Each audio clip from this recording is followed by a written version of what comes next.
Good morning. Good morning. Welcome to day 2 of the April Conscious Business Showcase. My name is Christine Cardoza, one of the founders of the Healing Soul School. And it's our mission to help others to end their suffering, to help them, teach them how to heal themselves. And then wherever they are, if conscious entrepreneurs is who we focus on the show this weekend. And for anyone who runs a business, then we have programs and courses available for those who are running a business.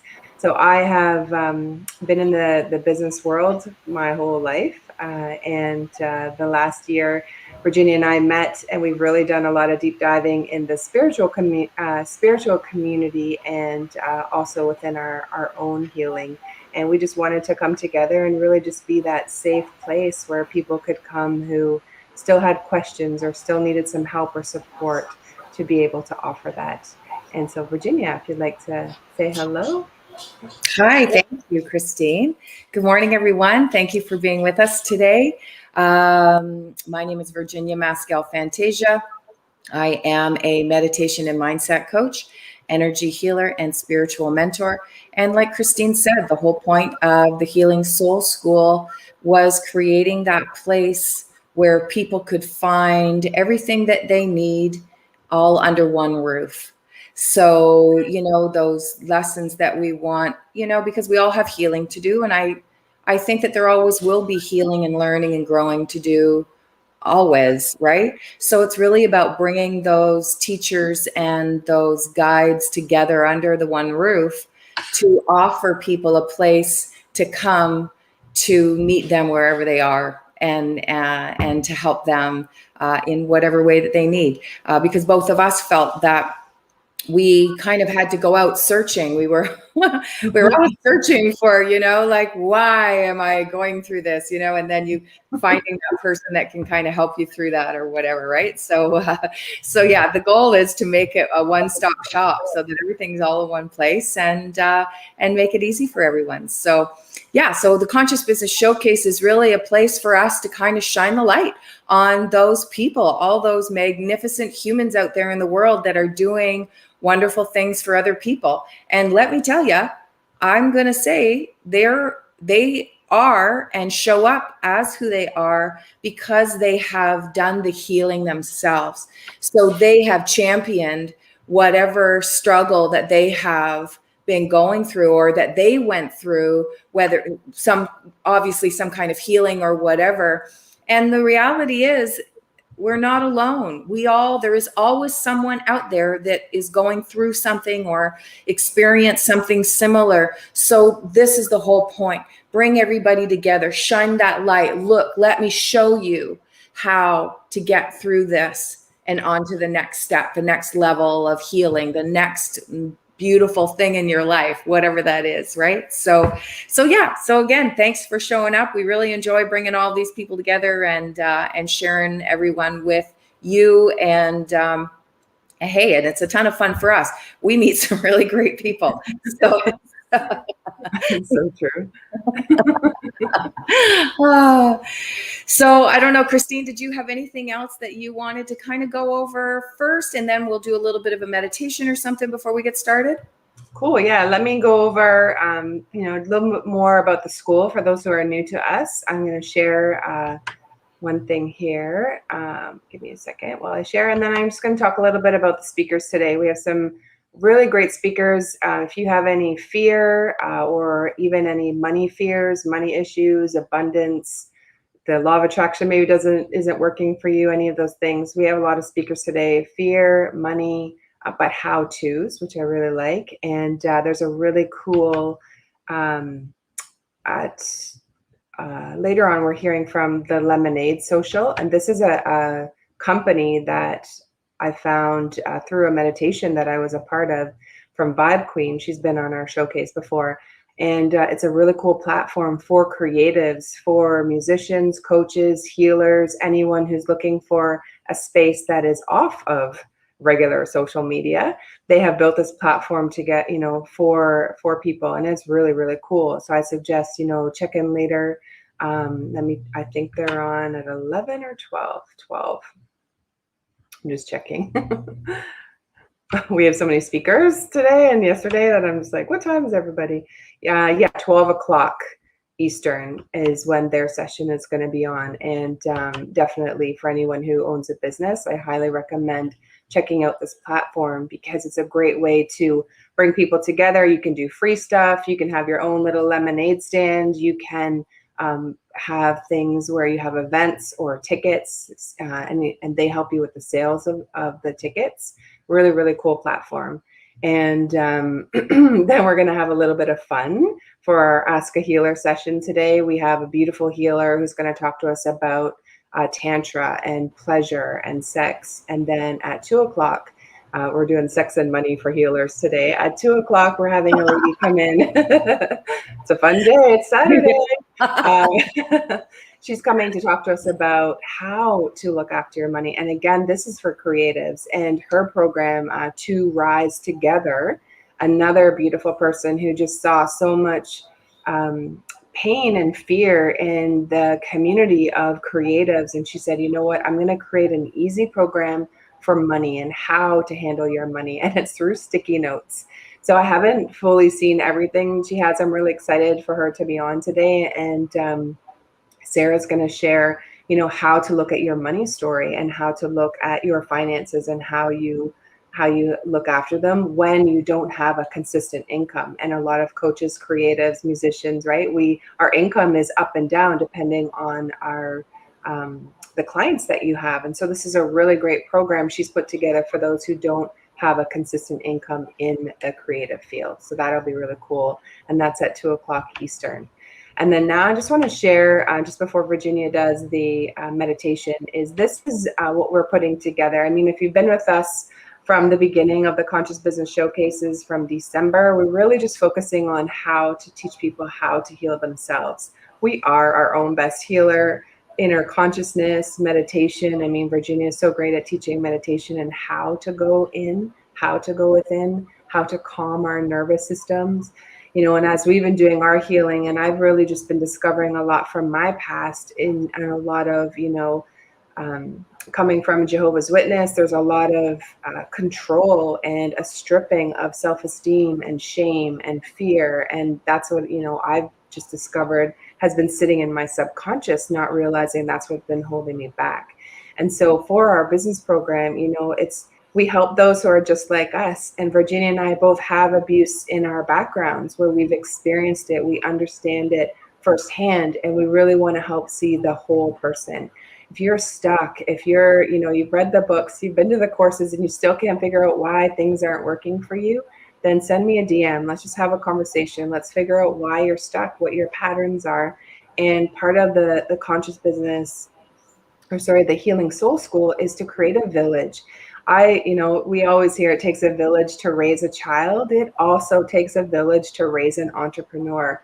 I've been in different business programs this year, and I felt like I had the keys to 2 Ferraris, really beautiful programs, but I didn't have arms. Like I didn't know how to drive it. And so I needed a lot of extra help and support because I didn't know the questions to ask. I didn't know where I was stuck. I didn't understand fully the fear that was sitting in my subconscious, this fear of being seen.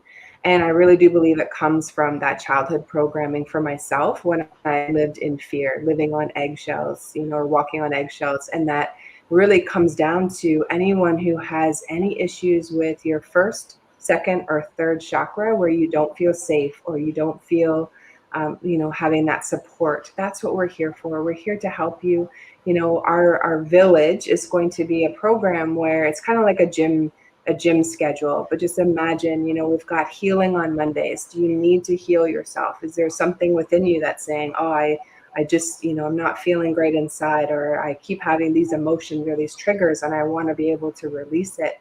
Then that's going to be for you on Mondays. And also around money, you know, anyone who's in scarcity mindset or fear mindset around money, then, we have a coach actually who's going to help us on Mondays with that, to teach us how to run our finances and and if you have a business, and that's really important in that too. And then the rest of the week, for those who want to, have more of an in-depth healing, but also for your business, then there are going to be other classes. We have coaches who've been speaking on our showcase that are willing to work with us to help people to get ahead and to lose a lot of the limiting beliefs or the fear we might be sitting in, where we're actually seeing you, we're helping you through that subconscious and moving that. So there'll be classes on intimacy and pleasure and business classes, like who is the person you actually serve? What is your messaging? A lot of people get stuck on some of that beginning stuff that's really important to build your confidence in your business and who you're actually reaching out to and marketing, and that's going to be another piece of it. So I'm just sharing, this is something that we are, putting the things in place as far as, we have the coaches in that, but our platform and getting that all ready. And so if I have been chatting with you over the last 4 or 5 months, I'm going to reach back out and just share with you, where we are and if you know of anyone who could benefit from that. And I feel it's really, people who have some kind of a fear-based upbringing, that 0 to 7 years where it's stuck in the subconscious. And maybe, we don't even know, but we just feel stuck and we don't know how to move ahead, then we're here for you. We are that lighthouse to say, come, if we can't help you, then we definitely know someone who can, after all of the beautiful coaches and speakers that we've been interviewing, over the last 4 or 5 months. So we just want to say, we're here. If you're stuck, reach out to me or to Virginia. We'll definitely help you and get you connected wherever best suits you and go from there. So thank you very much, Virginia. I'll give this back over to you. Okay. All right. Yeah, that's really good. I thought I'd just add on to that because when you had said, who are we here to serve? The first thing that came to my head was ourselves. Yeah. We need to serve ourselves. We need to treat ourselves so much better. We need to help heal ourselves. We need to love ourselves. And really, that's where that program the whole concept of that program has kicked off from. It's kicked off from going within and working on this beautiful thing that is right here in front of you. And then the business and the relationships and the everything else will start to fall into place. But again, we've got the support in place to help you with that too, if that's something that you're after. So yeah, we're excited about this and how it's all coming together. So yeah, stay tuned for more information. Our commercial. I know, right? Oh, that's so funny. Okay, so let's do a little bit of a meditation and just kind of get comfy and quiet. So let's find yourself a comfortable seat and or lying down, whatever is comfortable for you. And then I just invite you to close your eyes and just take a few breaths. I'm just practicing a little mindfulness now. Noticing the breath. Noticing any smells. Noticing any sounds around you.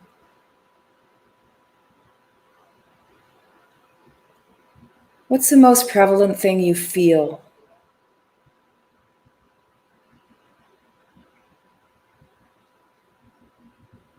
Noticing any tastes.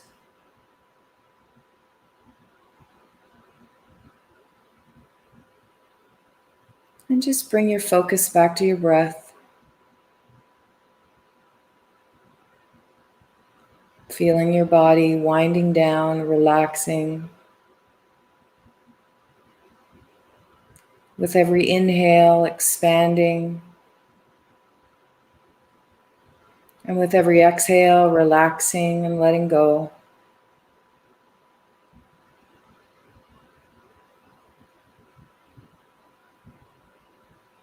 And I invite you to follow the breath. When you take an inhale, follow the breath in, all the way into your heart space.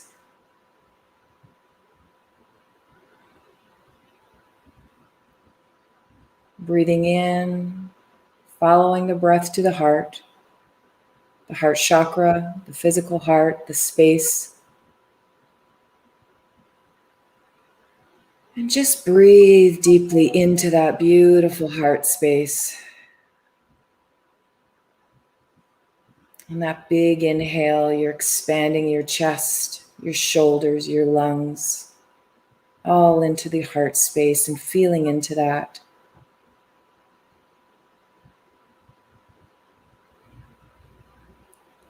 Notice your heartbeat. If you can't feel your heartbeat, just intend that feeling, that emotion that's happening in your heart space. Sense what that feels like.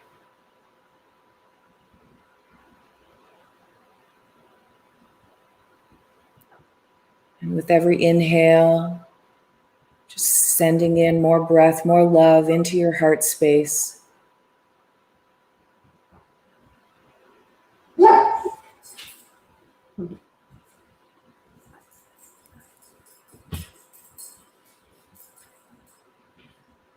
And if your mind wanders, just come back to your heart space, come back to your breath.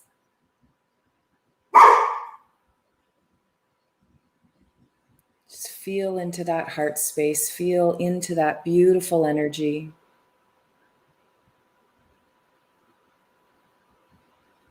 Filling your cup, expanding that beautiful energy out further through your whole body. With every breath, you're filling your heart, you're expanding that energy.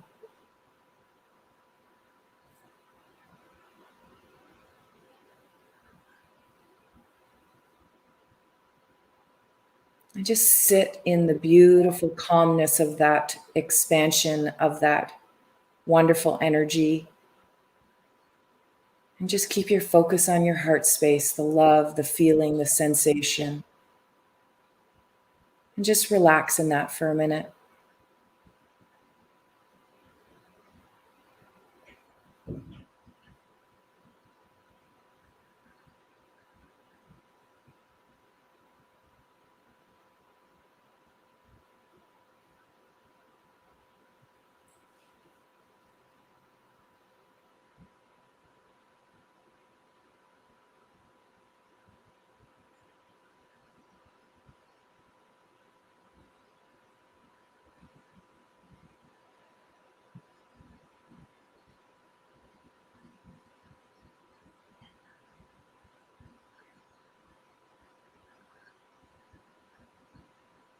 And just taking a really deep inhale and just taking all of that in, feeling that energy, expanding it all throughout your body.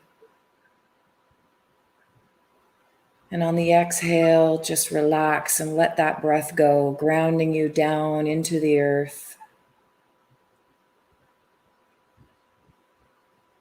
And again, on the inhale, expanding, feeling, enjoying that beautiful heart energy. And on the exhale, relax, release, and grounding down.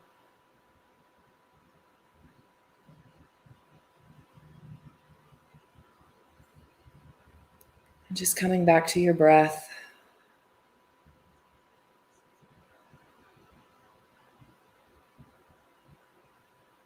Bringing your focus back to the room. Noticing the sounds around you, the smells. Wiggling your fingers, wiggling your toes. And when you're ready, you can open your eyes.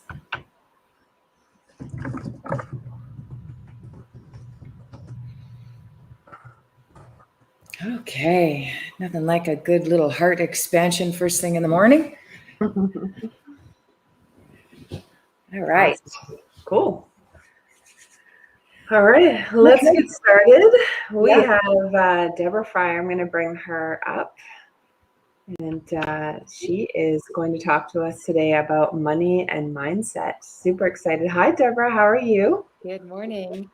Hi, Deborah. Good morning. Very nice to meet you. Good morning. What a beautiful meditation. Thank you. Without earbuds in? Sorry? Can you hear me okay without earbuds in? Yes. Yep.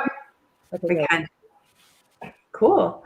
Well, thank you. I heard Deborah speak in Clubhouse. Love Clubhouse. If you're on there, we have the Healing Soul School Club. We are on there, and I was in a room of entrepreneurs, and I love it. I just end up in rooms. I really feel Source just brings me there. And I heard Deborah talking about money and fear, and it was with Amber Duggar.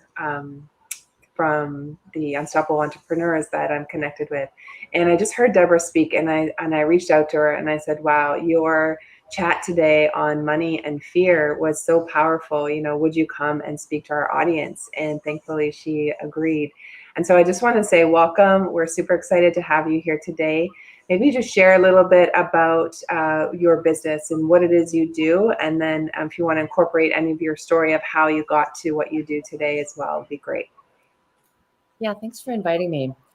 So what I do and who I be, this is like the thing that it used to stump me. And for a lot of entrepreneurs, it's something that's hard to, especially spiritual entrepreneurs, it's hard to identify what do I do because we so identify with who I be. So I'll describe both. So what I do is I'm a money mindset coach. I'm kind of an accidental money mindset coach. I never set out to be an expert in money mindset. And I help entrepreneurs. I mostly work with women, but I also work with a few men. And I work with people who struggle with things like imposter syndrome, overwhelm, overgiving, under earning, undercharging. I'm afraid to charge. I can't raise my rates, things like that. And I help people clear their limiting beliefs so that they can make as much money as they want, triple, quadruple, even 10x their income, be more productive, and have more freedom.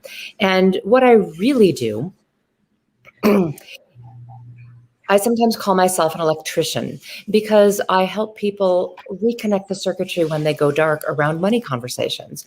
It's so common for people to blow a fuse or to go dark or to, just like shut down around money, where the energy, and money is energy, just stops flowing. And it might look like, I don't know, get clients, or I get clients, but they never sign the agreement, or I get clients, but they bail halfway through, or I get clients and I make great money, but then I have a car repair, or there's a flood, or there's something off energetically where there is not a continuous flow, which of course is the natural state 24/7.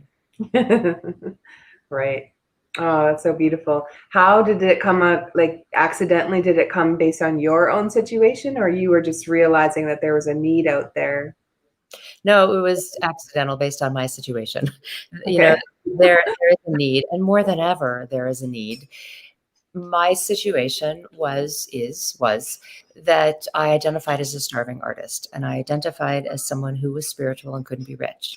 I identified as someone who was highly creative, highly artistic, highly right-brained, highly sensitive, and I wanted nothing to do with money. I thought money was gross. I thought it was icky. I thought it was manipulative.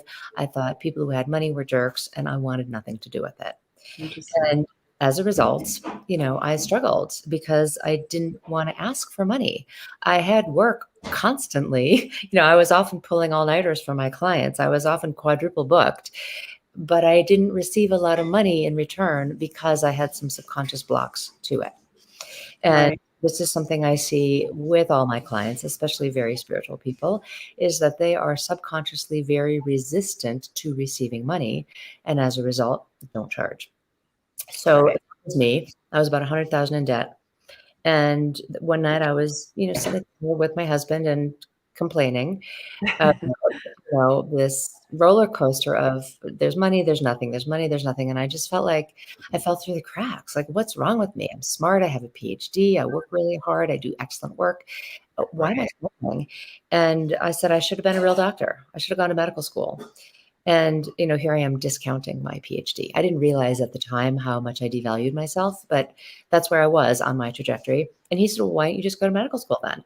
So I started down that path. And the crazy thing about this is I had no background in sciences. So I did a whole post-baccalaureate pre-medical degree. And along the way, I was working in an anatomy lab. And my dad dropped dead of a heart attack.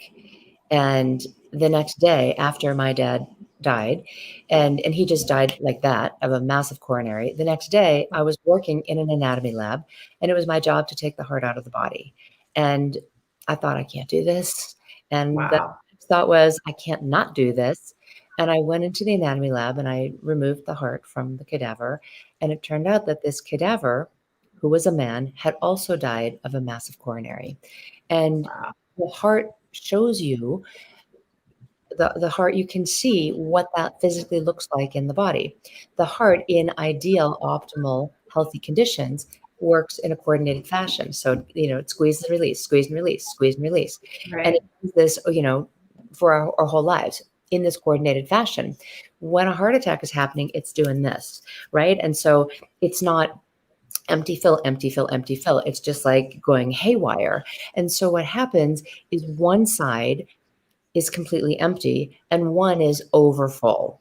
And it was Mhm. beautiful to see. And I hope this isn't grossing your audience out. I mean, to me, it's like, oh my gosh, like this is the mystery. And one whole side, had this beautiful piece of blood in it that actually looked like coral because you could see the whole arterial path. Wow. And holding the heart in my hands, I realized I've been running my business like that. No wonder it's been killing me. I've been running my business against nature, against the body, where all I've been doing is giving away and not receiving. And what the heart shows us is expand, contract, give, receive, empty. Mhm. And all I've been doing is giving away, giving away, giving away, giving away. And this is what I see spiritual people do, is all they do is give away, give away, give away, give away, give away. But that's not sustainable, right? The contraction, the lower three chakras, the energy of contraction, of grounding, of anchoring is required for us to be in a body and do the spiritual work we're here to do. And I got that big time in that moment of holding the heart in my hands. And I remember walking out of the anatomy lab that day. It was October 13th, 2013. And it was this beautiful cobalt blue sky day in Colorado, and the aspens were changing. And I remember looking at the trees and saying, can you teach me how you let go with such grace? Like, how do you do that? And, this was at the beginning of the process of me realizing that everything is one thing. Everything is the same cycle. And the trees and their beautiful golden hue as they drop the leaves, that was just the compost of the next generation of tree. And the heart squeezing was readying itself to receive. And I had never seen myself as part of a cycle. I'd seen myself as not belonging anywhere in any cycle. And it was just this massive download. I have truth bumps everywhere as I retell this. And this was years ago. You do. So alive for me that we are all part of the cycle. There is no way, humanly or spiritually possible, that we could not be part of the cycle, that our contribution could not be a valuable contribution to the cycle. And so that was such a massive both emptying out and jumpstart of my business. And what happened, when I left the anatomy lab and I had this personal prayer with the trees, is I decided I'm doing a Persephone for 6 months. I'm going underground. I'm not going to work. I'm not going to create. It is BS that I've been trying to be productive. 24/7. Nature doesn't do that. Like, who do I think I am?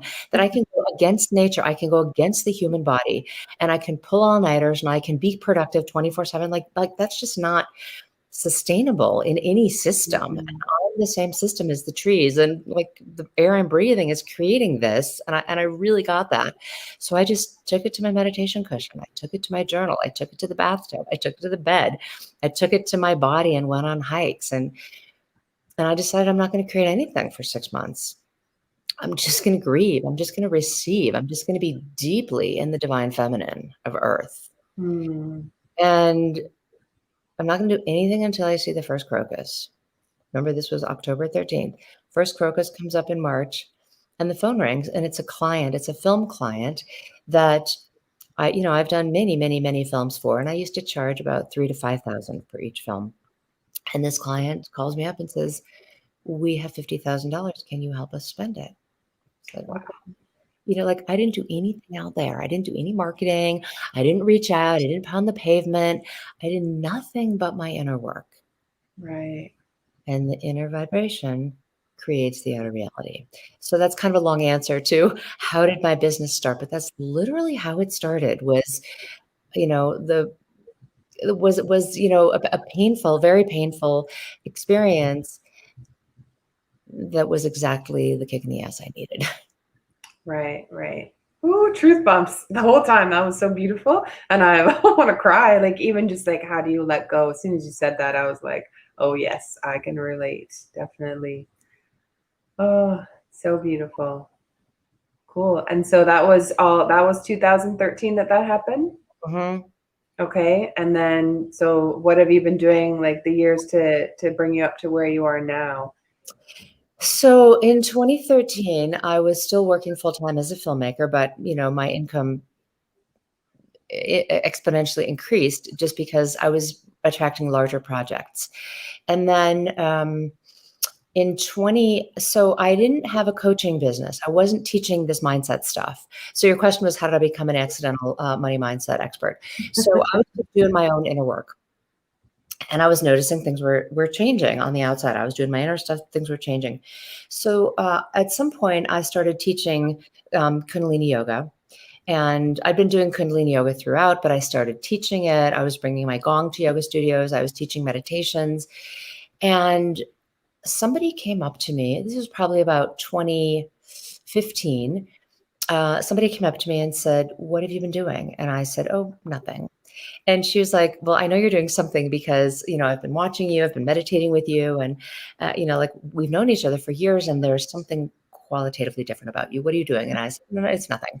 And like, I didn't know how to like integrate everything. Like, cause I had been so like, here's the filmmaker, here's the brainy, sciencey person over here. And then here's this like very spiritual meditator person who's Right.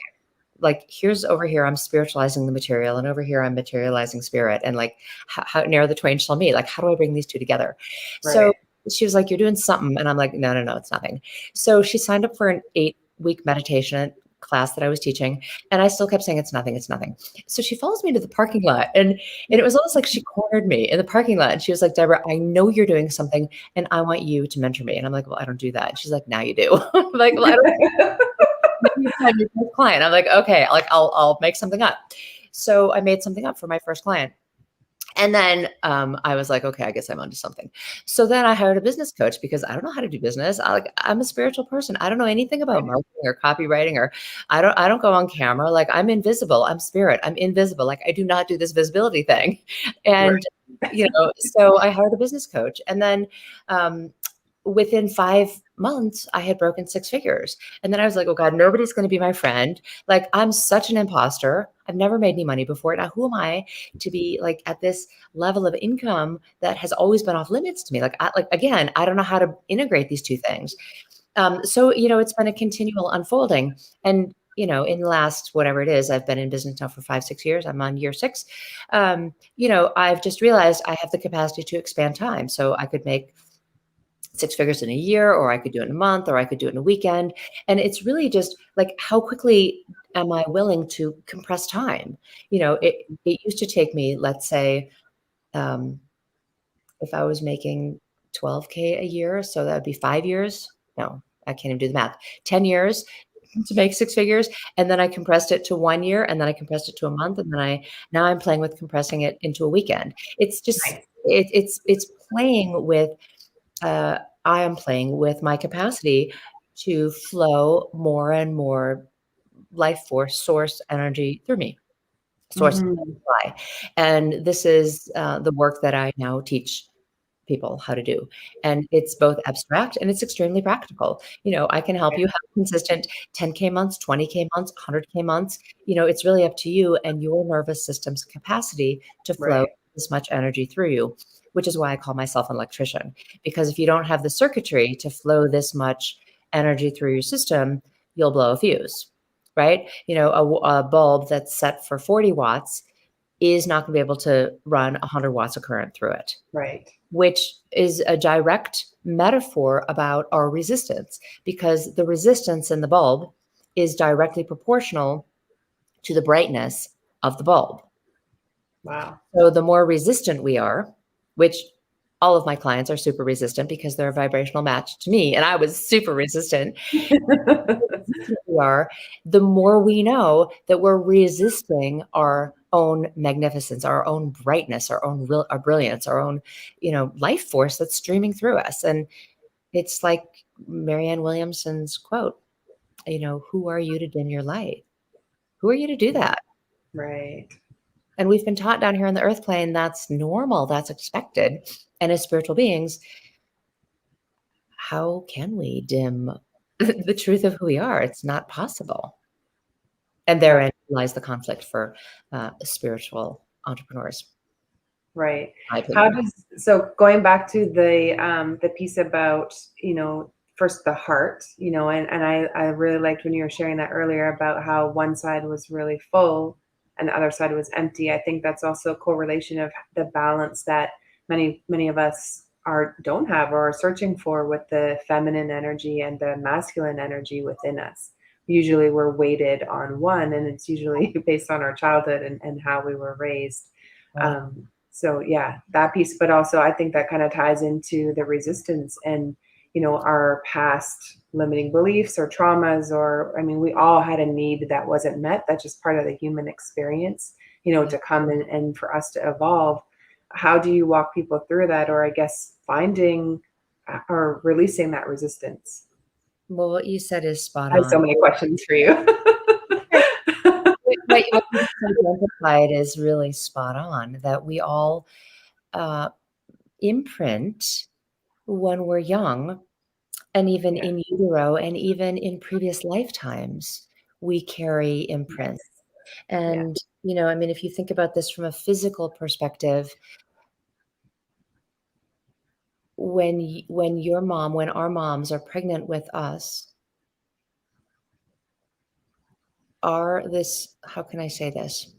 When a baby is in utero, a baby is actually carrying eggs for 3 generations. That goes 3 generations back. Yeah. And so without realizing it, we're carrying energetic imprints. And from a spiritual perspective, of course, there is no beginning or end, right? When I exhale, you're inhaling my exhale, because we're all interconnected. And so we come in, I could say at the soul level, we come in raising our hands saying, I'm going to carry this work forward from our ancestors at the soul level. Came in clearly wanting to have a level, 15 on a scale of 1 to 10, a level 15 experience of love. And I believe that money is love. I believe that money is energy. Love is energy. Like money is, it's a vibrational frequency of love that we're transforming internally, and it's coming out as my creation. Your creation is coming out in the form of whatever the essence of Christine is, and my creation is coming out in the essence of Deborah. Right. But, Wayne Dyer says you squeeze an orange, you get orange juice. So you squeeze each of us and you get whatever our essence is. And this is the squeeze that we put on ourselves.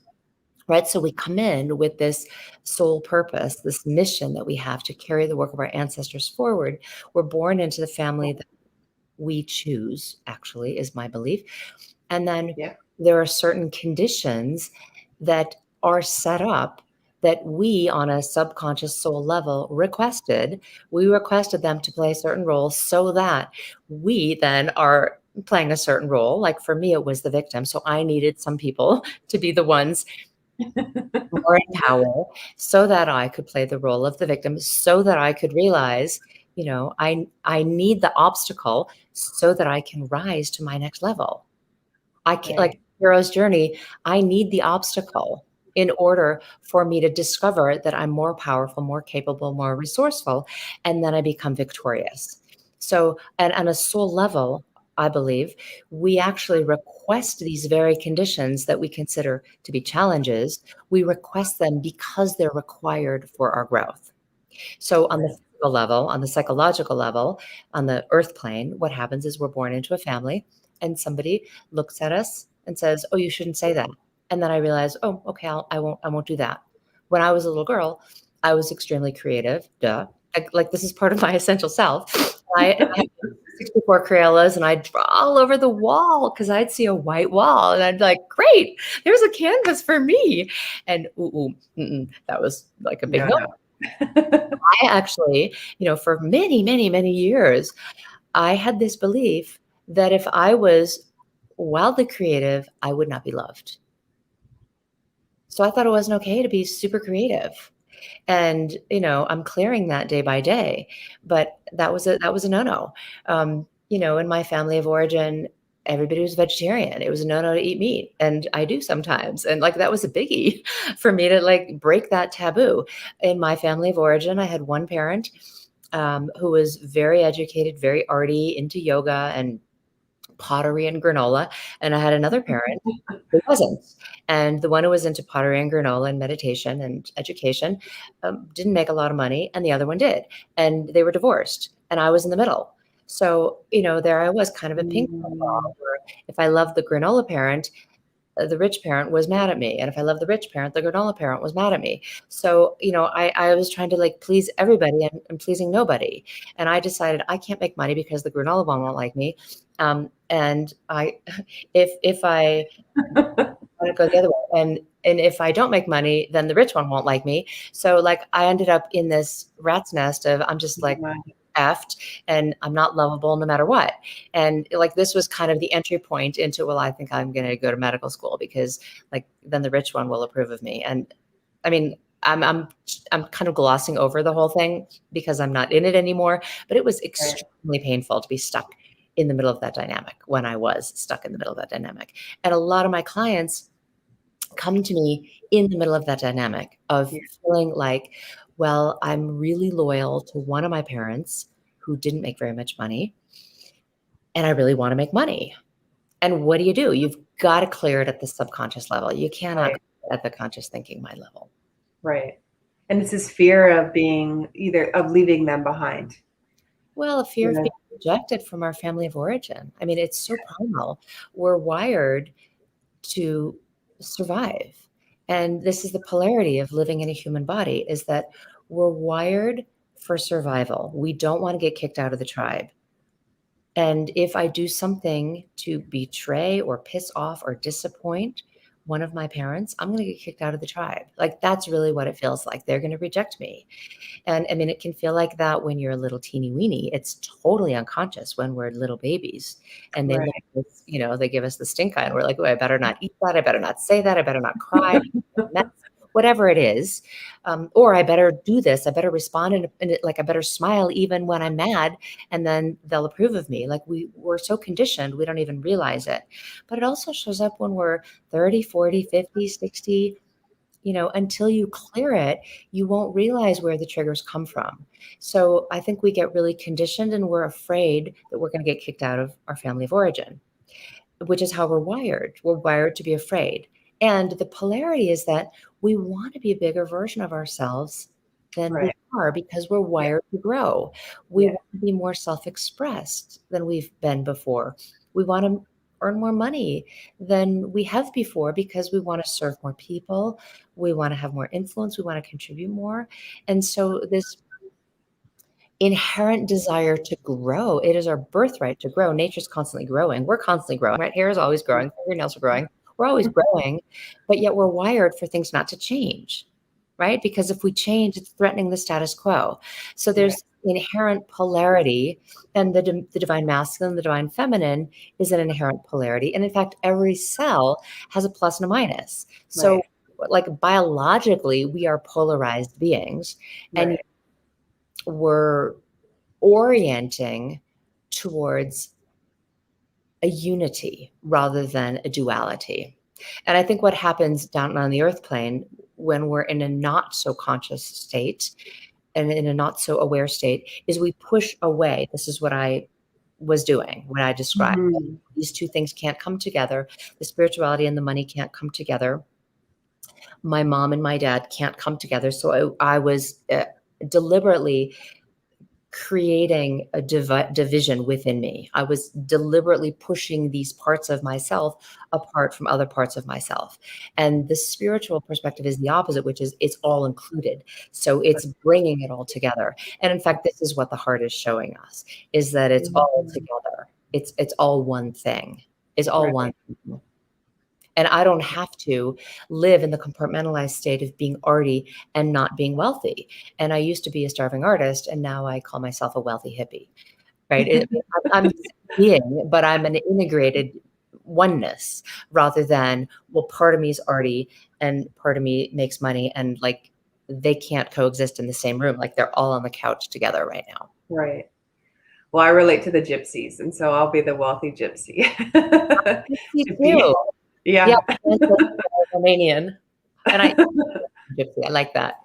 Yeah. Awesome. Awesome. I want to say the whole time you've been talking, I feel like you've been sharing parts of my childhood and the things that have been going on in my brain. I was raised Jehovah's Witness, and it's that basic survival. If you don't conform to the group, you're out. And as a small child, half my family's still in it now. And so I've experienced that my whole life is, we're that side and they are that side. And there's been this separation, and you have to mind your P's and Q's or even walk on eggshells, because there's always that fear of rejection, that fear of being taken out of the tribe, as you said, or the family. And as you said, I really feel that a lot of people who have any kind of struggle and haven't been doing the work or, been actively looking at what's hiding in their subconscious, is there's that disconnect from the first to the third chakra, where we don't feel safe. We're not standing in our power. We've had our voice taken away for whatever reason we chose to come into this world. We're also of the same mindset. We have soul contracts, and we chose our family and the things that we were to go through to evolve as the beings that we are. And that's a really big piece of what we do in our heart, is to help people to feel safe and to get that healing, that inner healing, teaching them how to heal themselves, because really that has to come from within. But it's knowing how to feel secure in those first three chakras is so important. And I just, I love everything you said. I've had truth bumps almost the whole time. I think this is great. Yeah, it's a big one. I have worked with clients who have come from very, let's say, dogmatic religious backgrounds, where they're taught like, this is truth, and if you don't follow that truth, you don't belong here, and you're gonna die. Like they're very, very clear, as you do this or else you're out or you're gonna die. Like right, and that's very harsh. And especially when it comes down to like it's you or God, and my belief is you are God. There is no, with all due respect to religions that teach that God is outside of you and God is more powerful than you, I very respectfully and very strongly disagree in every cell of my being that you are God, and everything that exists out here exists in here, and it's as close and as obvious as your breath. When you inhale, you're breathing God, the universe, prana, chi, life force into you. And now it is in you, and it is animating every cell of you, and it's who you are. Mm-hmm. And then I saw this holding the heart in my hands, that God, life force, prana, chi, the great spirit, beloved, the all that is, the great mystery, by whatever name we identify the unnameable. We can't name, we try. And that in a moment is like, okay, now I'm separate from it because we try to name it. And when we, look, all my hairs are standing on end, like we just are it. We are it. There is no separation. Then we land in who we are, and we feel secure and safe, and there's a certainty. And the fear dissolves in that moment. So I feel I hear you, I'm with you, I am you.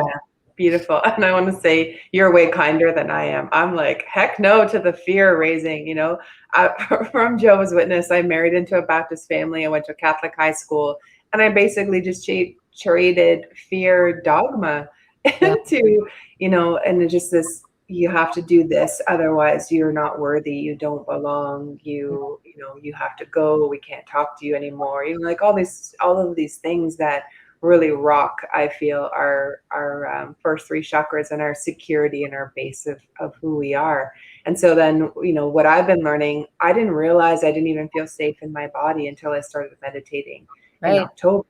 Yeah, Virginia started to teach me how to meditate properly. And I would say, learning how to calm the nervous system, it's going within, can you speak to someone who, has fear, maybe the tips that you had shared in Clubhouse, if you remember, just around fear and money, but also, those who have been living in fight, flight, or freeze, you don't need to, like, yes, that was a part of what you've come through for you to evolve, but that we're here to thrive, and how to do that. Maybe some steps in our last 8 minutes. This went so fast. Yeah, I know, time flew, didn't it? Yeah. Well, I completely agree with you that it is the lower three chakras that are wanting our attention when, and I, speaking to a spiritual audience, to an audience of spiritual entrepreneurs, of people who consider themselves soul rich, but are really struggling with the money piece of it. Money in the physical realm is a first chakra issue. It's a root chakra issue. And money, the material form of money, we have the perception, we have the conditioning that we have been conditioned that we need money in order to be safe. And what that creates for us is a dynamic where we're looking out there.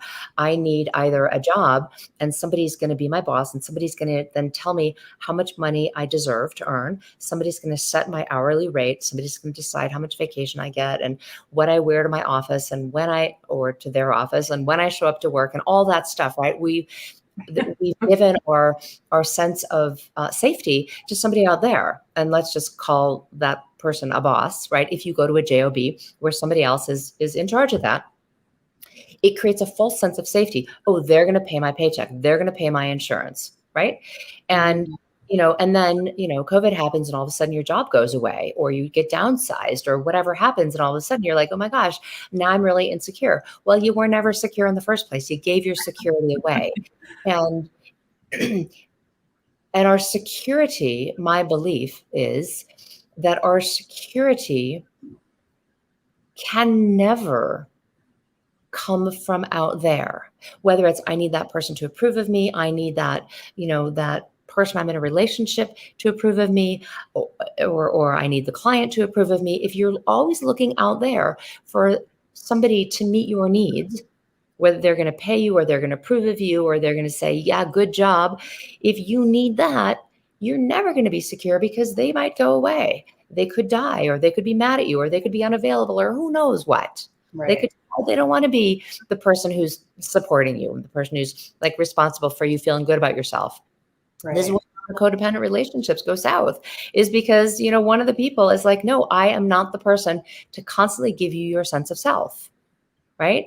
And when you develop an internal sense of self, which I believe comes from you merging with, not even merging, you realizing that you're not separate from it.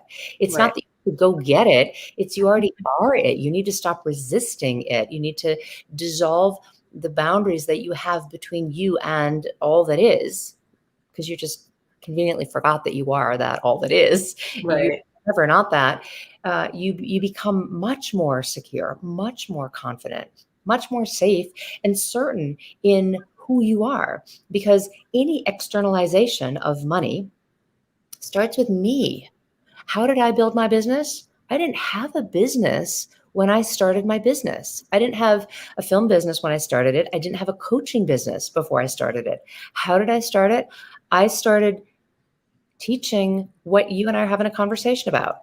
I started going to yoga studios and renting rooms in my local library and talking about what you and I are talking about. That's actually how it started. It was super simple. It was me in front of a room sharing my experience, talking about philosophy. And the way that the anatomy of money system that I now teach fell into my lap was I was sitting in meditation. I was leading a meditation.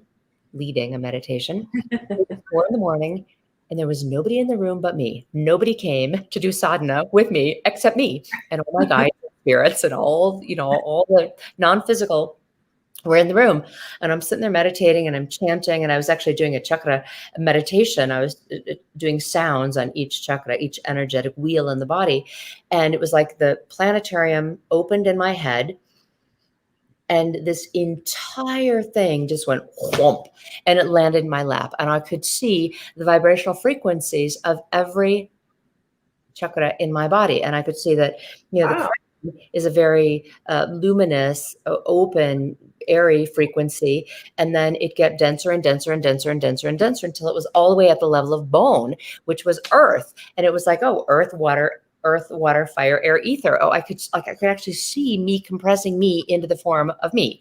And I could see it all mapped exactly on top of the throat chakra and the heart and the digestive system and the reproductive system and the elimination system. I could just see the whole thing. It was like this whole zipper, just there it was.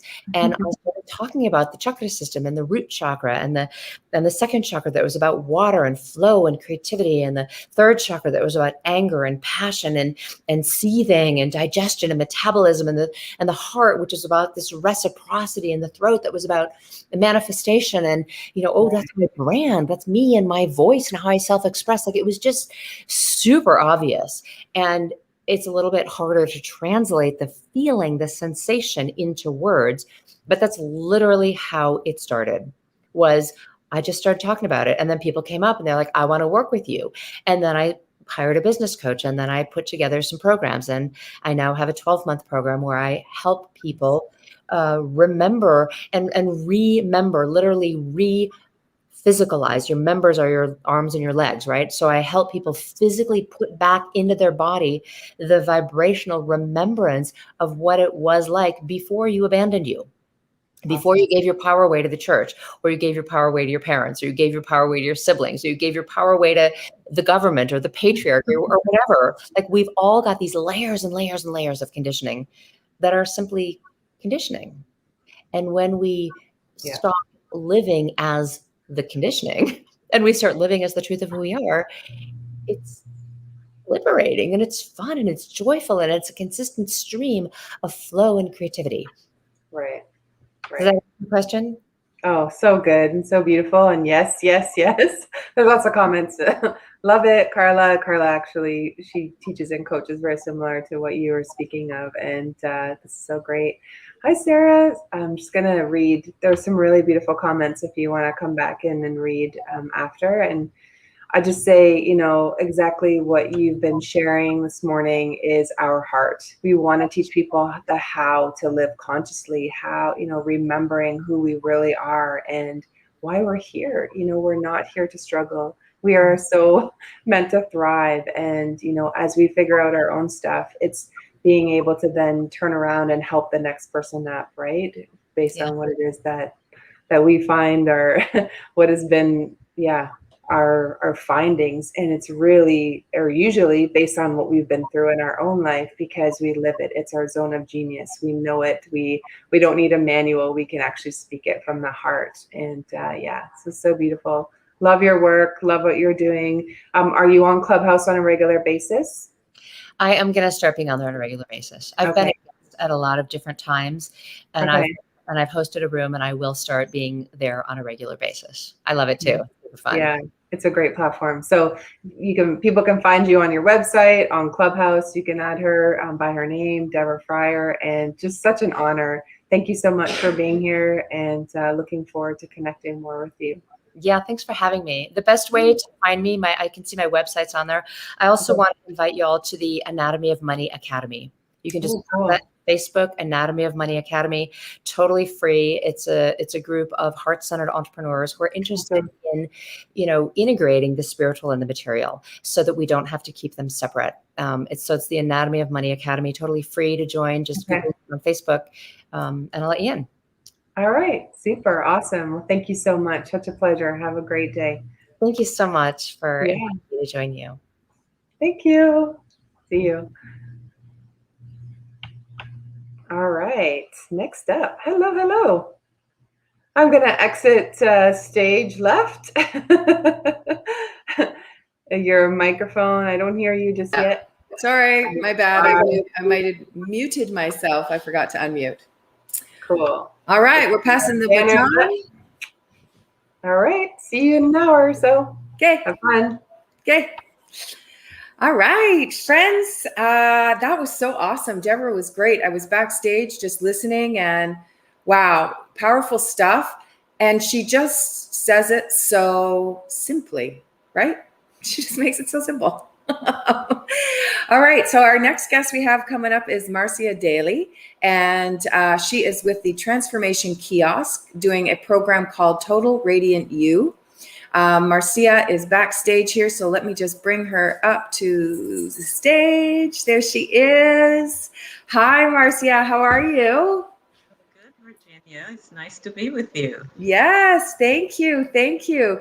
Marcia, yesterday, you guys remember Joy, who was on, and later today, actually right after you is Judy, and we were all part of the group, the Costa Rica group that just had a beautiful transformation, each and every one of us, hey, on that journey. That was what, 2-3 years ago now.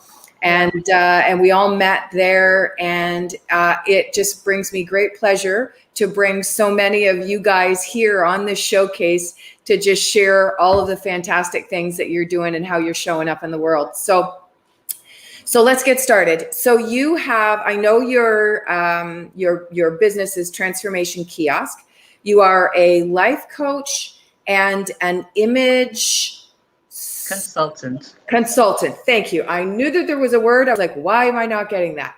So tell us a little bit about that, whichever now, and how they work hand in hand. So I don't know if you want to talk about one or the other first, and how that comes together. Excellent. So Transformation Kiosk was born, I'm going to say 6 years ago. Wow. And it was just, I created a Facebook business page, and I used to write articles every Sunday afternoon about whatever was in my head. And then so one of the things you have to know about me, I'm inherently curious, and I love learning. And I love learning anything that has to do with enhancing one's body, one's walk through life, your health, your spiritual development. I'm all over that. Yeah. So I started with a modality called quantum change process, which is a very powerful forgiveness process. And with everything I do, I always try it out on myself first. If I don't like it, nobody else is going to have it. Yeah. I'm the gauge Yes. that you use. If I'm excited, it's worth it. Yeah. So that process was worth it. Awesome. And then I was introduced to, this is part of the soul development. I was introduced to soul genesis work. And I had a reading done on myself, which was transformational. And I thought, oh my God, I got to learn this. So I learned it all 4 levels over time, right? Yeah. So then I started to integrate that into the Transformation Kiosk. And I named it thus because I think we're always in a process of transforming. And everything I brought to that one-stop shop I thought of, that's why it has the name Kiosk. I thought everything I bring is guaranteed to transform. And to transform on a person's time. Because transformation of self is not something that happens, Right. you know, for some people it will, but for others it's a process of even being accepting that which you have inside of you that's not working for you can actually change.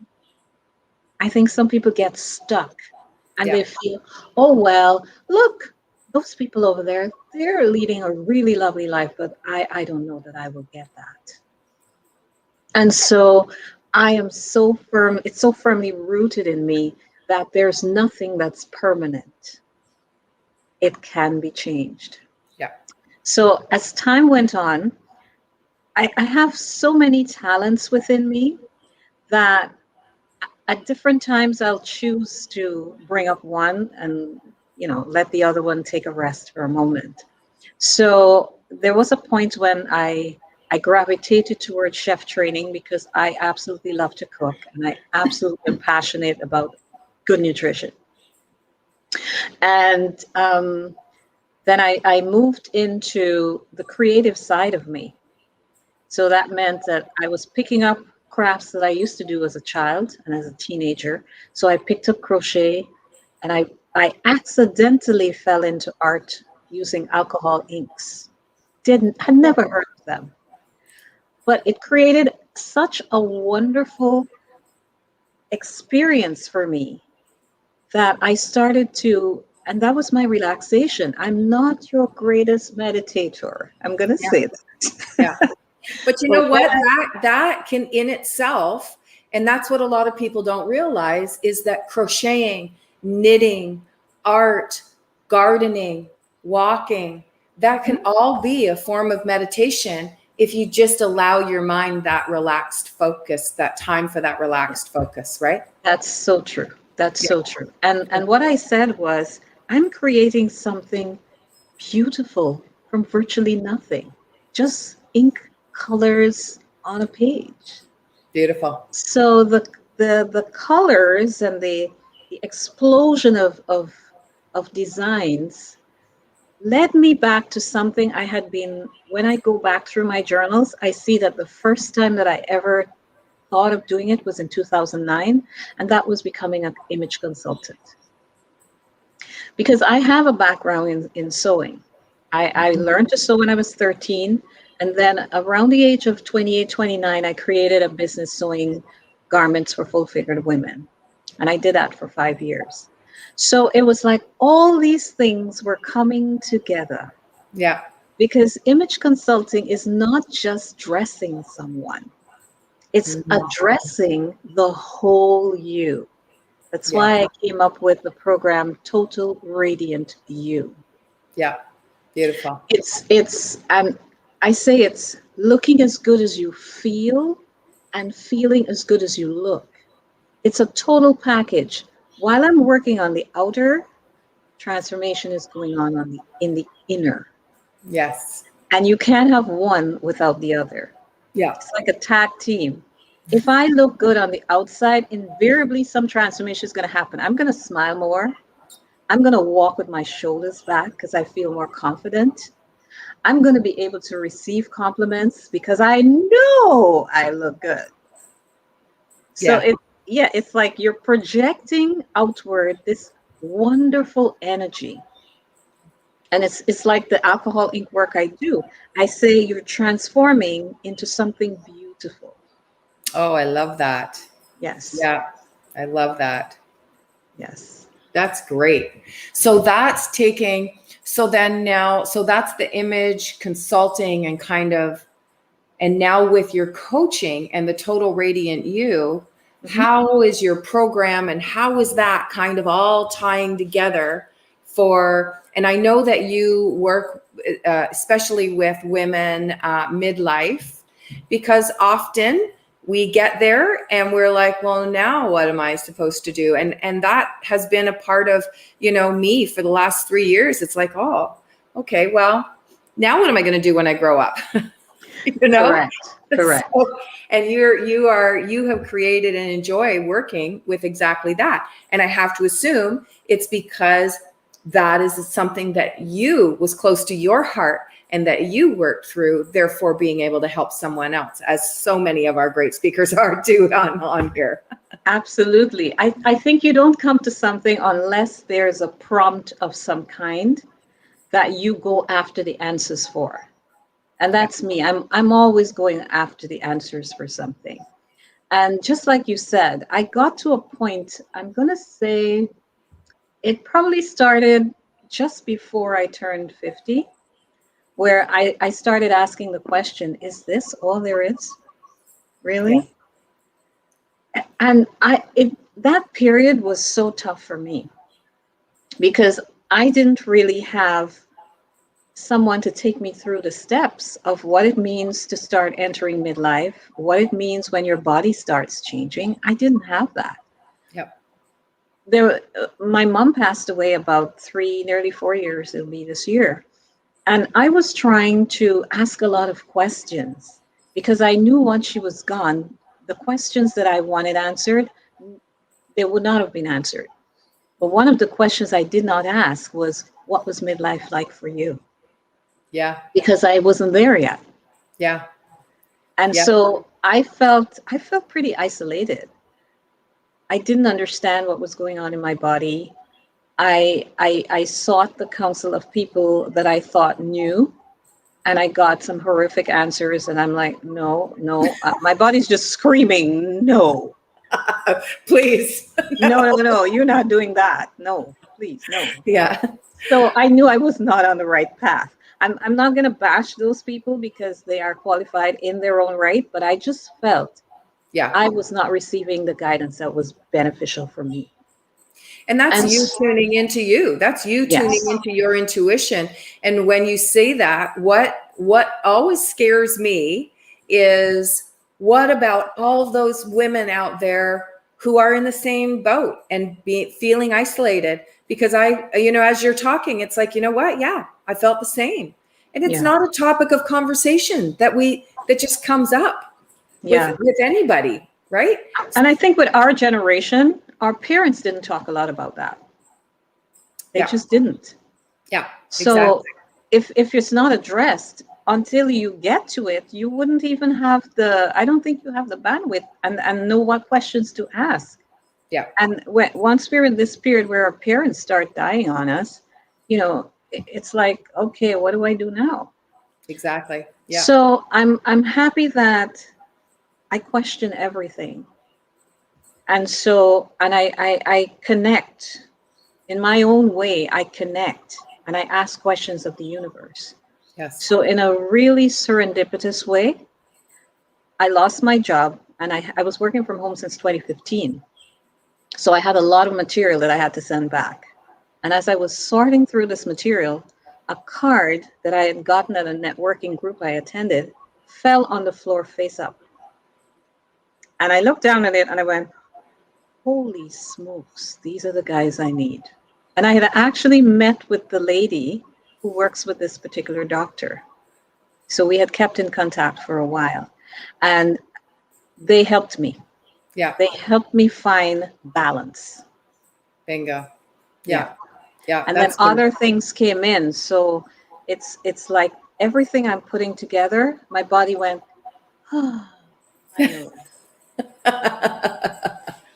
And thank goodness that you knew to listen to that. Yes. Because a lot of people don't, and they would have gone to that first medical person that you talked to where you listened to your body because it said hell no. Yeah. But a lot of people don't feel like they have another choice. So we really need to be more diligent like you and ask more questions, ask more why on a lot of things, right? Have those conversations, right? That's beautiful. So sorry, carry on. So what I wanted to say was, I absolutely identify with women who say, my body's changing and the way I used to dress isn't working for me. Maybe I need to lose weight before I come to you for a consultation. No, you don't have to do that. We have this mindset, and I think it's part of how we're oriented in North America. I have to lose weight before I can. No, you don't. What you have to do is be appreciative of the body you have now. Allow me to help you work with it.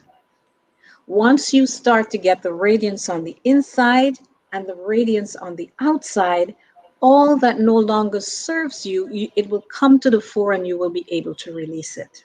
Yeah. Because when we reach to midlife, we are holding a lot inside of us. Yes. We're holding a lot of unfulfillment, broken promises, abuse, anger, resentment, bitterness, spite, all inside of the cells of our body. And the cells try their best.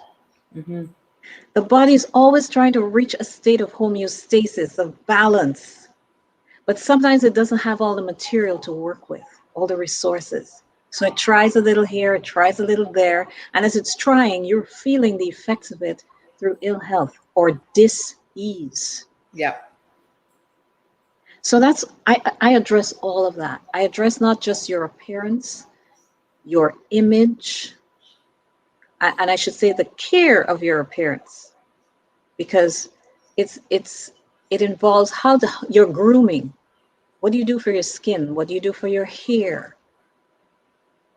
You know, all of that. You don't have to, and it's what works for you.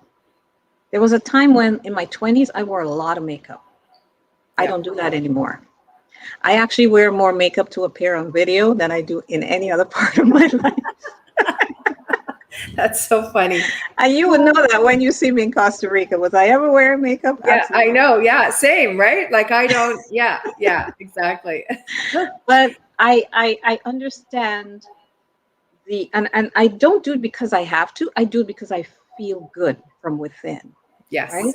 Yeah. So when you can be so appreciative of your body, so you work on the appearance care, you work on the image, you work on your nutrition and right eating for you. Yes. Not Hallelujah. what the diets say. Ay, What's caramba. best for you. Exactly. And it's not a diet. Stop It's it. not a diet. That's Stop correct. with all these diets. This is Yeah. a life change. Correct. And it is so worth it. Yes. So worth it. You know? Yes. Yeah. Beautiful. Then you go to your soul development, because you cannot be good physically without it impacting your soul. You cannot be good spiritually without it impacting the physical and emotional. And then you go to your self-love. And those two words are a little dicey for me, even to say. But what it is how appreciative are you of you? How much do you care for you?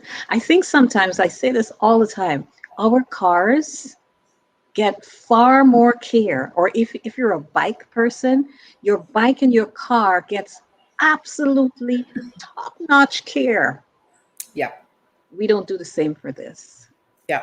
There's no way you will put gas in your car that's not beneficial for it, or oil, or forget to change your oil. Yeah. There's no way you will drive with all the lights flashing on your dashboard and just say, well, I'll deal with it tomorrow.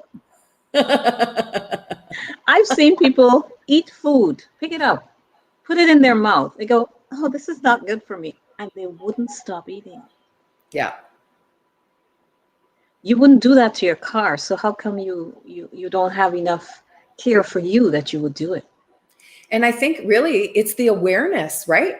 I mean, Absolutely. I know that, when I, raised 4 kids, took care of my mom, ran my own business. And at that point in my life where I was like asking those questions, like, is this it? Is this all there is to it? And I'm on basically corporate burnout here. And everybody kept saying, I kept doing these things that people kept saying, to make time for yourself and take care of yourself. And I didn't know how. Mm-hmm. Truthfully, I didn't know how. To me, it was, okay, I'm going to go get a massage because it felt good. And that's all that I could think of, was just do stuff that made me feel good, and finding that. And you're absolutely right. I didn't know how to go within to connect with self. I probably hid in a lot of black and gray and brown colors because I didn't want to stand out.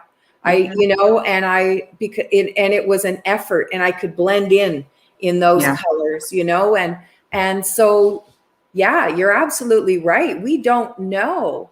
And I was probably one of those people that was shoving something in my mouth and saying, this is so not good for me, but I'm loving every friggin' minute of it because I know. it's so good. You know what I mean? Like, you know, I do. and I think you know, again, that awareness, now I can still have that yummy thing, but I know that I am enjoying it. So now I try to experience There you go. the flavor and the awesomeness because I'm only having one, you know, like, so now it's like I am taking it all in. And in that way, I think I've tricked my system to say, you know, it's a treat, you know, or whatever. Right. But yeah, that's so true that people just don't really get it. They don't understand, you know?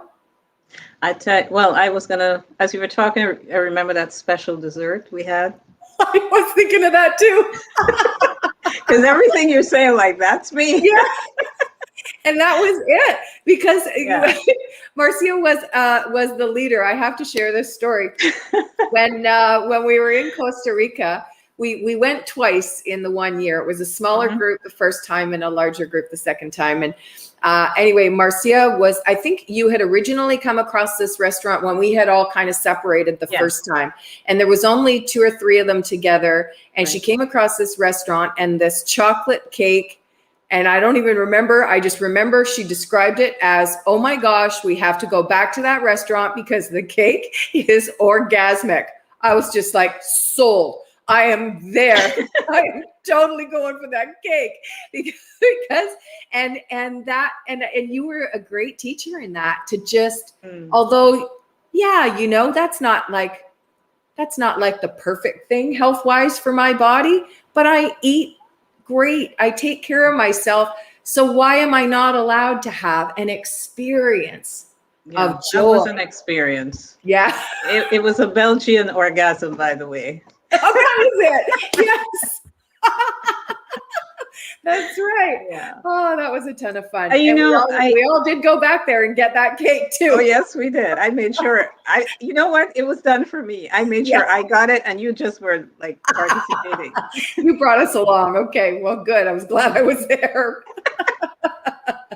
You know, that is the experience that I embody within myself, and it's even coming up more and more here. It started in 2020. Yeah, with the pandemic, and the time that was afforded me during the pandemic, and it's like, there's a guy called Alan Cohen whose work I follow, and a few years ago, just at the changeover of the year, he said, you know, you can ask for a different experience. And that lesson never left me. Beautiful. And I ask for different experiences whenever something has reached a point where I don't want this anymore. I always say, you know what? I want a different experience. Excellent. Yeah. Yeah. Yeah. And so that's what I've brought through with me. And that's where I'd like to take my clients through. Yeah. What's your different experience that you're longing for? And how can we integrate all of this, the physical aspect, the emotional aspect, the spiritual aspect, to bring out the total radiant you? Because radiance is embedded in every single one of us. Yes. It's not something we have to go out and buy. We have it inherently. But are we aware of it? And how many things are clouding it? You know, I think of somebody who, in passing, I was talking about the power of forgiveness. Because when you get to our age, you might as well drop it all. Yeah. You can't go back and say, well, I don't want to forgive so-and-so because you have no idea what they did to me. Or the famous, I will forgive, but I will never forget. You know, the only person you're harming is you. Because Boo-Boo is having the time of his or her life, and they're not even thinking about you. Exactly. So drop it. Let it go. Yeah. The person said, I'm not ready. And it's not the first time I've heard that. So when are you going to be ready? In other words, if you have a bag that's heavy with all your burdens of unforgiveness, and you were able to feel the weight of it, let's say it weighed 200 pounds. Are you okay with lugging a bag of 200 pounds 24/7, 365 for another, let's say, 4 years, 5 years? Yeah. You won't do it. Right. You won't do it. But because it's something that you think you can feel, I'm not ready. Yeah. Because that puts them into a pattern that, and it keeps them in that, even if it's a bad situation or bad scenario, it's what they know. Yes. It's what's comfortable. Yeah. Right. And we so love to go back to that zone where if I don't touch this, I will be fine.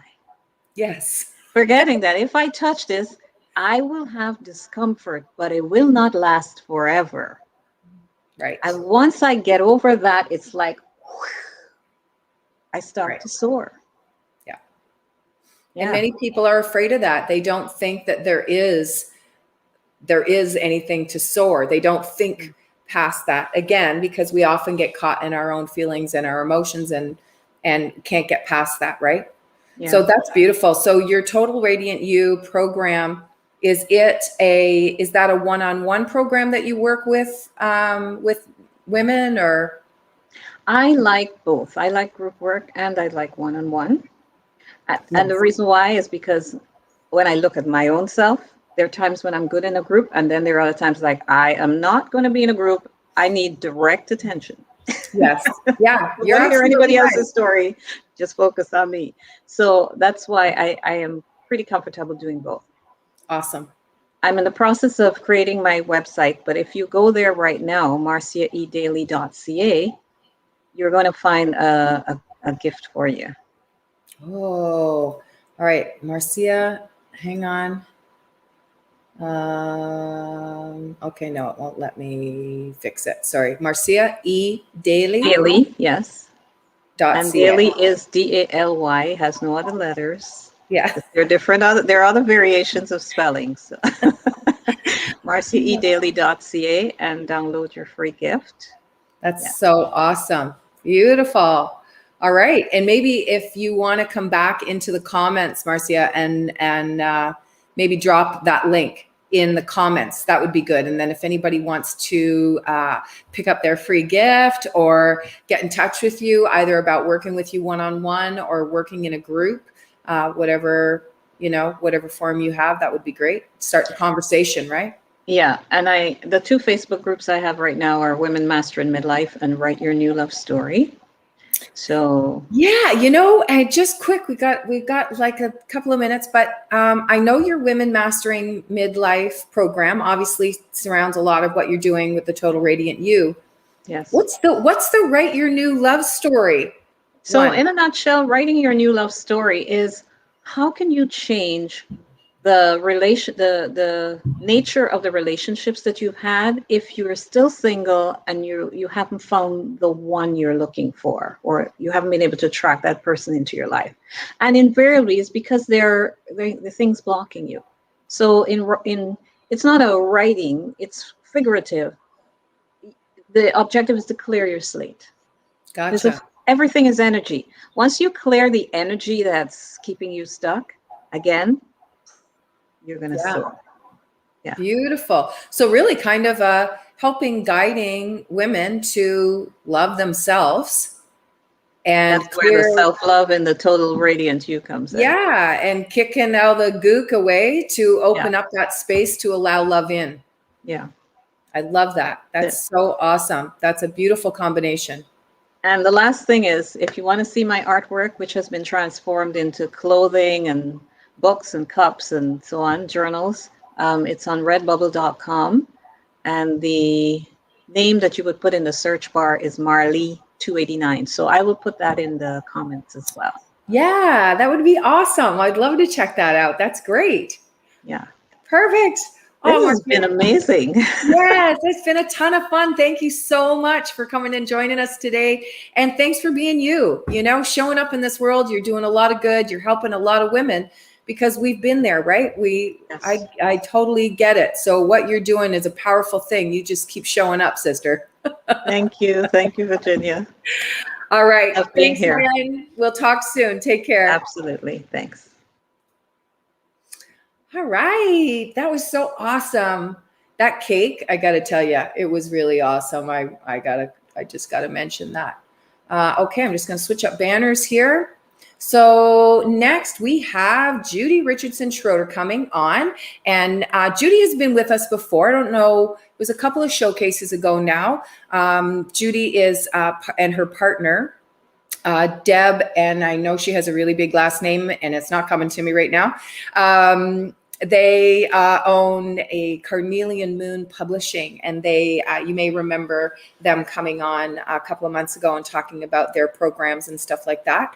Well, Judy also does release journaling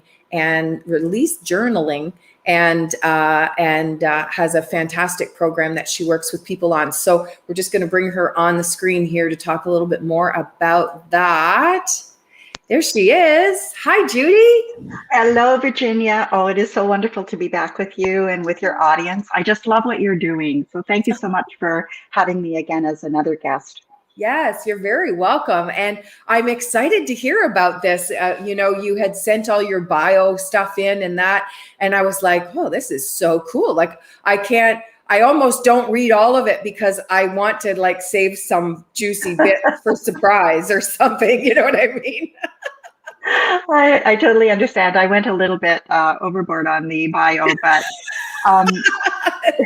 release journaling is, it's been something that's been with me for a long time now, and it actually has helped me through a number of things. So it was something that I held on to very tightly and didn't share with anybody. But then people were showing up and they were needing something to help them to release from emotions that they just seemed stuck in. And I figured it's time to release this and to give it as a gift to the world. So this is something that Oh, I lost your audio. I can't hear you. I don't know what happened. Oh, there you are. You're back. Maybe it's my internet. Sorry about that. Oh, that's okay. So basically, I'll hop right into it because I know that we've got 30 minutes together, and this can get to be a pretty extensive topic sometimes. So I'll give you the backstory of how I came about to do this, because it was actually quite interesting. I was around 20 years old at the time. A friend, I was in college, she came up to me and asked to read one of my pieces of jewelry that I wear, because she's able to pick up energy and images from things that you wear close to you. So she just happened to ask me if she could do that. And I said, sure. I gave her a ring. And she was telling me all of this very frivolous, general kind of information. And so I didn't think anything of it. And the following week, my father passed away very, very suddenly. I went back to her a couple of weeks later and I asked her if she'd actually seen that event happening. And she said, yes, she had. And I said, how is it that you're able to see things like this, but you don't tell people? Like, how do you process that? Right. And so she told me that she would go home and she'd write it in a journal and then she'd be able to release it. And I thought, oh, that's really interesting. So that was way back in the 70s. And I totally forgot about it. In the 90s, I had an experience that sort of broke apart a number of relationships that had been very, very close to me. And so I thought that I was pretty well over them. But as I moved forward and as I had children and they asked me, where is your aunts and uncles, where are all your cousins? Are you like, the only person in your family kind of thing? And the events that had taken place shortly after my father's passing started to begin to ruminate in my mind. And as we know, we can think about things and then you begin to get those same level of emotions or stronger to those experiences that have impacted you. And so I began to notice that I was getting more and more upset about the events that had taken place way back. And I thought, I need to do something about this. And so one day I just sat down and all I had available to me was a yellow legal pad and a purple ink pen. And I thought, well, here I go. So I started writing stories, letters to these individuals that had been involved. And I just wrote and wrote and wrote and wrote, and all kinds of things were pouring out of me. And so each time after I journaled, I would just rip it up, I would burn it, and I would let it go. And I wouldn't remember what I had written on that paper. You don't go back and read your journal is the idea here. Yeah. So I kept on doing this, and I did it for about 2 weeks. The final journal entries that I did, I literally felt this weight going from my shoulders and just lifting off. And I thought, wow, that was interesting. I've not experienced that before. And so I began to test out how well had this journaling served me in releasing these experiences and these emotions around this level of turmoil in my life. And so I knew that if anytime I was speaking about the event before, I would feel those emotions. I would start to build up, get upset, get angry, whatever it was. And so I tested it that way. I started talking about it to somebody who didn't know anything about it. And I was so impressed to find that I wasn't tied to it emotionally anymore. I could talk as though it was like a very objective experience. So I thought, oh, that's interesting. And then I began coaching, and I had a client come to me who had some background experiences that she was still struggling with. And so I told her to try release journaling. So basically, the premise of release journaling is basically using colored paper, anything but white, and a colored pen, any color but blue. The reason for that is that if you've been studying things in school or in college and you want to retain the information that your professor has given you, you use a white paper and blue ink. That helps you to actually lock that information in because your subconscious is taking that, and it's like an ideomotor response that is sort of securing the knowledge within your unconscious mind. Well, using colored paper and a colored ink that is other than blue does the opposite. It helps you to actually release what you need to release, and it doesn't retain it in your unconscious. So that is why. I like that. Yeah, so that's why release journaling seems to work so very well. And so I've offered it to a number of clients, and the analogy that they've come back to me with is that it's really like peeling an onion. So what you end up doing is, the first part of your journaling, you're very frivolous with what you're going to put out on that paper because, a lot of our emotions are so deep within us. And we don't want to bring all of those emotions back up to the surface again because they don't feel good.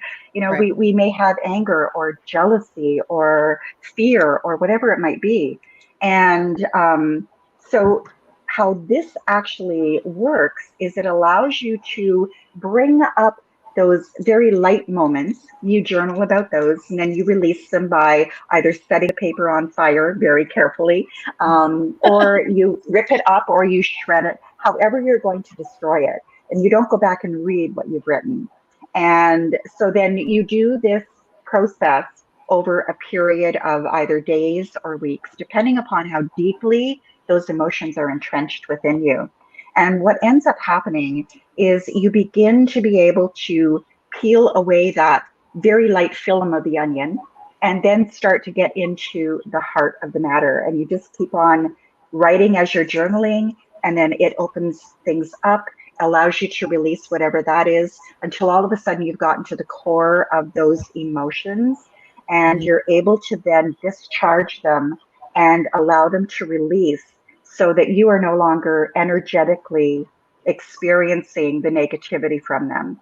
And a lot of times what ends up happening is I've had clients who've had children trauma, they've had relationship trauma, they've had a number of things in their life go on that they continue to think about, and it changes the way that they feel emotionally about those experiences as the experience is ending up building even more within them emotionally.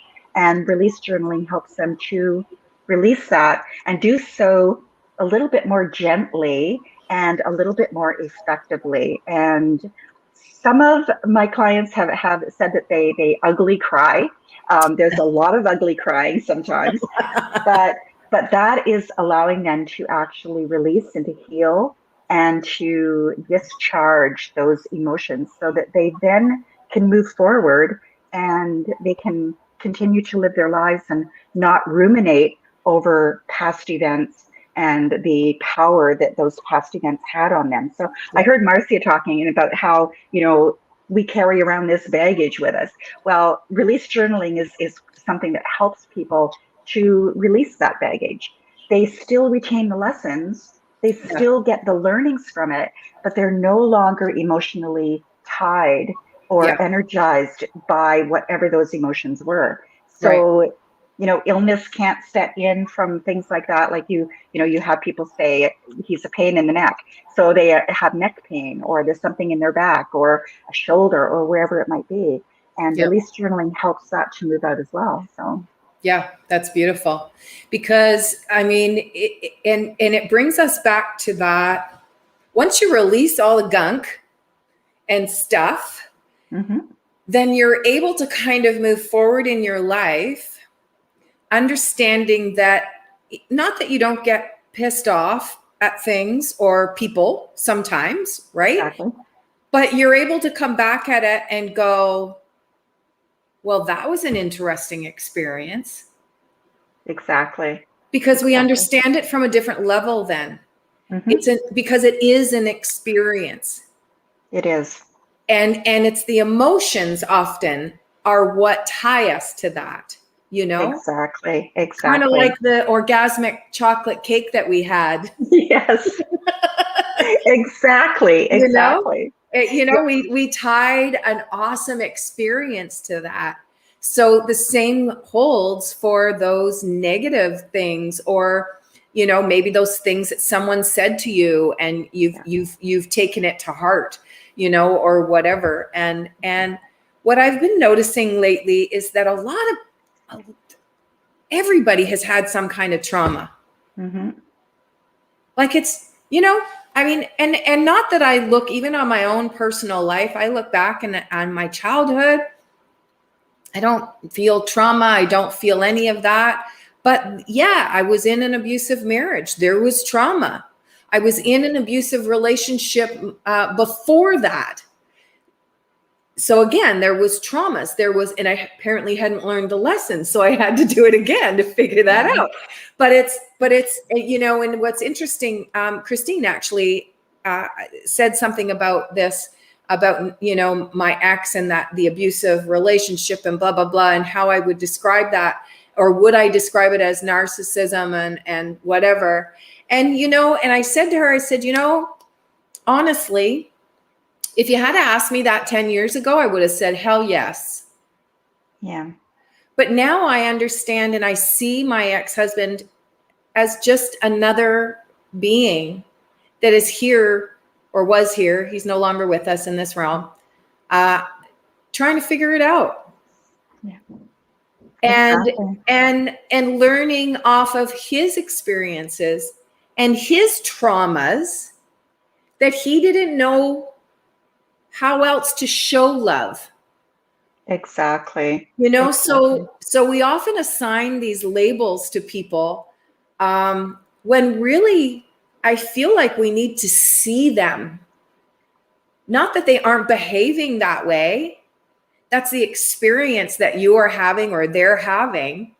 But that doesn't mean that has to be who we are and we stay with that forever, Exactly. And it is one of those things that everyone is doing the best that they can with what they know how to do. They have seen certain patterns showing up in their familial background of how people, work with trauma, or how they walk through it, or how they react to certain things.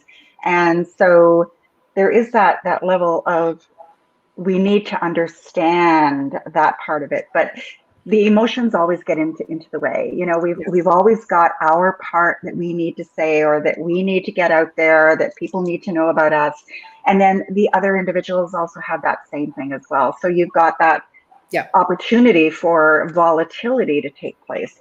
But when you are working on yourself and you are aware and knowing that there are things that you can release and that you don't have to hang on to any longer, but you want to retain those lessons, you just don't want to keep on creating those deeper neural pathways and, you know, ruminating everything. So there's something in hypnotherapy that we call revivification. That's a hard word to say, but what it is it's allowing you to remember, like the organic cake or the orgasmic cake. Yes.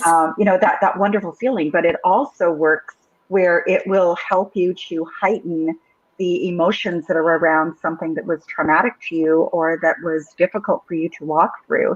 And again, it helps keep it in our body and keep it in our mind. And it can play a lot of havoc with us if we allow it to. I know that in my instance, I was literally thinking about that experience almost daily. And it got to the point where it was like, okay, there's something wrong here. I have to do something about this.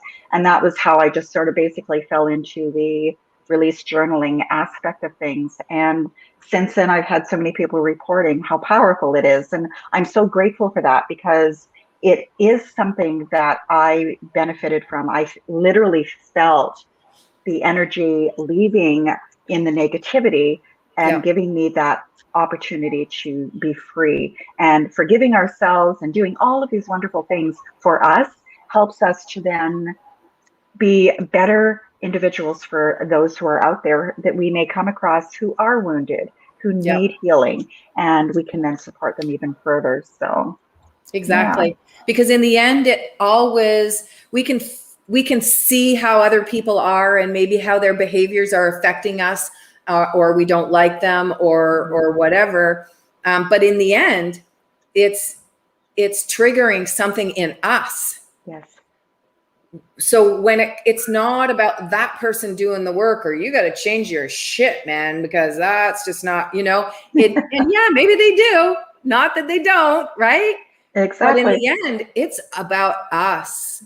It's about us going in and doing the work, even when we think there isn't anything there. Exactly. You know, doing the work to release that. And just because what I've found is when you start journaling about something, and I really like the colored paper and the colored pen thing. I'm going to try that. Because when you do have something that you're writing on, right? We've done this with our clients and stuff in classes, is start writing down. And actually we were taught this by our spiritual coach. Write down, say you're doing self-worth, you know, or and about yourself, and start writing about yourself. And you start out writing lovely little notes to yourself, you know, like you start out being all coochie, and then all of a sudden it takes a hard swing, and all of the shit that is in there that was hiding behind that beautiful, you know, front that you've had and been portraying, it starts to come out. And you just keep on writing it. And I love. I mean, I've seen myself doing that, and how something started so innocent turned really big, you know, real quick. Exactly. But in the end, like you said, it's a beautiful release. It's a beautiful release of that information, and you don't have to relive it again. No, exactly. And the key thing with release journaling is that, unlike, you know, your standard journaling where you would write in a book and you would keep it beside your bed, or, you know, anything like that, release journaling, I highly recommend that it be released. Get rid of that information as quickly as you can after you've released it. Burn it, shred it, even put it into some kind of water and allow it to evaporate. And when it is gone, it is sort of this cathartic kind of release that you physically feel it as well. And also, if you, I sometimes recommend that if you have a lot that you want to cover, keep it in a very, very small journal, like a very small paged journal. But again, the color paper is important, as is the pen. and then keep that journal inside a box that is tucked away in a spot where you know where it is, but it's not in your eyesight. That way, then it isn't something that is, right in front of you at all times and reminding you. Yes. It's sort of sitting there at the side. You have it available to you when you need it again, and then you can bring it out. But I always recommend that you don't keep your journal any more than about 3 months at a time, even if you have pages left over. Reason for that is because, again, you've got these energies and this, opportunity to go in that journal and go, I just want to read what I wrote there the last time. Because interestingly enough, you don't remember a lot of what you write in a release journal.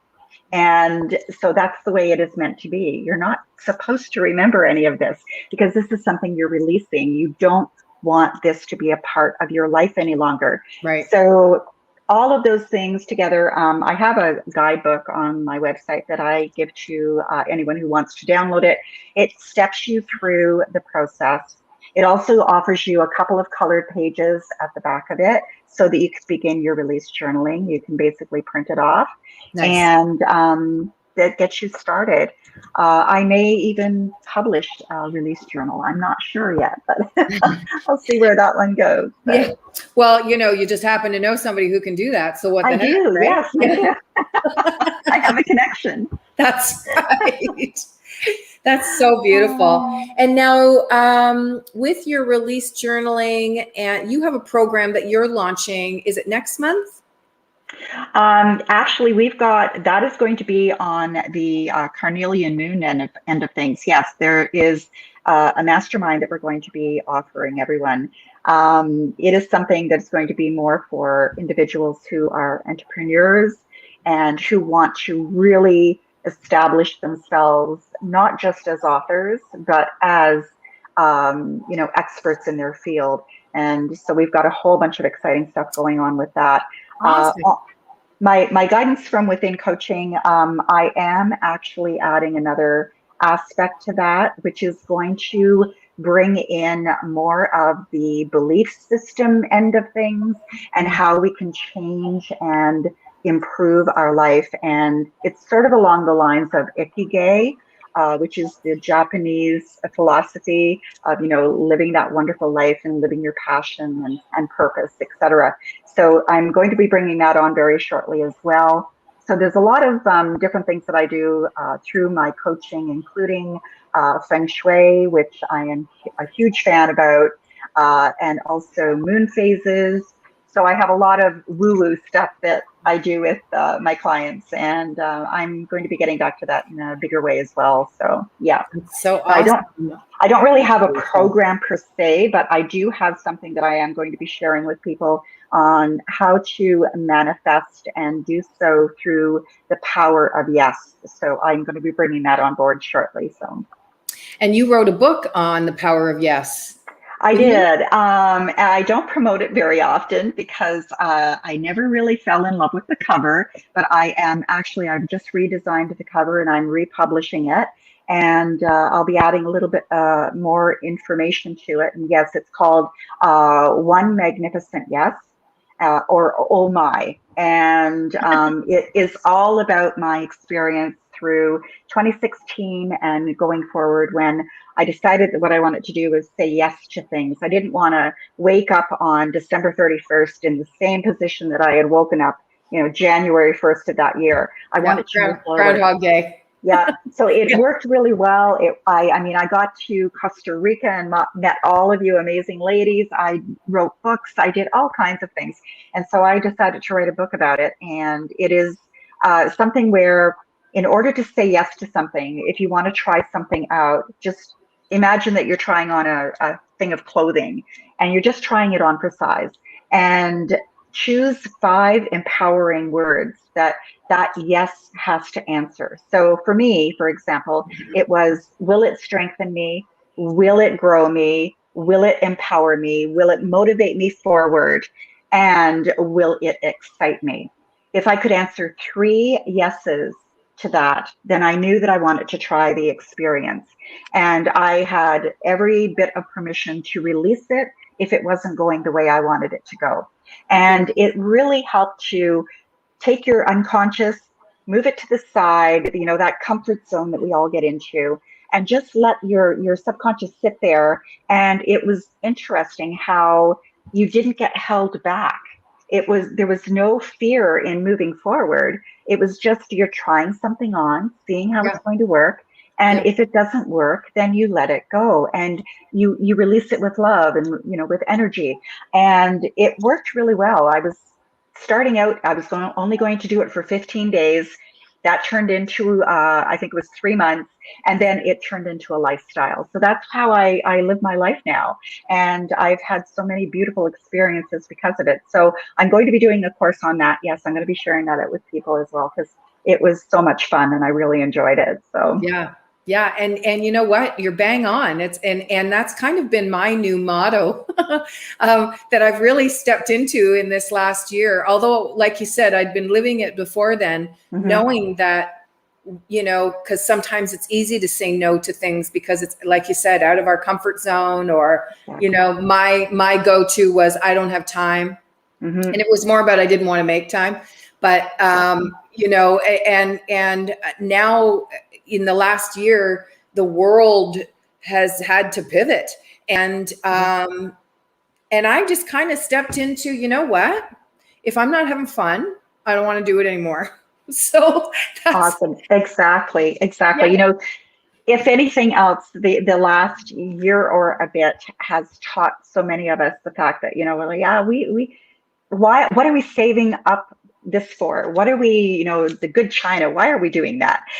This is meant to be a life that we live, and we live openly and freely and with, excitement and joy and all of those wonderful things, and start feeling alive again, rather than, tomorrow I'll do that, no, do it now. Because I got to go to work, or I got to get groceries, or I got to do the laundry, or I got to take the kids here, or I've got to, we get so caught up in that, and in that hamster wheel of life, that we forget we have a choice on how we want to experience it. So, hey, if you, and I'm, guilty, spent a lot of years, doing life for everybody else but me. And have really stepped back into my own power, and knowing that, hey, this is my experience. And as much as I get to enjoy it and experience it and love it or hate it or whatever, the benefits of that and what I'm learning, how I'm living, who I am showing up as, just expands to everyone around me, everyone I come into contact with. And that's how I want to show up in the world. Exactly. And it is a great way to live. And the thing that keeps me on that track as well is the saying that I know nothing if I cannot demonstrate what it is that is moving me forward. Right. Because when we demonstrate what's moving us forward, what's empowering us, what's giving us passion and joy, other people are seeing that and they want to know what we're doing. And then we can then share with them as well. So yes, it's a beautiful reciprocation that we can give to others. That's the gift we can share with them. So yeah, exactly. Awesome. Exactly. That's so beautiful. Yeah. So lots of good stuff you've got coming up, Judy. Thank you for being you. You are an awesome human, and just keep shining your light. Thank you. Thank you.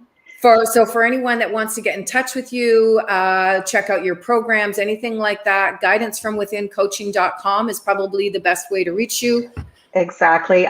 They can also reach me through my email, guidancefromwithincoaching.com. And you can go to my website, guidancefromwithincoaching.com, and download your free guidebook for the release journaling. There's also a number of other things there that I do as well, and I am available. There's a calendar that you can connect with me on if you want to reach out to me and have a meeting. And I'm looking forward to speaking to anyone who's interested in release journaling, feng shui, or mindscaping, which is another one of my favorite things. I know we didn't cover mindscaping, and that's a fun one. I meant to touch on that. Well, we'll have to come back another time and talk. Yes, we will. That's a whole nother conversation. Yeah, exactly. That's so awesome. Well, thank you again, Judy, for showing up, and just keep shining your light. And we will talk to you again soon. Thanks so much, Virginia. Take care. Bye, everyone. You too. Bye. All right. And Miss Christine is back. Okay. Good. Wow, what a great morning so far. I know, that's so much fun. Hey, like I get antsy in my seat. And even when you're on screen and I'm not, I'm like, oh, I just sit here, yeah. Craziness. Ton of fun. Some really cool people doing some really cool stuff out there. So this is a conscious business showcase. So if you know anyone who has a heart-led business, soul-led that you think would be great for our showcase, please introduce us. Send me a DM, and I'm happy to connect with them and share what we're doing. And yeah, we are so excited for the week before the showcase. Is really fun for Virginia and I swear, like, our vibration level goes way up because we're pulling together the bios and the photos, and it's starting to come together. Yeah. And it's kind of like, because often, Christine, I talk to a few people, but I'm more of the background person, and Christine is normally the one who's getting the downloads onto who needs to come and speak. And so often I don't know who is coming. So it's pretty awesome when I start getting the bios in and the emails back, and people are sharing who they are and what they do. And I'm like, so cool. And I get to interview this person, or whatever. Right. So yeah, It's kind of fun. And if you know anybody, tell them to join us. Right. And how I find the speakers, really, it's spirit, it's sources like that one. It's so cool. I'm doing my normal thing. I'm in Clubhouse, I'm on Instagram, and Source just points them out. And I am really excited to introduce Ben, who's coming up next, and just share his story. And he was a find from Instagram. Very cool. All right, peeps, I am passing the baton, whichever direction I'm doing that. Okay. Ciao. I don't know how to do that. Right? Where am I? Okay. Bye. See ya. All right. Let me bring up Ben. Hello. Hi. This is cool. I love this. Christine, hello. This platform is really cool. Awesome. Have you used StreamYard before? No, but it's not. The platform is cool. Yeah. But with you and Virginia, like, that's what I mean more so. Like, just immediately being in here and Virginia chatted hello. For real, like, it's an honor to be here. Like, thank you. I appreciate it. As soon as I popped in here, I felt the goodness.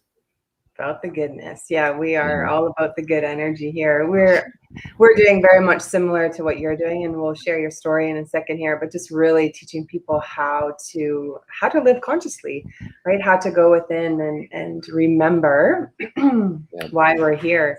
And before we get into your story, I just want to share how I found you, because I think it is absolutely hilarious. The holistic psychologist is a common person we both know and love. And I found you, I think she had posted your little video for her book.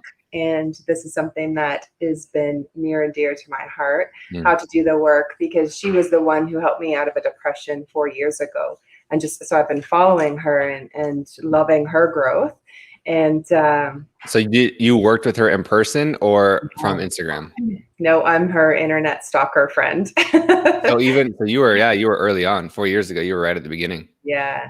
I think she had 40,000 followers or so when I started, which is amazing because I think she started in July and I found her in about October, November. So she had 40,000 by that time, and now she's over 3 million. Like, it's just so crazy how much she's grown, but she's really just sharing her story and teaching us how to be vulnerable within our past and what had happened, but then how to take that pain and really use it for our purpose. So I'm going to share your video, if that's okay, on Instagram. Yeah, for sure. Share away. I love it. Shared, which I think is super awesome. Give me a sec here while I get this pulled up. I'm learning how to share in StreamYard. Cool. All right, so this is Ben's video. I don't have the sound. It's not going to come out, but you can see he's cleaning. That's funny. I know. We all need to face our shit. Yeah, you need. Yeah, the song is a Fergie song, so listening to it helps the vibe when you listen to it. Right. Everyone, go follow Ben on Instagram, the Fear Guy, and go listen to the video. You're right; it is much better in sound. I haven't figured out how to put sound to StreamYard yet. Not technically sound. But that's how I found Ben. I was like, oh my goodness, this guy's hilarious. He's doing the same mission we are. And so I reached out to him, and so grateful that you accepted, and here we are. So share with us, a little bit about your story. How did you get to be the Fear Guy? So for me, I actually have Nicole's a good friend. So I have her book back here, but I have another book back here. It's called The 50th Law. Do you know who Robert Greene is? No. So this isn't necessarily, it's actually not at all a spiritual book. So he wrote The 48 Laws of Power. So that book is, all about power and deception and manipulation, basically. So obviously very different. But what that book, so that book is The 50th Law, and he wrote that with the rapper 50 Cent. So my first venture was music. So I used to be in hip hop. And so that was my first, I guess, life purpose. Like I did that fully knowing that was going to be what I did with the rest of my life. And why I'm pointing up at that book is because that book, the main thing that it talks about it is to be fearless. So the author, what he noticed in the rapper 50 Cent, why he was so successful is because his fearlessness. Fast forward today, it depends who you are, what context, but that could or could not be true. Like fearlessness doesn't exactly exist. But that was I have natural gifts and talents that I've cultivated, but that was really the first conscious step of, okay, I'm going to intentionally do things that I am afraid of. So for my friend giving that to my birthday, 11 years ago, it started me just down this path of like actually seeking out what I was afraid of. Unfortunately, through just my energetic and like dharma and purpose, and even like if you look into my human design, I don't feel fear the same as other people, and so I get to understand it in a new way. Like, and someone actually messaged me this the other day. They're like, I don't think fear was learned. So most people, right, fear, like you just feel it biologically, which of course we all do. But it's interesting. They said that they learned it from their parents. And of course, fears are projected onto us. But anyway, back to the story of how I basically got here is from that, I started doing things I was intentionally afraid of. So I would go downtown, in the city streets, and with my friend, and we would ask people if we could freestyle rap for them. And we would say, hey, like, give us a word, we'll rap about it. And I was terrified every single time. But that's how we got good at rapping, performing. I entered, rap contests, ended up, long story short, I was booed off stage one of my first performances and later performed for like thousands of people. And then that really just led me down a certain path. And then eventually through the corporate world, through like business school, I got to a point where I was just like, this, no matter what my title is, no matter how much money I'm making, like this isn't my thing. And I finally realized through losing a lot of money that that I had invested into my business, losing a lot of that money actually created a place of surrender for me to really step into who I be. And that is the quote unquote, like, fear guy. That's just, a moniker and identity. Right. But it's, really like a fear alchemist, a fear coach. And that's just a quick, rough story of how I got here. Oh, I love it. Can you tell me again, what's the name of the book and the author? I'm going to type it in. So it's called The 50th Law. Basically, it's just like, do things you're afraid of. That's that's the main thing. But for a 19-year-old kid, that was profound. And honestly, for a lot of people now too, it still is profound because fear is, fear and shame are the lowest vibration. So it's what we avoid at all costs. So that's essentially, that's my work in a nutshell, is leaning into what you're afraid of, because that's a lot to teach you. Right, right. I love your story, and I love what you're sharing, because actually my little niece, I raised her, she's 8. She wants to be a singer when she's older, and she does these little raps and rhyming, which is really cute. Her stepdad is a rapper, and he has music out. So this is, and 50 Cent, like, that's all really close to my heart too. So yeah, thanks for sharing that part of it. Of course, so welcome. Yeah, and the fear, and even the other parts of the book, I was raised Jehovah's Witness, and there's a lot of fear and power, and even in that, and so yeah, that it resonates on a lot of levels. So thank you. Yeah, I mean, so I was raised Mormon, so I'm from Salt Lake City, Utah. So you understand. Similar-ish. Yeah, like it's honestly, it served me. It served me exactly as it should. Like, I'm so grateful for it. I think I still would have been me eventually. It just helped me become me quicker. Right. If that makes sense. Right. And there are gifts to everything that we've been through, and I've been really looking for that this year. And I would say, the gifts of being in one of the stricter religions, and even the Mormons, like, we both went door to door.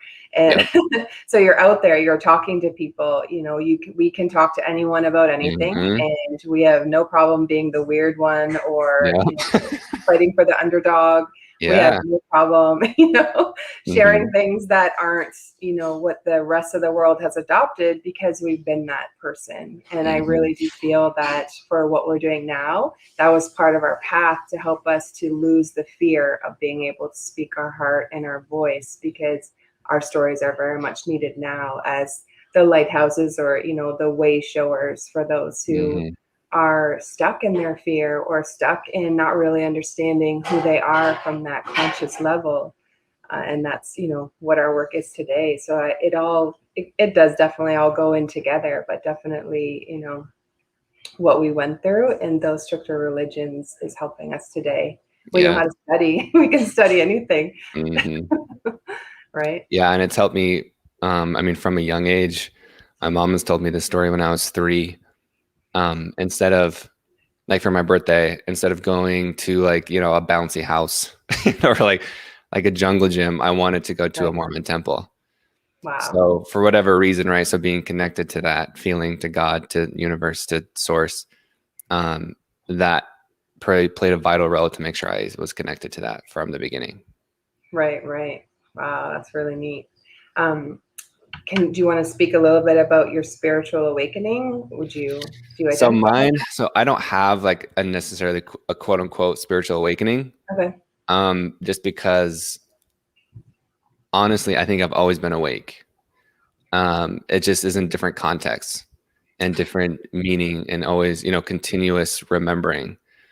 And so I don't think I was, fortunately, I didn't come into this life asleep, right? Like, the whole, let's visit God for my 3rd birthday. So and I had a fortunate background where I grew up with people telling me I was special. And they, at that time, right, they think I'm going to be some like prophet, like in the religion. But for whatever reason, that instilled a belief in me that I could really do anything and everything that I wanted to, and that I had a greater purpose. And so, but of course, like, once I left that religion, and I didn't really think about spirituality, I was definitely still connected. But one of the first, I can tell a story of like one of the first instances. So my mom, she's always like, I remember as a kid, like looking at her dresser, like my eye line, I remember seeing like Wayne Dyer books. So even though like we were, religious and spiritual, she's always been connected in different ways and open. And so she told me a few years ago, before I left one of my jobs, I was, thinking about it. And then what she told me to do, she was like, call on your angels. And so I was like, okay, Mom, I was like, sure, I'll, call on my angels, because whatever. But I was actually in my car on the way to work. And what I was deciding is whether I should leave this job to accept. So I was in this job that I was with for a long time. We grew it from 50 people to like 1,500 people. And so that was, the comfort zone. But I got this offer that I really felt good about, and, it was going to expand me. But of course, fear was in the way, but it was also equally exciting. And so she she encouraged me to call my angels. And so one day I was just in my car. It was like in the winter, it was freezing. And I was driving on my way to work, no music. And I just called out loud, all right, angels, beings, so like things I don't know who or what you are. Right. I need your help. And I actually said it out loud. And what I asked specifically was, should I accept this job? And as soon as I said that, it was just like, boom, I got the deepest chills that I've ever gotten in my life. Like it wasn't just chills. And I'm sure most people know what I'm talking about. Like it was a thorough, I should think of a word like you could call like an activation or like an electricity. It was like through my whole body, and I could feel it like waves, and like 7 waves happened. And so I immediately knew, I was like, sweet, like I know my answer. And that was I guess one huge reminder. And then even since then, just over a year ago, so I rebranded. I used to have a different business before the whole fear thing. And when I rebranded, I did a similar thing where I was just, meditating on the ground. The pandemic had just begun. And so the world shut down.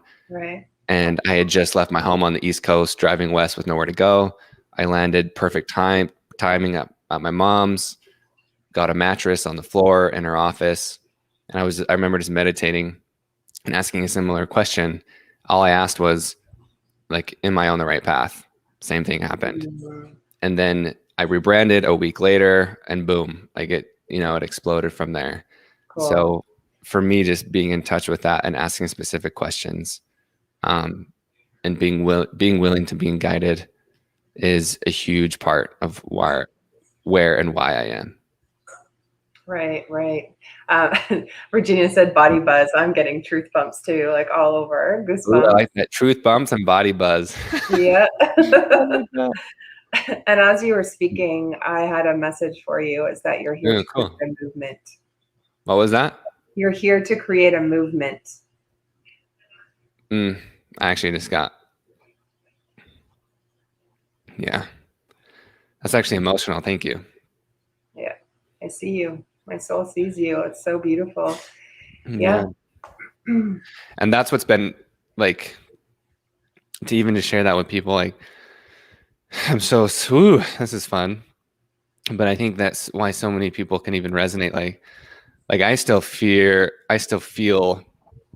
fear too. Like, because I have so many people tell me that it's like, yeah, like a movement, right? But when it's something hasn't been, I mean, it has been done before, but it hasn't been done before. And when you're meant to lead, that can be scary, because there isn't like a defined path of doing it. And I was watching, there's this new show on Netflix. It's called like Bones and Shadow or something. And it's actually, hold on, let me make sure it is what it's called. Cool. That's what it's called. Because I think it's cool. Shadow and Bone. So what it is, it's like essentially how it's a magical show or whatever. But when I watch shows now, I watch it usually for symbolism now. And so this girl is quote unquote like a savior. So she's embracing a power that she never has before. Right. But she has a fear of that. So she has a fear of embracing the power because she was raised to essentially hate the people who had powers, because there's people who do and people who don't. Okay. So she was raised to like, you don't want to be stuck up like them. But now in adulthood, she realized that she, is the quote unquote savior and has the power that no one else has. So there's so much fear involved in that. But anyway, I think it's a cool show because people could even get a lot of different things just about fear. Star Wars teaches a lot about fear. Frozen teaches a lot about fear. It's fascinating. Yeah, absolutely. So cool. Can you talk a little about, sorry, I have so many things I want to ask you. Ask away. Yeah. Can we talk about the retreat that you had? Remember your truth. Yes, absolutely. Yeah. So in 4 weeks from today, actually, is when we'll be concluding that container. And so, yeah, it's called Remember Your Truth. It's in Sedona. So anyone who's in the US, because I know like border is closed for now. I've had people in Canada want to come. Yeah. And like they can't. I'm like, that's so like it's weird. Because it's like, like I know Canada's not the same, but it's, like I feel like the US and Canada are basically the same. So it's so weird that it's like you literally can't. It's odd to me. Yeah. But yeah, so the retreat is in Sedona, Arizona. So it's, of course, a magical place. Mm-hmm. And I call it, and we're calling this Remember Your Truth, is because that's what I believe in. Like, it's not that I'm giving you something that you don't already have. Right. And like when people work with me, that's one of the things, usually they come to me because it's like, okay, then I have this fear that I want to make go away. And it's like, well, that's not necessarily what we're going to do. Right. And it's like, I'm not here to fix you. And I don't believe that you need fixing. Cool. And so when you come into the retreat setting, it's the same thing. It's that you are powerful and I am powerful. And it's just a remembering, like you will continue to remember, right? But it will be a big remembering and activation, stepping into that place with incredible people. And of course, the workshops, all the things, but most of it is just stepping into that portal. It really is. It's been fascinating as I've even developed more of like myself. It's really easier than people think it is. Like it's not, yeah, there's a science and method to it because even, that's what alchemy is. It really is like a science and it's magic. It's both. Right. But it's easier than people think it is. Like all you really need to do is say yes and step into it, and like the downloads and the remembering just start to click and lock in place. Right. You're getting some love in the comments about the show that you mentioned and how it's incredible, angels, supernaturals. This is Virginia. She's cool. Amazed too, even the storylines, how much they relate to what's going on today. And Diana too. She's saying symbolism in the movies and our series that we can watch is once you're on your spiritual path, you see things, from a different level. And it's cool how it's all connected, just like nature. Yeah, and like when I actually I'm rewatching all the Star Wars in a row right now. Cool. And I was like, how is this not more of a thing? Like people realizing like what Yoda said in episode like 6 to Luke. What did he say? Like essentially Luke was trying to raise like because he went to visit Yoda and he was trying to raise the ship out of the water or out of the swamp so he could fly it again, and with the Force, and he's like, man, I can't do it, like I don't believe I can. And then Yoda was just like, and that's why you can't, basically, but he said it in Yoda lingo, right? And so that was just so there's so much. And I was like, and the Force is love, right? The darkness is fear. But they're really, I think people get confused like with fear and with darkness too, is we get confused about the polarity when you realize it's the same universal intelligence, just a different expression, a different vibration. It actually becomes much simpler, and I guess you become more compassionate for it, because it's not like this thing is evil and it's trying to destroy me. It's like potentially, however, that is what it knows to do. That's what it's also been programmed. And so that's what the past 6 months I've really been studying the energetics and spirituality of fear. And that's a whole other thing I didn't even realize, like, because once I got, the biology, the neurology, all that, subconscious reprogramming, I was like, whoa, there's a whole other side to it of like the energetics. Right. And it's the same, but different, but it's fun. I love it.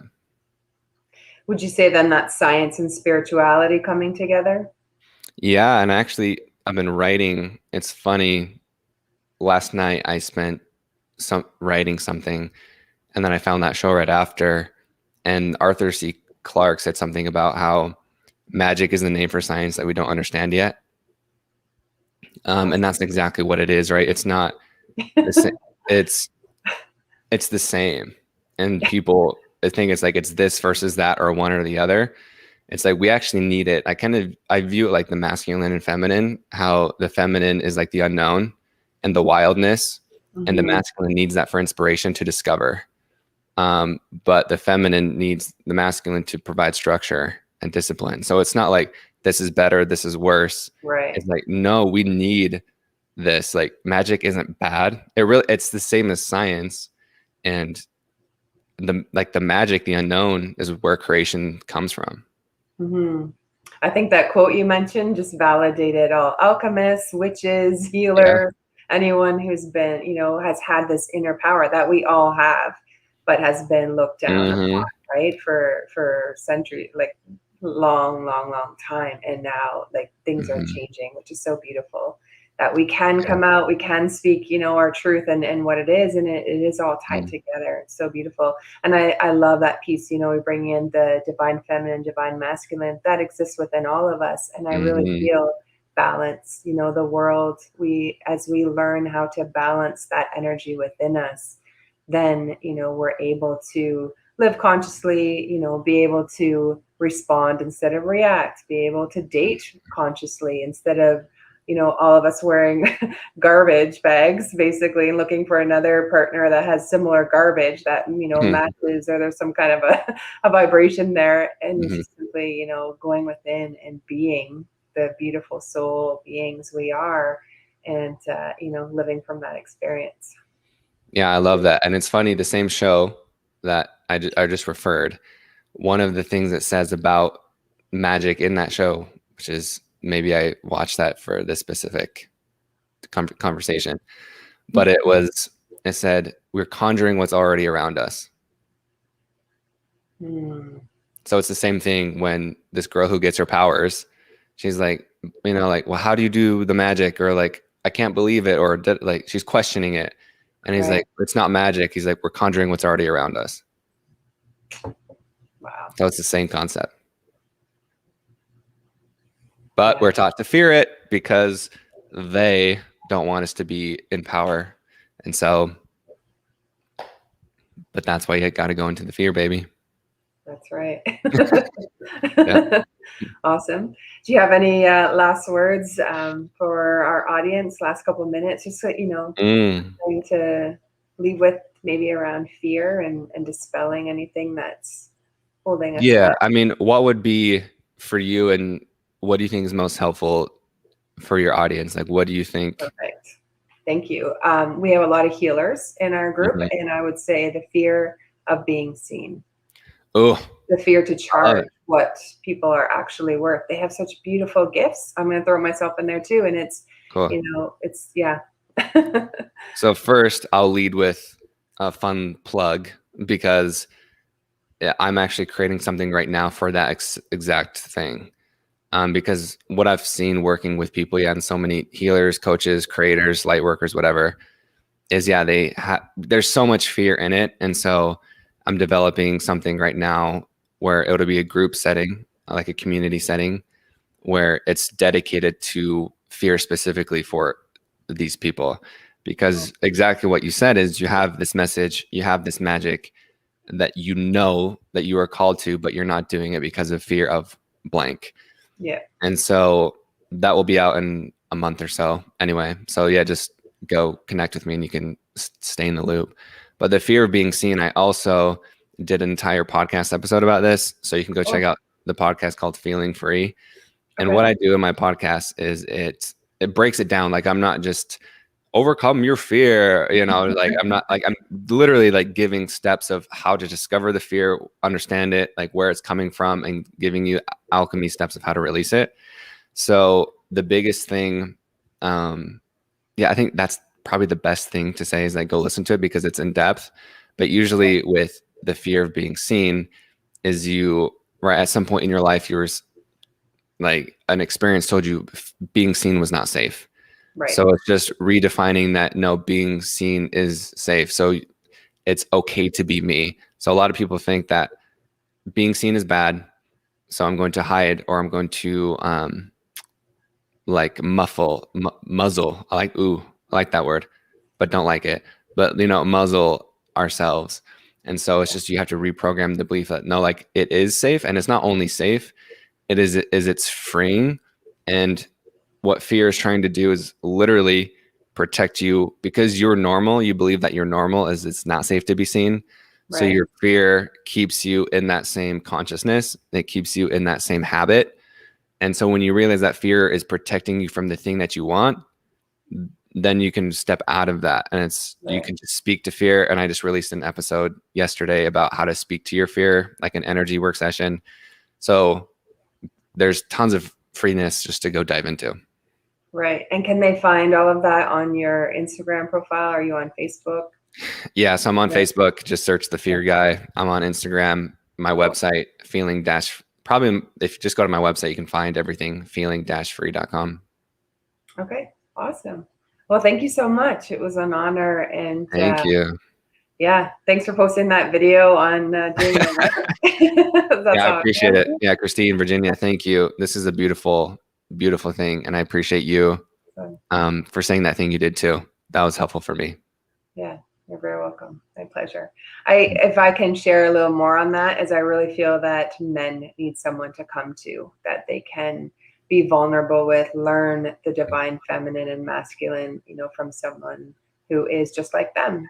There's so many coaches, like women will easily, go for coaching or help or whatever. And so it's just, I think men are ready. I've seen so many men coming out and saying, hey, this is how I'm helping people.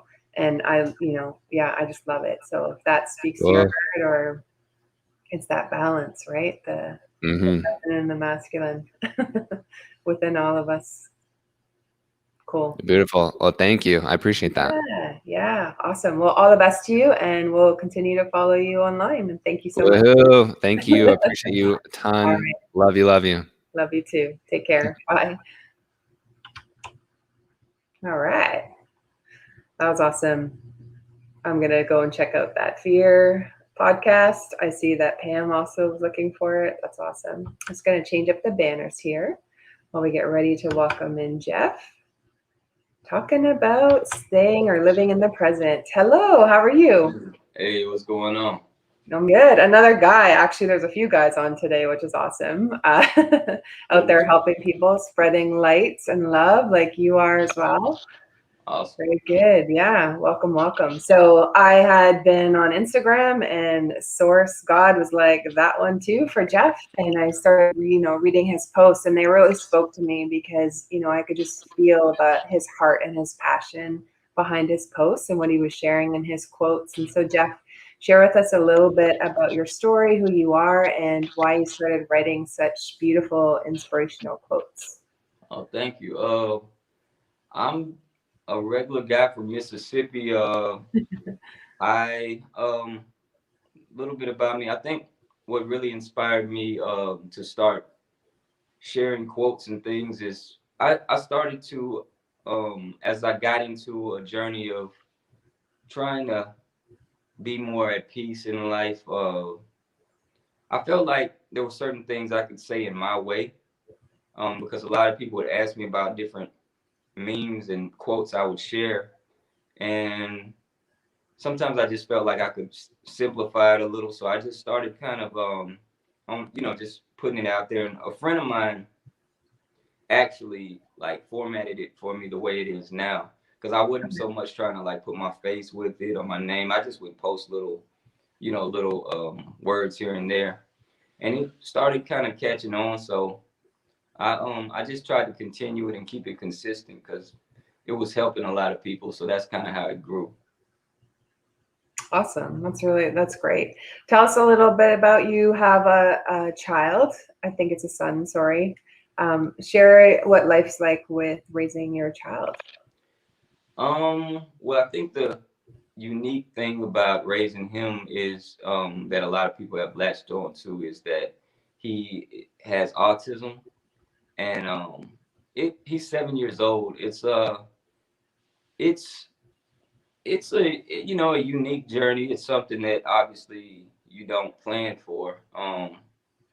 And I mean, it's so much I could probably say, but it's I like it. It's just I just take it day by day. He has certain challenges. He's just starting to be a little verbal at 7 years old, starting to talk a little bit, and we work hard at at those things, just trying to help him develop and motivate him to want to reach his potential as far as going out into the world and being as independent as possible one day.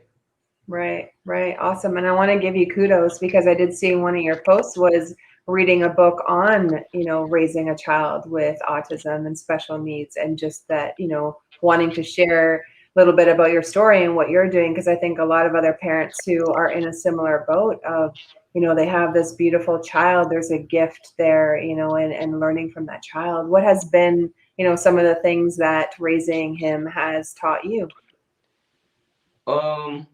I often think, like, what we're here talking about, living in the present and things, I think that I wouldn't even be in that position if it wasn't for the events that transpired around him and everything like that. And I think that one of the best things you can have in this situation is patience, because and that's with like all kids really.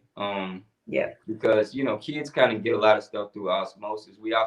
You have people that say, oh, like, do as I say, not that as I do. A lot of parents tell their kids that, but I think that ultimately kids really can learn from your example a lot of times, how you react to situations, right, how you react to them and everything else. So definitely patience, and just just really dealing with him in a way where he feels as if he has somebody who's supportive of his progression. So I think patience is the main thing, though. Right, right. Awesome. And, just continuing on with your topic of living in the present, what is it that you want to share about that, or how you mentor others? Cool. I think that what I'd probably like to say, one thing about living in the present that I kind of discovered is it's kind of like a hack for everything else. Like, I think a lot of the core of even like religions, somewhat, if you really break it down, is saying trust in this thing, take it step by step. Don't lean on your own understanding per se. Kind of get to know yourself so that you'll be in tune with what you need more so than even what you want. And that's I think presence helps you attain a lot of that, which is peace in a sense, when you can just take life step by step, and you're not necessarily worried or anxious about what may come or what's happened in the past or anything like that. It's there's a lot of freedom there. So it's the core of what I try to reinforce to myself daily, through just understanding that idea. And even when I do meditation, prayer, whatever I do, that's what I try to reinforce. Right. Have you had like a time in your life where it was kind of like a spiritual awakening, or is that something that you've kind of grew through your whole life? I think that I've always been maybe kind of like a stoic type guy. Like, I don't get too overwhelmed when quote unquote bad things happen, or too excited when good things happen. So I think it was easy to latch on to some of these concepts, but I've definitely I think for me the thing that really triggered like this change in me is just tired of, I was kind of angry at the time about 4 years ago. I was just tired of being angry and feeling kind of vengeful and all that kind of stuff, that because of a lot of things that were happening that were out of my control. And I think once you kind of get tired of that type of thing, you're either gonna go one way or the other. And I just chose to try to improve my life. Right. Yeah, that's awesome. We love meditation at the Healing Soul School. That's like our step for going within and calming ourselves, and being able to connect and get the answers for our lives, and what's next for us. Tell us about your meditation. How did you start? Where did that come from? I started like just I started first just trying to live in the present, but then it kind of brought me to meditating, and I started just regular, like with guided meditations and just kind of learning from that. And over time, I started to kind of develop, it's just something simple that I do daily. And yeah, so that's pretty much how I came to it. Right. Do you find, and I'm wondering, because I've been observing in my own life, do you find that when you miss a day of meditation, does it kind of rattle or throw things off if you're not following?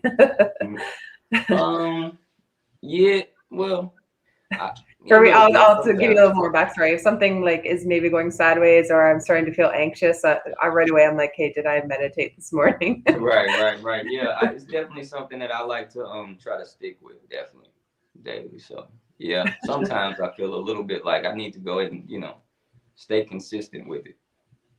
Yeah, exactly. Virginia is our meditation coach, and she's just like, get your butt in that chair, do the meditation twice a day, once in the morning when we wake up, and, just having some kind of a routine or a ritual, if you want to call it. And then again in the afternoon when we maybe hit a little bit of that lull or when we need a nap usually or something to go within. Have you had any like visions or anything like that during a meditation? You said visions? Yeah, visions or any ahas when it just like helped you in your life to move forward, or maybe with your son? I definitely sometimes I actually get pretty. I feel like I get pretty good ideas sometimes, like things that I may have been kind of like mulling over or just kind of sitting with for a while. An aha moment. But mostly for me, it's just kind of like I have so many thoughts and things rushing sometimes. I mean, it's kind of just kind of creating a separation between that and myself, and just understanding that that's not who I am, and I don't have to follow every thought where it wants to lead and stuff like that. Right. I'm so grateful for meditation now, even just a quiet practice in the morning. I would wake up at 4 or 5 in the morning and be so frustrated, like, oh, it's too early. And if I, just annoyed that I'm awake in the middle of the night, not knowing why. And now I just go in, or I, have a conversation with God or meditate or do a guided meditation. I kind of just tune into what I feel for in that moment. And it makes the morning so much better. That's awesome. That's really awesome. Yeah. Cool. What's your vision? Where do you think, if you're going to create a business, or what does that look like for you? I don't, I've been connecting with great people like y'all, and things have kind of just been happening. It's like it hasn't taken a lot of effort, and I mean, I can honestly say, like, I've gotten to the point where I just trust this thing. I just trust like putting one foot in front of the other. Sometimes I do get a clear revelation in a sense that this is what I need to be doing, and if I honestly see a way where I can create a business or help people, I want to progress into that, but I'm just taking it day by day right now, and all these great things are kind of coming together, so we'll see. Right. I just posted about having a wait and see attitude about a lot of things, and because I think that we all want to create something great. We all want things out of life, but a lot of times we don't really know what we want or need, in a sense, so sometimes it's good just to create some space to kind of have the flexibility to go in different directions, because sometimes it's like we lock on so hard to something. Right. It's like, if this doesn't succeed, I'm going to be devastated, or we spend so much time like suffering trying to get there, and we don't give ourselves enough space to say, oh, I might need to go over this way or this way, and be flexible. So I just try to stay flexible, but I would love to create something, because I'm a businessman and everything. So I would love to, create something that could help others and create some, good stuff. Yeah. Right. Well, I think you're on a really great start, with the quotes that you do have that I found on Instagram, just sharing your heart and, for teaching people how to have a better thought, or, reading something that's going to make their day a little bit better. Where does the inspiration come from for your quotes that you do post? Is that just stuff as you're going through your day? Yeah, just things I think about. I might write something down, and a lot of stuff. I mean, it's such a simple message, and it's so many people I learned from, so many, I guess you would call them spiritual teachers and stuff. And I'm not saying anything new. I may in some cases say it in a way where it's like, okay, because I think sometimes people and you may experience this as well, like especially when you're not into like spiritual type messages and stuff, sometimes people will latch on to your identity. Like, okay, who's this young guy saying this, or, who's this young woman saying this or whatever, like somebody who's similar to them or whatever, you know what I mean? So I think some people latch on to it who may not be into this stuff because I say it in a simple way, whereas they may see an Eckhart Tolle or somebody like this, people who I've learned some of these concepts from, and they're like, Right. oh, I don't want to listen to that. I don't even know what he's talking about. Who's this old guy? You know what I mean? So I think that it works out pretty good. Yeah. Virginia just posted a message saying that the quotes are your gift to the world from spirit, said in a way that feels right to you. And I want to even continue. I just got goosebumps. Thanks, Virginia. Yeah, I like that. Yeah. Yeah, they definitely are a gift. And I would say, we all have a message that is for the world that only certain people can hear from us. So you have a market. You have not even a market from a business point of view, but you have a group of people who are going to hear the message from you only and not from someone else, which is really cool. Right, so exactly. neat that God has put that on your heart to share, because whoever you end up reaching out to, or whoever follows you and they know a little bit about your story and who you are going to be impacted in that, in that positive way. Yeah, it's a cool thing. It's cool, like what's going on in the world in that respect. It's a lot of it's a new attitude in a lot of ways, that's I think gonna create some, good things in the world as far as how people react to one another and, on an everyday basis. Yeah. So I just, I want to say to anyone who's listening and or catching the replay, if you're like Geoff and you have this passion, you've been doing this thing for free, just something that you want to help others with to either make their day or, something around that, look into it, because there's a passion there and there's something there that maybe that's your gift to the world, or the piece of the puzzle that we all are. And that's the, the piece that you're meant to bring forward. And know that whatever is in your heart is what, how you move forward, whether it's in a business or just helping others or helping your family heal. The cool part is we just get to be ourselves, and to grow and expand from that. And who knows what's going to grow for you. You might end up creating a movement too, just like the fear guy, and just bringing along people who can only hear that message from you. Cool. I mean, hey, I'm open. I'm open. I'm open to seeing where everything is gonna go. So yeah, I like that a lot. Yeah, right on. So cool. We've got about 10 minutes or so. Any other last thoughts on what living in the present is, or how you feel, or maybe what the world needs, or some inspiration? That's a that's a loaded question. Yeah. I mean, I definitely think that it's important. I mean, I could go into conceptually what it means to be present, but I think even just as far as people who may have never thought about that, it's good just in our lives, the way we deal with friends, children, family, whoever. It's good to be present in the situation and be there. I think that, there's this kind of concept version of like how we see the world in time, a lot of times, where we're constantly like, if I get to this place, I'll be happy or I'll be satisfied or whatever. But life is actually like right now, me and you talking is life, you know. I mean, there's no other life. You know, we can plan for things that we want to happen. We can, you know, but, and even when it comes to just thinking about the past and things that have happened, you know, it's like life is now, you know, and Right. no matter what we have materially or what we, you know, or what we aspire to do or anything, until we really learn how to come into the present, we never really will realize what we truly have on this earth, you know. And I think it's an important thing to realize, you know. Yeah.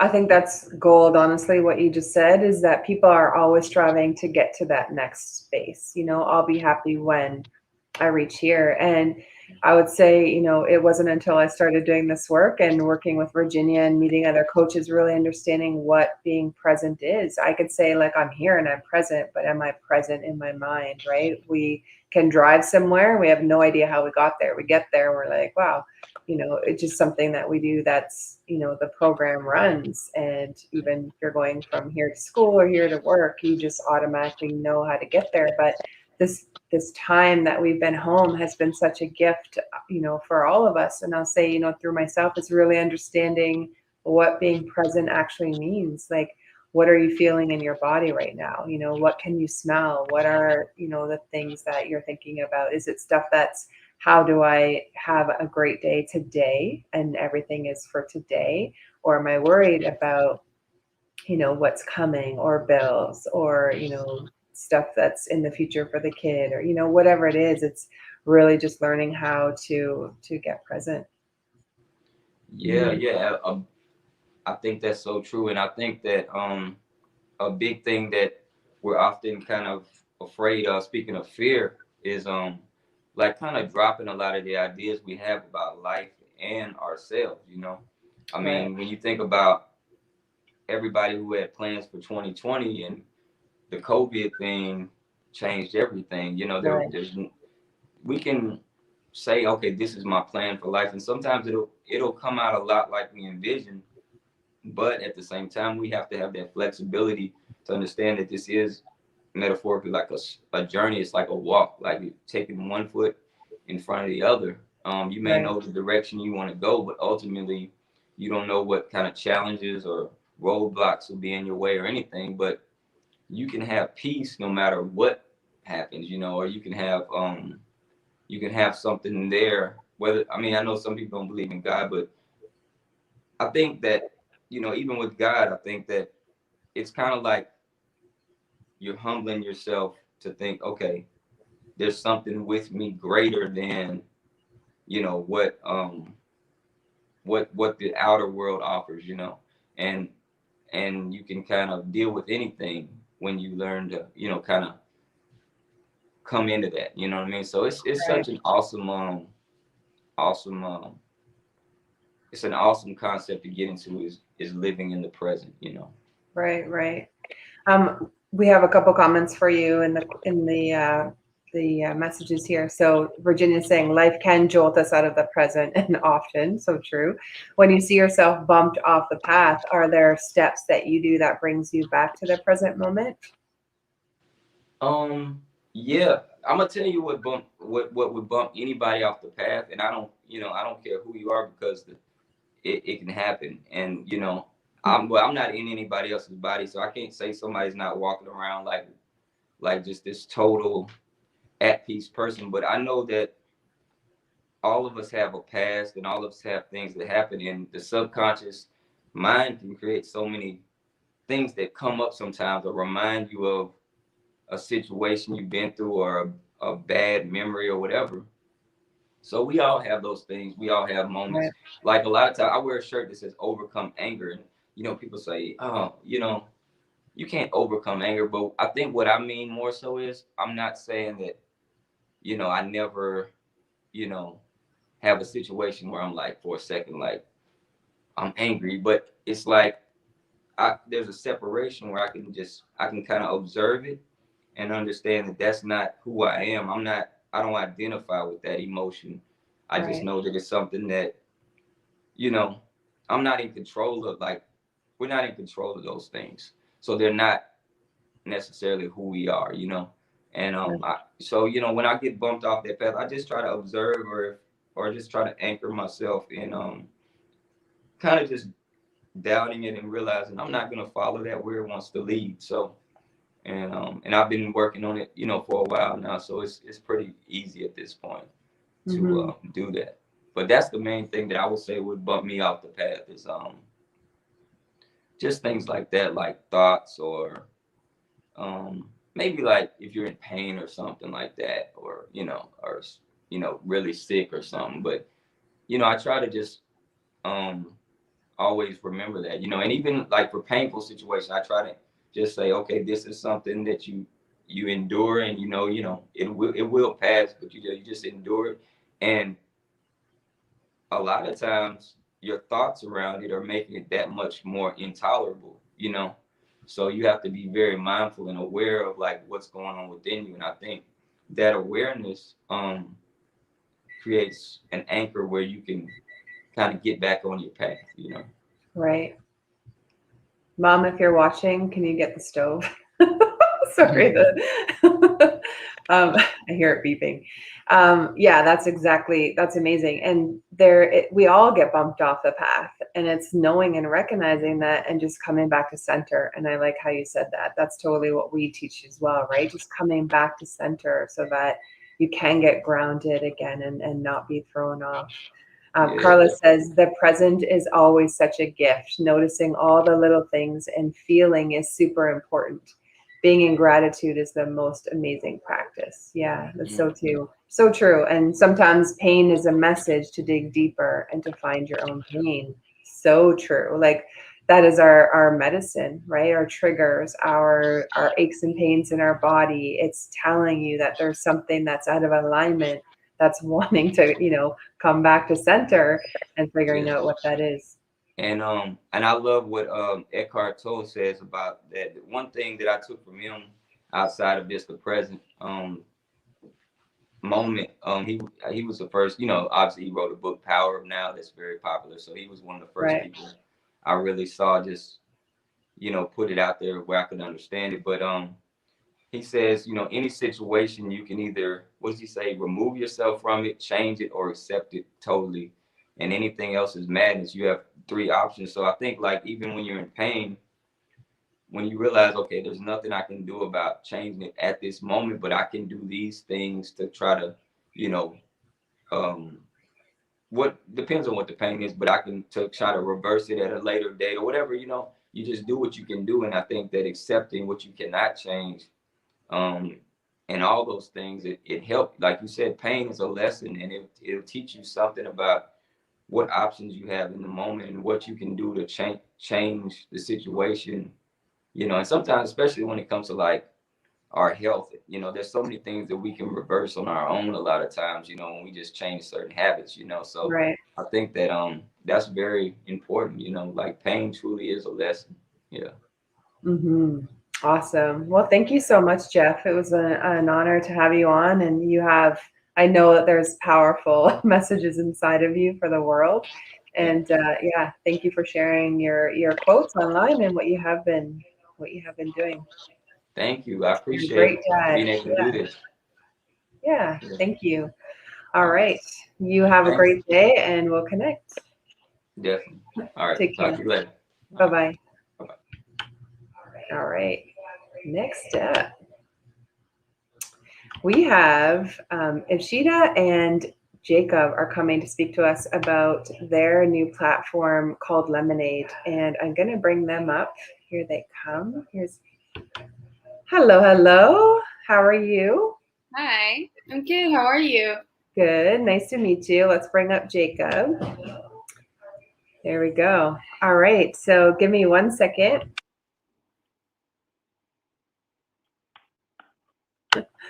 All right. Thank you so much for being here today. I had met Jacob through a meditation that I was a part of for Vibe Queen on Lemonade, the platform. And Jacob reached out, thankfully. And I just love what you guys are doing. I think it's so beautiful, you know, how you've come together. And so I want to give you the time. I know we only have 30 minutes, and let's share, you know, what you're your platform is. Maybe let's start. How did Lemonade start? Where did that come from? You want to start it, Sheila? So it's really funny because he was messaging like, oh, she's the one that's gonna look, she's my social person and she'll be the one to talk. But I feel like, Jacob, there's also a part of you that wants to talk. Whoever wants to speak and share your message, I'll let you both share. How did Lemonade come? No, definitely. So I think we started at first, Jacob and I started off as friends who then turned into roommates. And then we were looking for a third roommate. And that's when we met our third co-founder at Lemonade. So everything was going fine. Everything was great until one fine day. Our third co-founder just slides out saying, hey guys, check this concept out, which is basically the fact that currently, not just currently, but it's been like this since years, that creators across any genre, they're barely empowered, right? They barely have a space to be able to build their community, monetize it the way they want. There's just a lot of gatekeepers or even a lot of tools that they have to learn and master in order to start building and monetizing consistently their communities.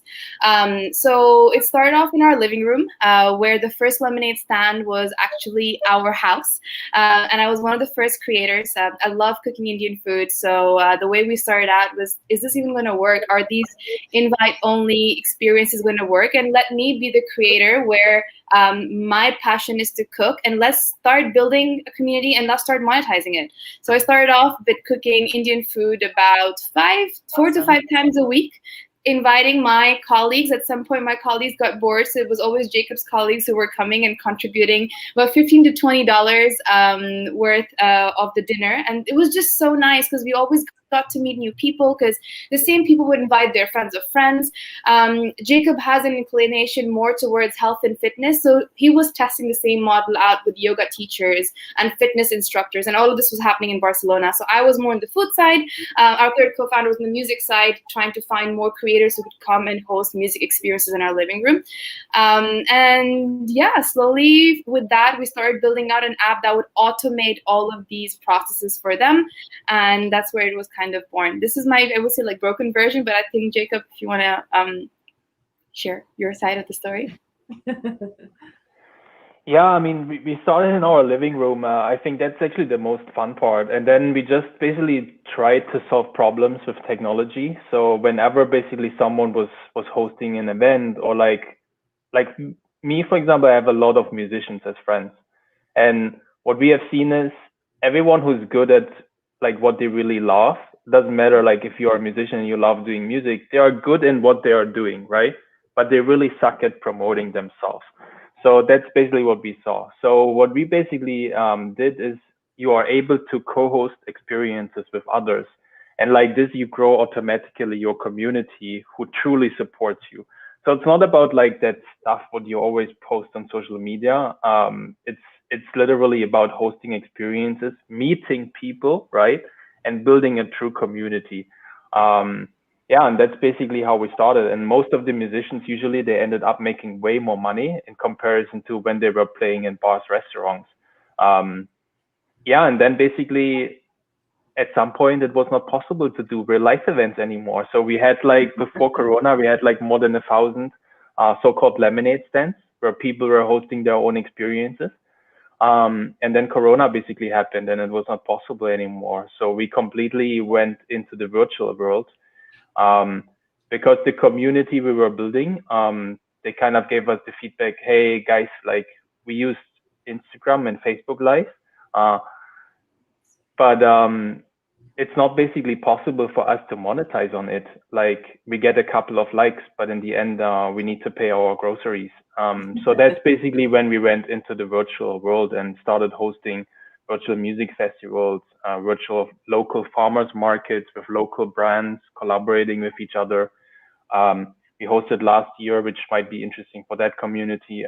We hosted like a really big event for World Yoga Day. We had more than 50 yoga teachers from around the world, I think from 20 different countries. They were basically performing and hosting yoga sessions over the whole weekend. And all the contributions, donations, and also product sales, they went to a nonprofit organization.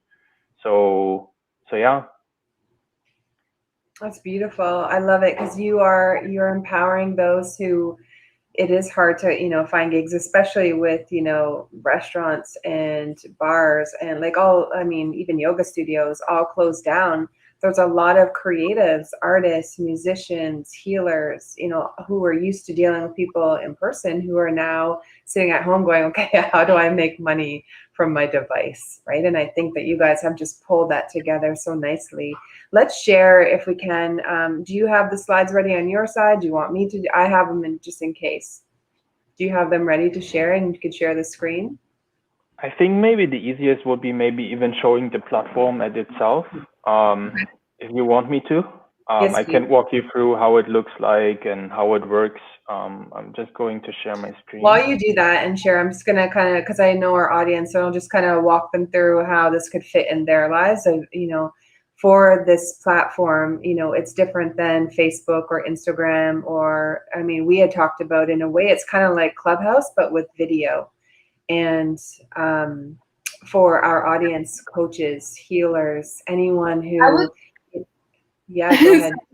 I would look at it as a lemonade as a bunch of lemons that have kind of come together to create lemonade. So if you were to see Facebook is a lemon, Instagram is a lemon, Eventbrite, Ticketmaster, they're all lemons. So the way we've built the platform is that it's there to solve a very specific problem that a creator is facing. That is, how do I manage payments and donations so I don't have to send, let's say, a PayPal or a GoFundMe link. So you can do that on the platform. You can attach your bank account, you can create a ticketed event, and you can also accept donations. How do I extend my community and make it bigger?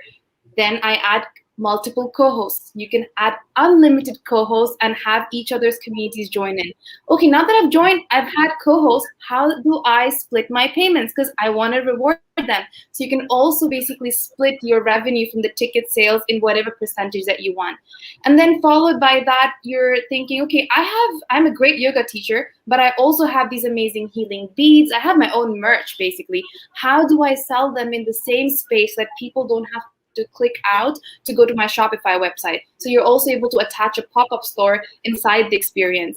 So while I'm creating everything, I want my guests to also meet new people. How do I do that? Do I have to lead them to a completely different event manager who will come and curate icebreaker games?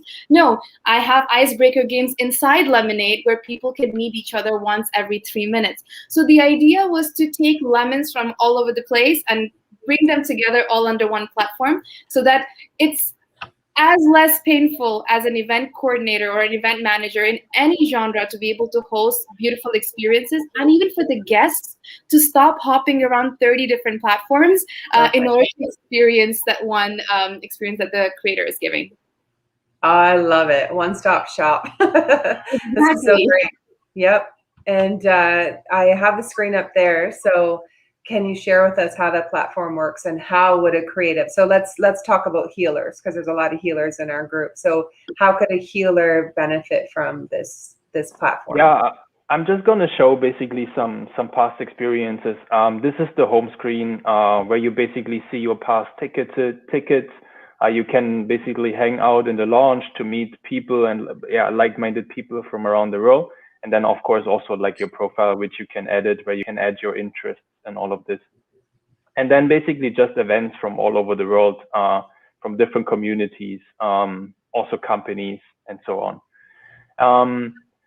This one, for example, like some of the events where we are also like supporting those events, they are on Spotlight. So for example, this one is a fundraising event, which is happening tomorrow in India, because all of us probably know that India is in a really bad situation with Corona right now. So we partnered basically together with a well-known magazine in India and hosting a music festival basically, tomorrow. Wow. I want to show you, for example, this one. This is like a creator festival on our platform, because currently or recently we had like so many creators writing into us saying like, hey, I heard about Lemonade, like how can I actually use it? So we wanted to make it as easy as possible for them to set up their own virtual stage, to use our platform, to start building their own community. And then they can end up hosting their own experiences alone or with their friends together. So you have basically different zones if you want to inside of an event. In that case, every weekend there are different performances happening on Lemonade. And if I scroll down, I basically also see all the hosts which are currently hosting this experience together. So you see basically all the different musicians, yoga teachers, healers, and so on. And if I click here on top in one of those zones, I basically get access to all the different virtual stages which are happening specifically on this weekend. So like this, you can basically watch and enjoy performances from around the world. I'm just going to show you one of the performances. So this is basically how it's integrated, and like you can even have multiple. So you can even like run multiple performances at the same time if you want to. Then there's a live chat where people can, of course, like chat and interact with each other, even like send donations. So if they click here on top, basically the contribute button, those donations show up in the chat and they can directly support the artists. And then what we also integrated is basically pop-up shops. So this is like a really great way to collaborate with brands which are in the same sector. So in that case, we plugged in some craft breweries who are sponsoring basically the event, but also like some merchandise article directly from the artists. So like this, they are able to basically upsell on top of the tickets and on top of the donations. Someone buys their product, for them it's amazing. So great, because if you're watching a show, like if I'm watching someone who's singing, or and I see they have merchandise, how it's so easy to just go and get it right there. I love that idea. And then it's like a real it's like a real music festival, for example, right? Where you have like different stages where you can check out the performances, and then at some point you get hungry, so you can check out like what kind of stores are there. Maybe you order food, maybe you order like some cool products. And then if you want to meet some people, you basically go here into the lounge, and you basically can meet people one-on-one. And since it's the same people who are joining the same event, very likely you meet like-minded people, and then you have basically the chance to talk to them for only 3 minutes. So it's like a fun way to get in touch basically with, it's like a speed networking basically inside of Lemonade. Right. So instead of only watching content, it's also about meeting people.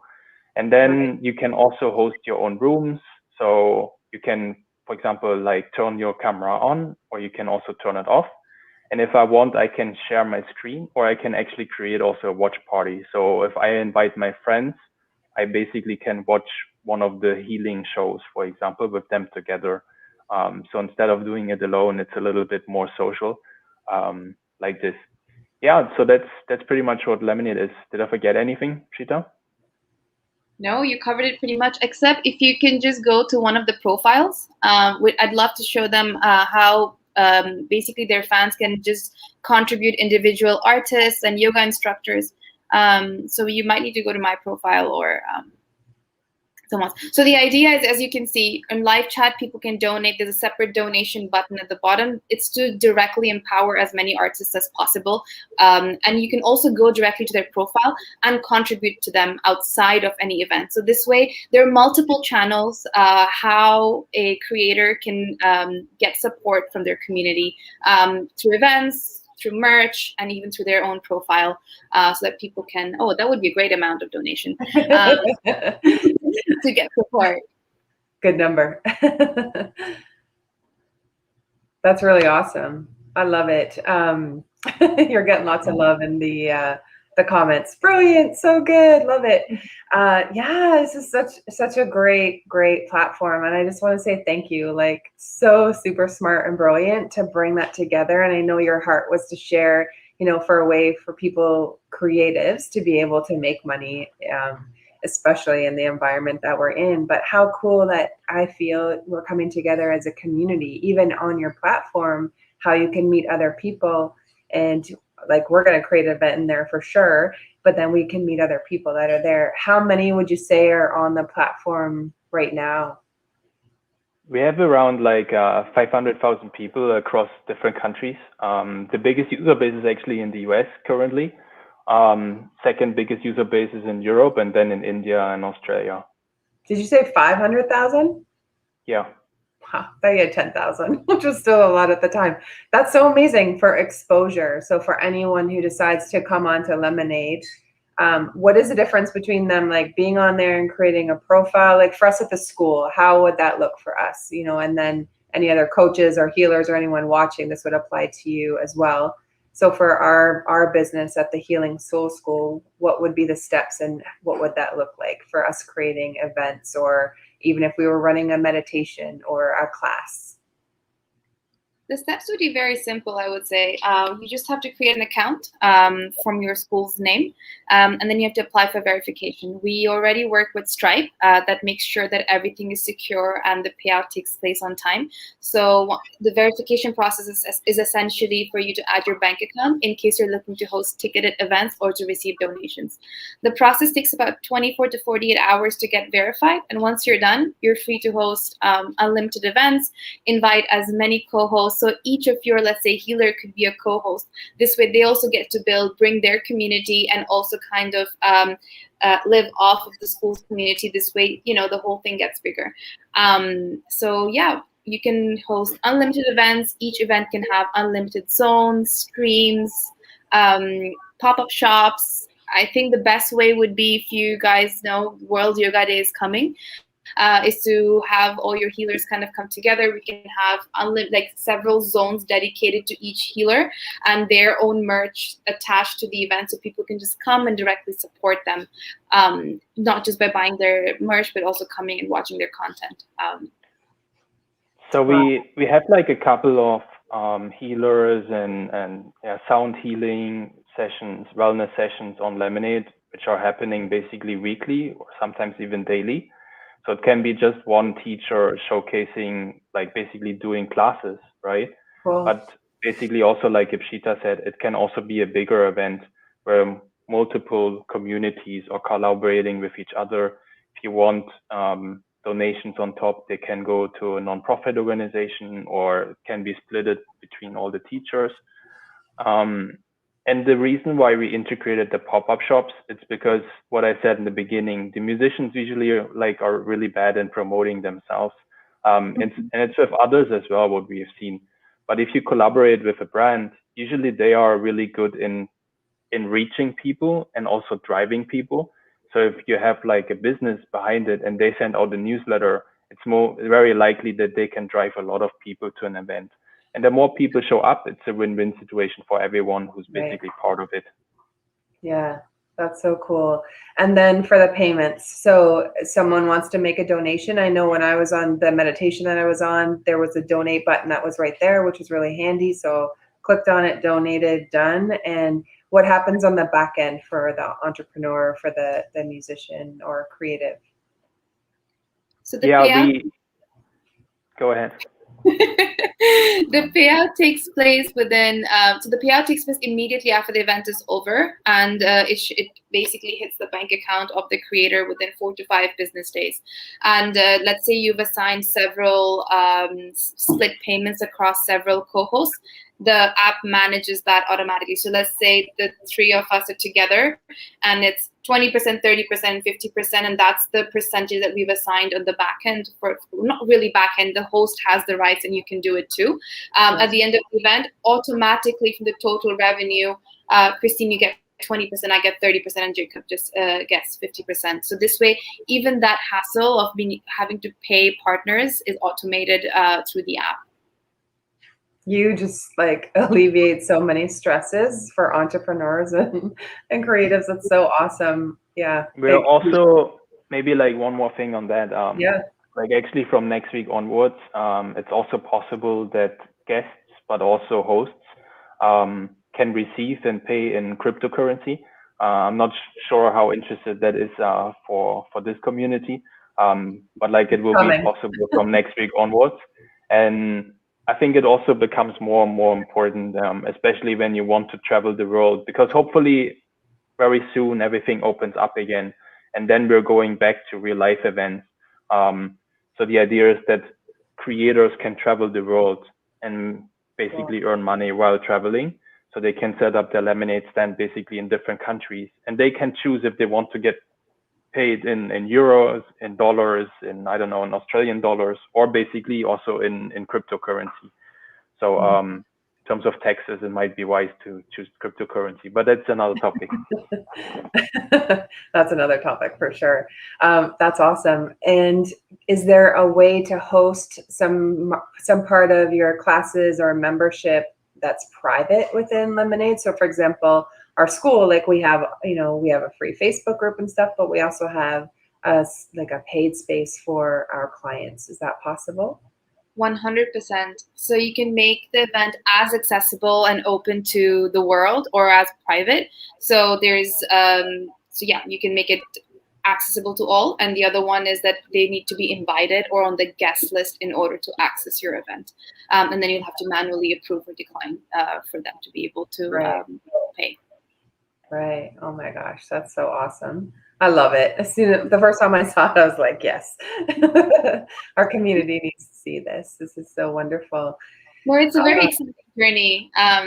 Just to even it's a different story when you're building a product, but it's a very different story when the product is being used and you're talking to creators literally every single day. Like Jacob and I talk to at least 10 to 15 creators every single day, because they're the core of our platform. Without creators, there are no experiences. Maybe just my Indian food.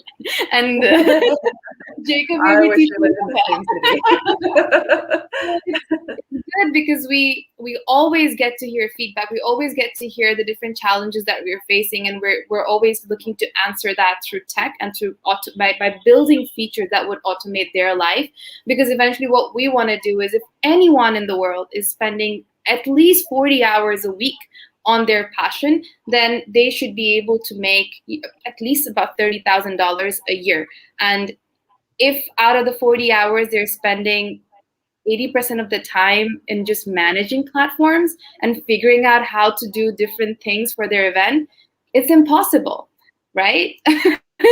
So that's the bigger picture for us, is to make life easy. It's actually ridiculous because we looked at the data, and it doesn't matter which platform you take, Instagram, YouTube, Facebook. I think this is hosted by Facebook, but but anyways, the data says that only 1% of all the creators are actually having the minimum wage. And what the 1% of the 1%, those are basically the A-listers, the celebrities who, of course, they get millions. But 99% of all creators in the world, they are usually spending a lot of time on all those platforms, but they are not able to monetize it at all. So the average income, for example, on Spotify is $17 per quarter. I mean, you cannot pay groceries or anything out of it. However, a lot of people spend a lot of time uploading content there every day or every week. So if you actually think about it, it's ridiculous. And we want to change it, to be very honest with you. That's why we started with Lemonade, and that's basically our journey. Right. So beautiful, guys. So if someone has, maybe walk me through, because I don't know if I understand this, the Healing Soul School, if we create something, let's say we have a grounding meditation or something like that, that can stay on someone can find us and click on Healing Soul School and they can watch that content.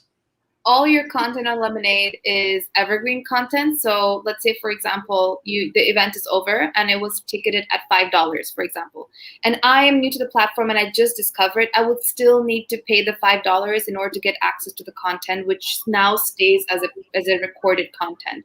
So it's also a great way for creators or even small to medium businesses to consistently have more like a secondary income. That's just content just stays there, and anyone who wants to access it has to still pay the same amount to be able to view it. So yeah. But part of it can be free. Some of our stuff is free. Of course, you can make it free, ticketed. It's completely up to you. We have a lot of people who host the actual event for free, and as soon as the event is over and since the content is lying, they just make it $2. They're like, it's not a lot, but just respect the time and energy you've put in. So you can attend it for free, and then afterwards you just pay $2 and then you get access to it. So which is pretty cool. Yeah, that's amazing. And then let's say, for us, how do we pay you? How does that work? Jacob? You want me to answer? No worries. So Lemonade takes a 5% fee on contributions and also on product sales. And then there's a 2.9 transaction fee, which goes to Stripe. In the future, we are actually planning on reducing even the fees. But if you compare it to any other platform, usually they take 25%, 30%, like, which is ridiculous. Yeah, we are completely an unfunded team. So we are usually working with the people we love to work with. So it's up to us, like, to work with, like, someone we like working with. Yeah, that's I would say pretty much it. So in total, it's more or less 8% what people would in that case pay. But yeah, I think that's a great amount to pay for what you've created, how much of the headaches you're taking away from people, but also that you're bringing them to one space that has lots of users that can find them, just like social media, but they're off the mainstream kind of, because we don't know what's happening with mainstream, and, you know, content is censored, or, you know, we could be running a class, but our regular people who would get notifications aren't getting the notifications for whatever reason. Like, there's been so much changes there. So I really like that you have created your own platform that's independent of everyone else. And there's this paid option where we can run events that, you know, maybe we run a masterclass on, you know, meditation or something that could be part of what our paid stuff is. And so I just think this is really amazing and so great for the community. And also what we want to bring down is as many gatekeepers or as many blockers, because if you think about it, like, again, if you want to stream live on YouTube or monetize, I think you need more than 10,000 subscribers, if I'm not wrong. Same thing with Instagram. In order to get the swipe up, you need to have 10K plus. If you want to be accessible to Clubhouse for the first year, you need to have $1,000 phone, which is crazy, right? And how are you going to even make sense of monetizing ever? And even if you, let's say you've built your community of even 7,000, 8,000 followers, you need to still pay ad dollars to even reach that community. Because I think a big misconception for a lot of people is, oh, if I paid ad dollars, then I reach a newer community. No, at this point, you're just reaching the same community that you've built on the platform. So yeah, the idea is to, of course, automate people's lives, but also to remove all these different types of gatekeepers that are there. That makes it really, really hard for these creators, at least I would say the creator middle class, to be able to get discovered, to really build a true engaging community, and to bring them value every single time. Yeah, and maybe one more thing to add. It's actually your data. So we don't take the data of the users and sell it like to bigger brands, which is very important for us as well. So everyone who comes on Lemonade, it's their data and it's secure. And also if you grow your own community, then basically it's much more easier to reach your own community.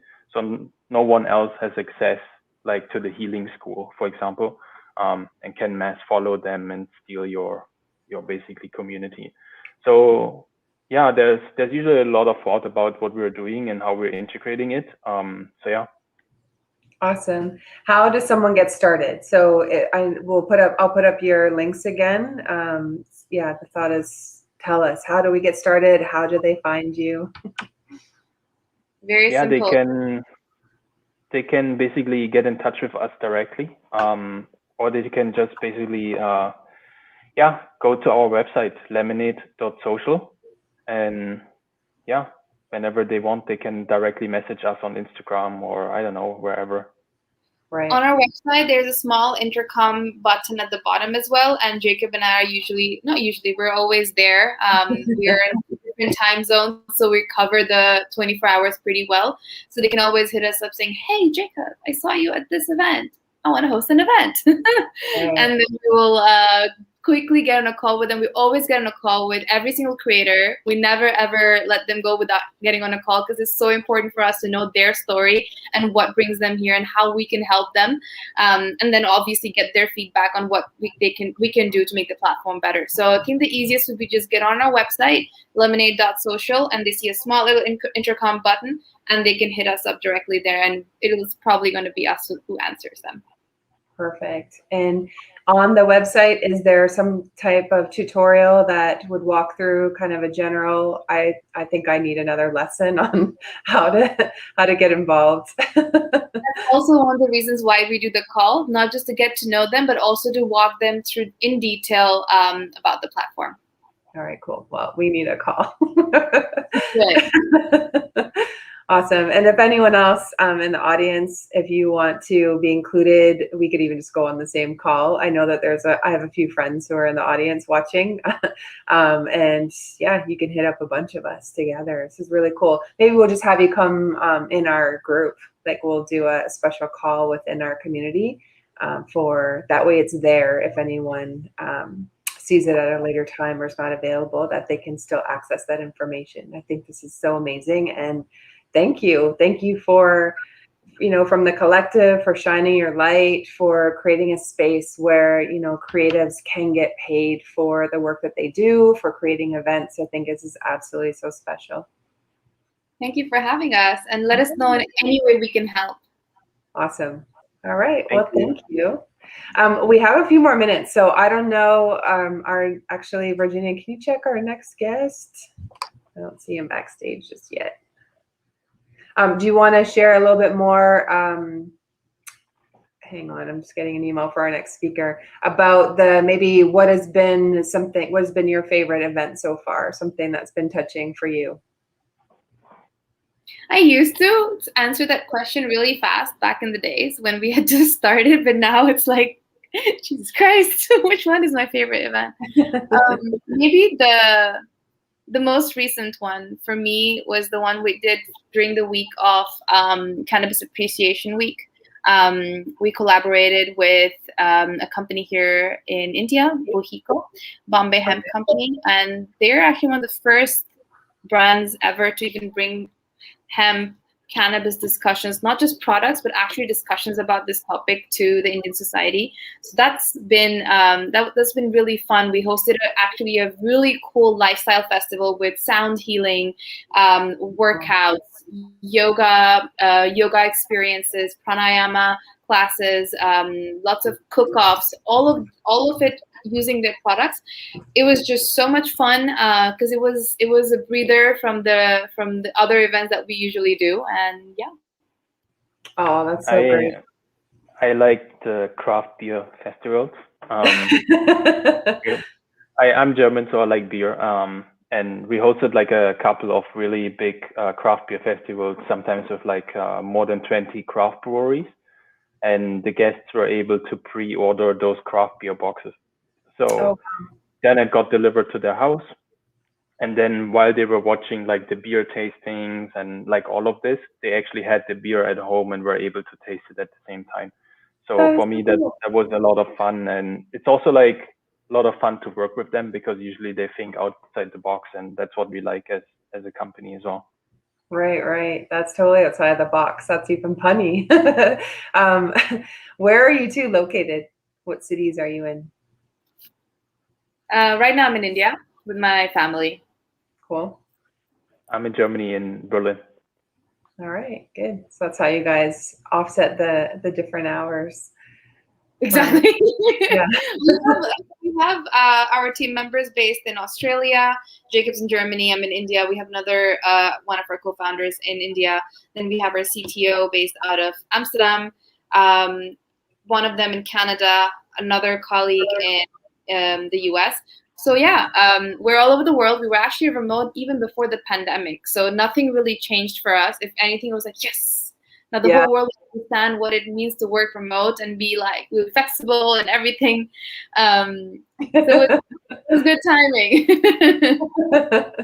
You guys probably grew 500,000% this past year. We were already efficient, right? While people were figuring out how to be efficient with remote work. You're like, come over here. I have something for you. It's already done. That's awesome. So brilliant. Although I still miss my colleagues, though. Like I haven't seen Jacob in almost a year, and we were roommates for about good 2.5-3 years. So okay, yeah, right on. I'm into Indian food. Yeah. I bet. How did you, so what did you tell us again? So you would cook and you would sell tickets and people would come to your house to eat at your house, or yeah, and you just would have a community. Only hosted about 10 people, but at some point we had so many people coming in because they were looking for a unique experience and to meet new people, because it's just was really hard to meet new people in Barcelona. And I'm sure in most big cities it gets hard because after a while you're tired of swiping, and there aren't many platforms to meet new people who can be your friends. So I remember one of the experiences, we had so many people, we had to remove the chairs and the tables. We're like, we'll eat Indian food, Indian style. Everybody sits on the floor. Right. And it was so much fun because we accommodated double, like 20 people, and they were hanging out. They get to meet. And about like 2 weeks later, we saw like 2 people who met at the dinner. They went to a beach and they tagged us saying, "Oh, we're friends now." I'm like, this is amazing. This is exactly how we're building this. I love it. And it speaks to my heart because I lived in Taiwan and we used to do that around salsa nights, like salsa dancing. And then I would have my Chinese co-teacher, she would cook for us. And, you know, yeah, we would learn how to cook Chinese food, I guess, like real Chinese food, not like it's very different in Canada. And then in Costa Rica, we would have a similar thing where we would bring together the expats and we would have, you know, some kind of a potluck. And one of my most fond memories of just bringing community together is when I lived in Taiwan one Christmas, because we're displaced from our families at that time. We all picked something from our home countries to make for the dinner. And so it was this international Christmas dinner. And it was so like we cooked together and it was, you know, I love it. And what a great idea to do that, especially, you know, around Indian food, which I think a lot of people like. My whole family does anyways. So yeah, thank you. People. What's that? As long as it's not spicy, for most people, they love it. Yeah, I'm a spicy person, so oh good. Yeah. Awesome. Well, so look, I hope I get to meet you two one day. That would be great, at a festival or, you know, something. I'm going to put that out there now that is available to us, and definitely we'll get you back into our community to show us the actual how to use the platform. And I know I'll be one of your biggest supporters and sharing your message. I speak to a lot of entrepreneurs, and I think that this is just really, you know, great for what people are looking for to grow their businesses. Appreciate it. Thank you. Yeah. Awesome. Have a great day. Take care. All right. Next up, we are going to bring Morgan. Hello, hello. How are you? I don't know if I hear you. Can you? There we go. I heard your mic a bit. So Morgan is another person I found on Clubhouse. I'll just share how I found Morgan.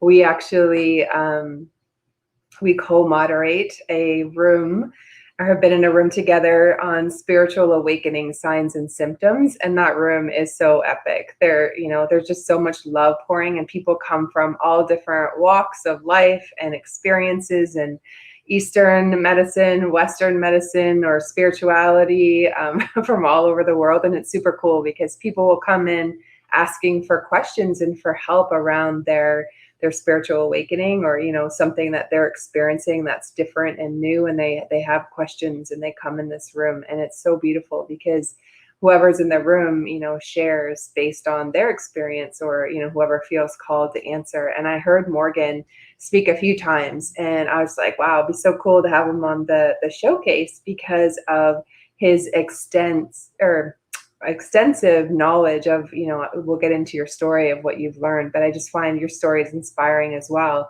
And we just thank you and welcome to the showcase. Great to have you here. I cannot, nope. Try maybe with it.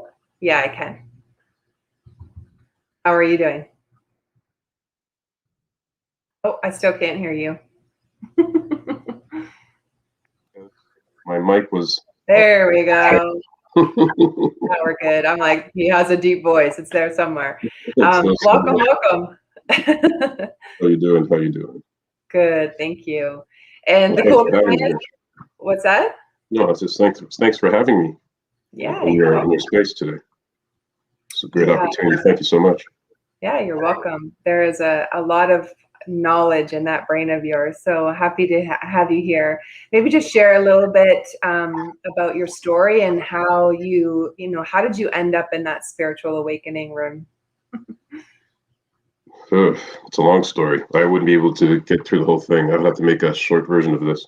But to make a long story short, years ago, it was about 18 years ago, a friend of mine who's in the entertainment business, we were both in the entertainment business. She still is. I left after having an experience. But we were talking about people who would call me from time to time in the entertainment business to get advice or mentorship or whatever in regards to helping them through the entertainment process, the industry, because the industry is a very tough industry to work in. So it was just more of a support system. I wouldn't even call myself a mentor at that point, but just a support system. And I was just good at listening to people. So one day we were just having a conversation about auditions and how hard auditions are and that type of thing. And I also found auditions very difficult to go through. If you give me the gig, I'm great once I have the gig, but trying to get the gig was like the hardest thing ever. So she recommended that I try hypnotherapy. And for some reason, I was up for the idea. So I looked up hypnotherapy company. I booked some sessions with this organization and started doing hypnotherapy. While I was there, I realized that they used these devices for their sessions. These devices were light and sound machines, which is a combination of binaural beats and light entrainment. So you put on these goggles, you put on these headphones, you plug it into the device and light flashes in your eyes and you hear the tones in your ear. And I found them to be very extraordinary in regards to opening me up creatively. So because of that, I wanted to go deeper in regards to it because I just liked the way how I felt after using them. Because they had meditation sessions on there, they had creativity sessions on there, different things that you can do. So one day before I was doing a show, because I used to do stand-up, I listened to a 20-minute session. And when I went to go do the gig, which was out of town, I remember the sense of calm that I was in driving to the gig and while I was doing the show. And I said, you know what? I wonder if there's anything even more powerful than that I can get involved in. So I started looking up other companies online to see who else sold this type of technology. So I found a company called Centerpoint Research, and Centerpoint Research has this product called HoloSync. And I ordered the sample, and then eventually I ordered the actual course. And when I ordered the actual course, it actually blew me away. From that point on, I was just so impressed by what that type of technology can do, and the types of meditation or the level of meditation this thing can bring you into. So one thing led to another. I got intrigued with other things and combined them together, from meditation to plant medicine to yoga, eventually down to neurofeedback training and all that type of stuff. Combined them all together. And then one day, 13 years ago, I had this extraordinary experience where I realized that I was the entire universe, and the universe was within me. I was the universe itself. The universe was me, and it blew my mind. It lasted for 3 hours. I've never experienced anything like that in my entire life. After having that experience for 2 weeks, I didn't say anything to anyone for 2 weeks because I was wondering if I was going insane, because what happened in that moment was far beyond my understanding of any sort. Eventually, I told a coworker, someone who I trusted and someone who I knew that wouldn't judge me, at least not on the surface, and he accepted it. And then from there, I got a little comfortable with the idea. I told another person, which was a participant of mine, who's now a friend, a good, close friend of mine. But at that time, he was in high school, and I told him about the experience. From then, I felt the need to talk about this type of stuff, but I didn't want to talk about it from my standpoint. So what I did is I talked about it as the researcher or as the scholar talking about Eastern philosophy. For some reason, I just had all this information about Eastern philosophy. The only person I ever looked into prior to that experience was Osho. Osho was the person that inspired me when I read some of his literature, which I heard from a guy who at the time seemed like he was this enlightened being. I used to follow this guy around. Well, I shouldn't say follow him, but I hung up with him a few times. I was really impressed and really inspired by what the things he said in regards to spiritual enlightenment. So he introduced me to Osho. So sometime later, started reading some Osho literature, and shortly after that's when the experience happened. So just to fast forward a little bit, now this experience happened. I had all this knowledge downloaded to me. It's not information I picked up from anyone else, not even from Osho. And then I wanted to talk about it, and because I worked in the school system, and I still do, I approached a teacher and asked if I can come in. I approached a philosophy teacher and asked if I could come in once in a while and talk about Eastern philosophy, which he agreed to it. So I'd come in every month, talk about Eastern philosophy from the outside standpoint, and I loved doing it. And I kept doing it until we stopped doing those sessions at the school. So I continued talking about aspects of it throughout, people in the community, people that I worked with, colleagues. Eventually start building, a small following of people who are interested in this type of stuff. At this point, I started talking from a personal experience, and so on, and it's been like that ever since. The stories. There's so much to this story, but to keep it simple, that's what I'll give. But since then, I've had about 50 to 60 of these type of experiences, even more extraordinary than the very first one that I had. And it continues to happen. The last one that happened was back in 2019. I haven't had one like that since. But the one in 2019 was the most profound, enlightening experience I've ever had in my entire life. I can't even call it an experience because you're not there to experience it. Because for those who know about ego death, the ego dies, or the ego temporarily goes offline, and you experience all that there is. And what I thought all that is back at 13 years ago, as much as that is true, this thing is infinite. So it just keeps going and going. So there's always new things I can't even say discover, because it's stuff you already know. So there's nothing to discover, but it's been life-changing for me. It changed my perspective and all of that. So a lot of people ask me where did I study? I haven't really studied much. I read a few books, but and the books I've read is only so that I have the lingo so if I'm talking to someone about non-duality, I have the lingo, but very little of it comes from any literature or anything like that. It's just stuff that just comes out of my mind, and I speak from that standpoint.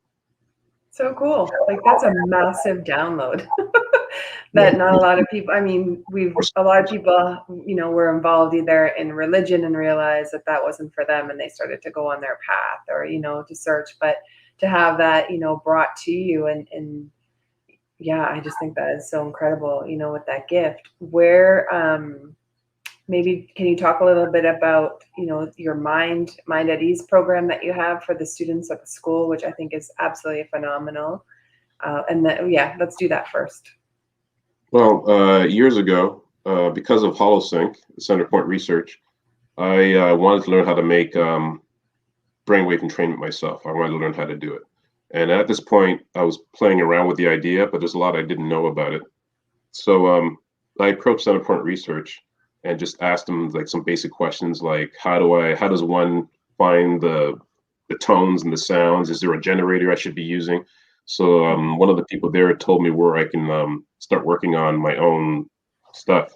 So they told me what I could download. So I downloaded it, started playing around with this stuff for years, started testing it out with people to see what I needed to tweak. But of course, I wanted to make my stuff different than everybody else's. So after, and this is years prior to the actual awakening. So after the awakening, 13 years ago,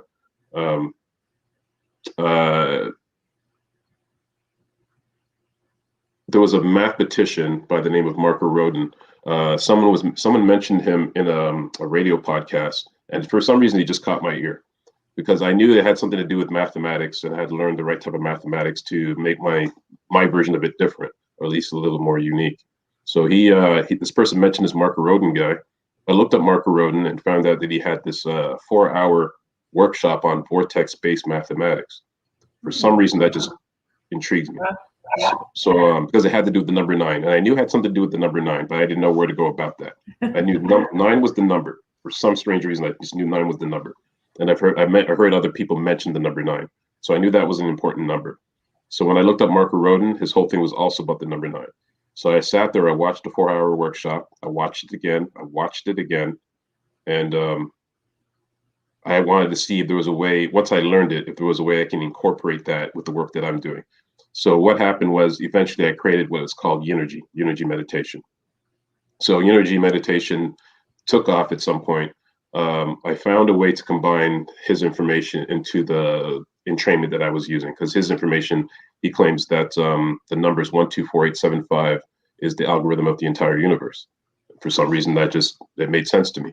So I learned how that all worked. It took me about 2 years to figure out how to actually use it in the proper manner, which it hit me one day I was working out, and that's when it just clicked. I realized how to do it. I tested it on paper to see if it was correct. It turned out perfectly, and I started to incorporate this stuff into my version, which led up to be called Eunergy. It wasn't called Eunergy at the time. I think it was called Neurofunk at the time, and I changed the name to Eunergy eventually. I started using Eunergy with people around, because even until now, Eunergy is not even on the market yet, but thousands of people have used it. So I started putting it out there to people, started doing individual sessions with people, sent the file to other people, did group meditation sessions with other people in different countries. So probably about 5-6 countries at this point. About 5,000 people got involved in this. Some heavily, some people tried it a few times. But some people prefer traditional meditation because it just seems more natural to them, which makes sense. Right. And other people combine the two together. Started giving me information, started giving me a lot of feedback of where the stuff was going. And what happened was actually very extraordinary, what started happening with other people outside of myself.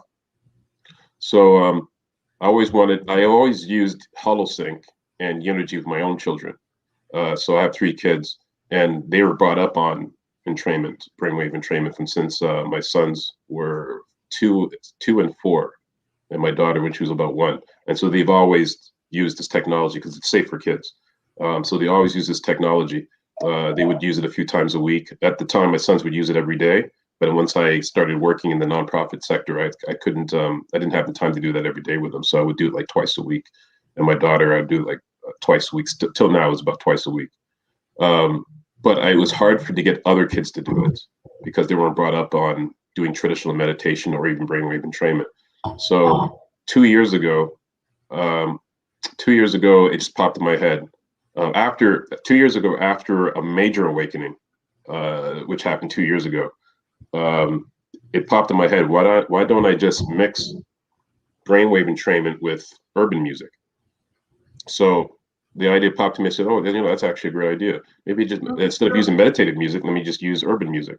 So I made a prototype where I used the Eunergy technology, but with trap soul music, or it was probably old school hip hop at the time. Can't remember, but it was a number of tracks. So some of them was old school hip hop, trap music, and trap soul music. I talked to a principal, told her about my idea. She said she would love to have it in her school. Started doing that. It took off pretty well right away. It jumped to another school. Another school was interested in it, and they had about 26 students for me. They jumped on board. Another school jumped on board. And now, throughout the pandemic, because this happened prior to the pandemic, but throughout the pandemic, a number of schools have jumped on board. And now there's altogether about actually another 100 students just joined last week, or this week, I should say. So there's about over 600 students who are registered in this program, which is now called Mind at Ease. So, yeah. So cool. Like, you're changing 600 students' minds. That's so beautiful. What's the difference between and teachers? Teachers are using it too. So some of the teachers are using it on the side, putting on their headphones and listening to it as well. That's awesome. Can you describe a little bit about what it is and how it's different besides the music? Like, how is it different than someone going on YouTube and getting a regular meditation, like a guided meditation? What's the difference? On YouTube, there's a number of different things. There's regular meditations, as you know. People are also using entrainment too, like binary beats, isochronic tones, monaural tones, and things of that nature. Also using solfeggio tones. People are using that as well. Right. So to compare it to the binaural beats that are online, the difference is a lot of people that may be making binaural beats online may not know exactly what they're doing. So they probably have the basic idea down. And other people probably know exactly what they're doing. So I'm not using that I'm not saying that about all people using binaural beats. but it's hard to tell who's who, right? But so there's people on there who are probably knowing what they're doing and understand how the technology works and uses it and can use it correctly. And there's the other group of people where they know how to make the basic version of that, and they just know how to put someone into an alpha state or put someone in a theta state or a delta state. Those are simple things that you can do. The difference is knowing what to do with the carrier frequencies. So binary beats are made up of 2 pitch frequencies. So it's the basics of 2 pitch frequencies, one slightly higher than the other. So just say, for example, if you're using a pitch frequency of 100 hertz, and the other ear has a frequency of 110 hertz, the center of your brain will hear a frequency of 10 hertz because it will make up the difference of those 2 tones, and that's what makes it a binaural beat. That's information so most people who are using binaural beats online, who've made them online, they know that information. Now, what you have to do now is you have to be able to make it stronger or to make it worthwhile. You have to lower the carrier frequency. And how you lower the carrier frequency is, I still want to keep, in this case, I want to keep a binaural beat of 10 hertz, because remember, it's the difference of the 2 hertz that I mentioned just now. So to make it stronger, you have to lower the carrier frequencies. So the lower of the carrier frequency is the lower tone of the 2 tones. So that's the carrier frequency. So anything higher that you put with that lower tone will carry it in its own carrier frequency pattern. So if I did, I'm going really, really low here. So if I did, say 30 hertz in one ear and 20 hertz in the other ear, you still have a beat frequency of 10, but the carrier frequency is lower. And when you make the carrier frequency lower, it makes it stronger. It makes it more, the amplitude is higher. And so that's kind of how that works. So people have to know what that is. Now you have to make sure you don't go too low too soon. So if energy is assigned as a series of different levels. So it would take about maybe at least 13 years to get through the whole thing. So level 1 would have a certain carrier frequency, level 2 would have a lower carrier frequency, and so on. But you don't bring someone all the way down to the lowest carrier frequency, because if you did that, if your body's not purified, if your physical, emotional, and emotional bodies aren't purified, you're going to have a freak out. So you got to do this gradually, very gradual. So when the person uses level 1 for a period of time, and they worked out all the stuff that's happening within their different bodies, then they can move to level 2, and so on and so on and so on. So it's a gradual effect all the way down, which should take about 13 years to get through. So that's the difference. So I wouldn't give someone a level 13, say, hey, use level 13, because they may end up having a Kundalini syndrome, and you don't want that. For those who've experienced Kundalini, people know how powerful Kundalini is. For someone that have a full-blown Kundalini awakening, the body has to be purified. There's something in the body called nadis. I shouldn't even say it's in the body. I would say it's in and outside the body. The psychic channels, which are called nadis, N-A-D-I-S. And these nadis are coming out of, now this is information that I've learned and read. This wasn't a download. So this is old information coming from Hinduism. And this is Eastern, yeah.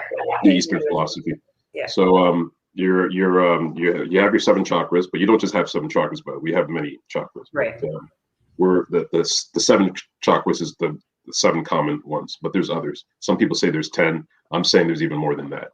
But from these chakras, you have these nadis coming out of these chakras.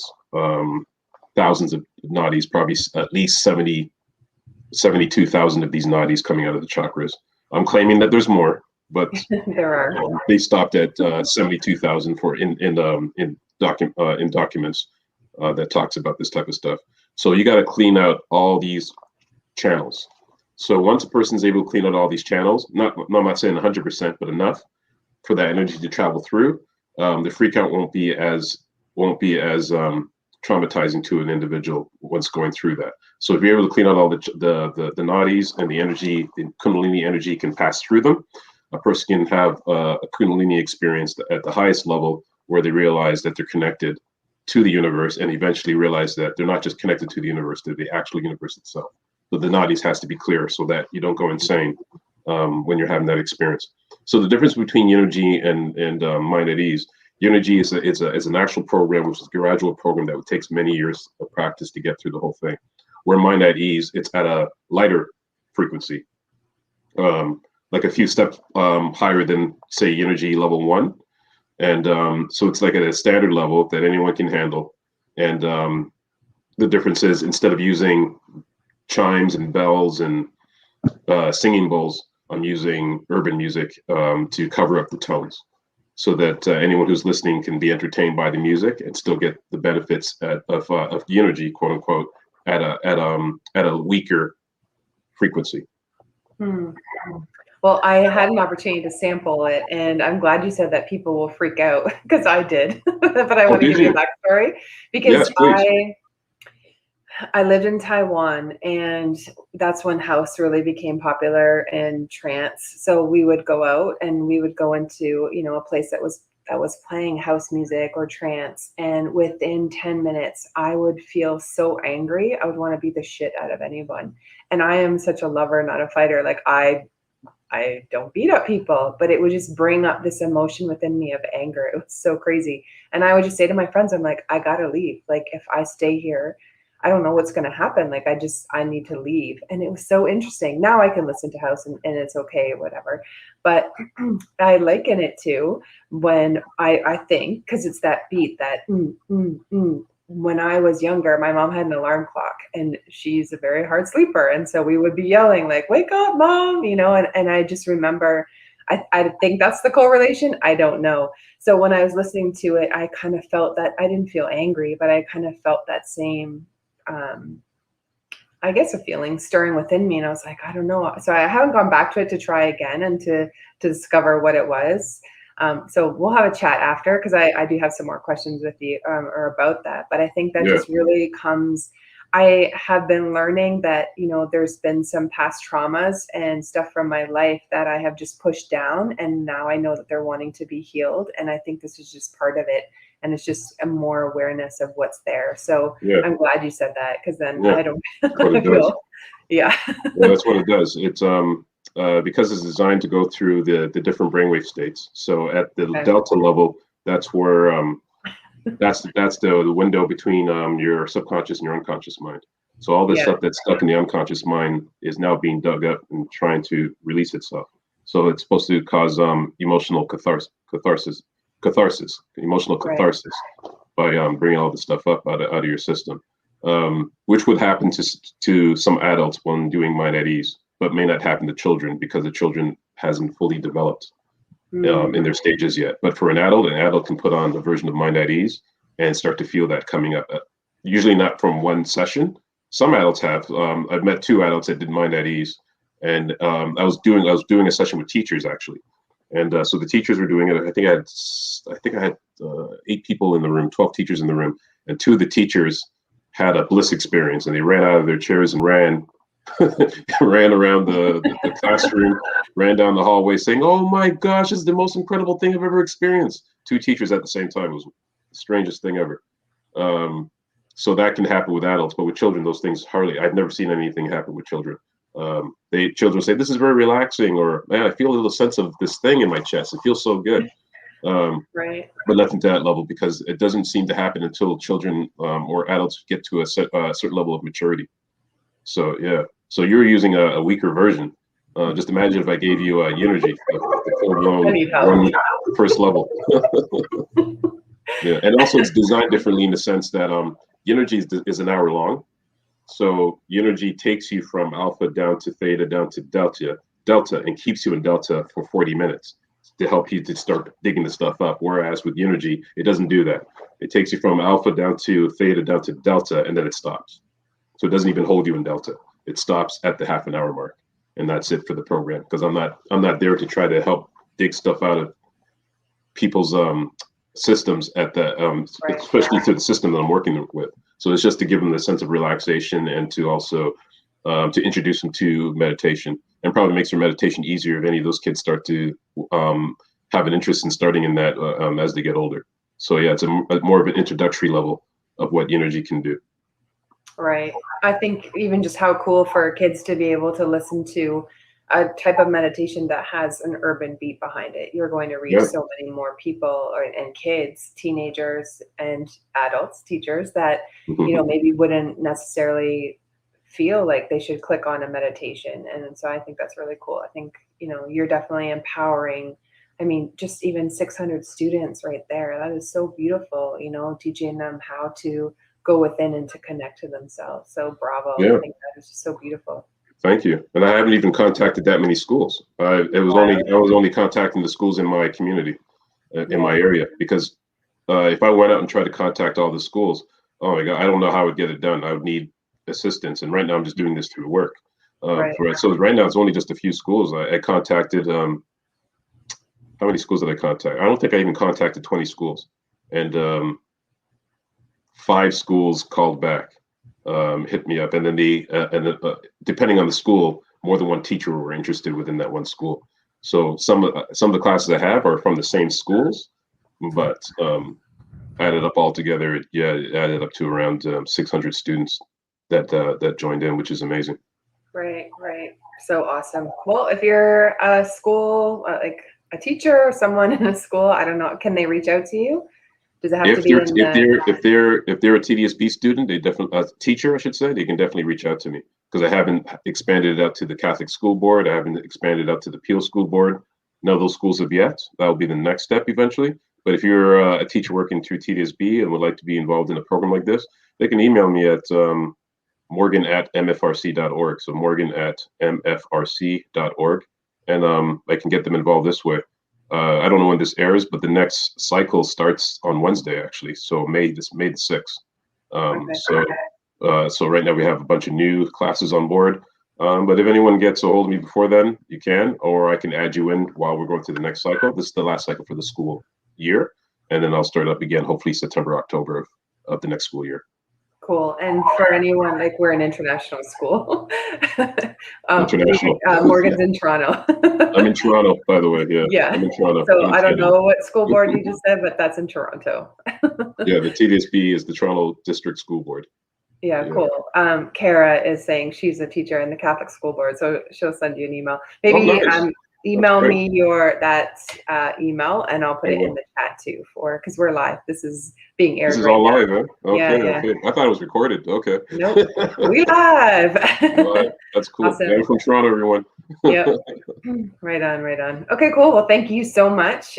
We have our next speaker lined up here, so thank you, Morgan. And just appreciate all the work that you're doing and helping kids and students around, in Toronto for now, but definitely worldwide. Eventually. Oh, yes. Yeah. Cool. Thank you, Christine. Yeah, you're welcome. We'll talk. We'll talk. All right. Take care. See you.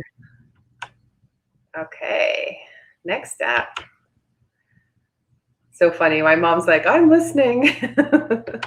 Yeah, I'm glad you don't have that alarm clock anymore, Mom. All right, next up, we have Marina. I'm going to bring her up now.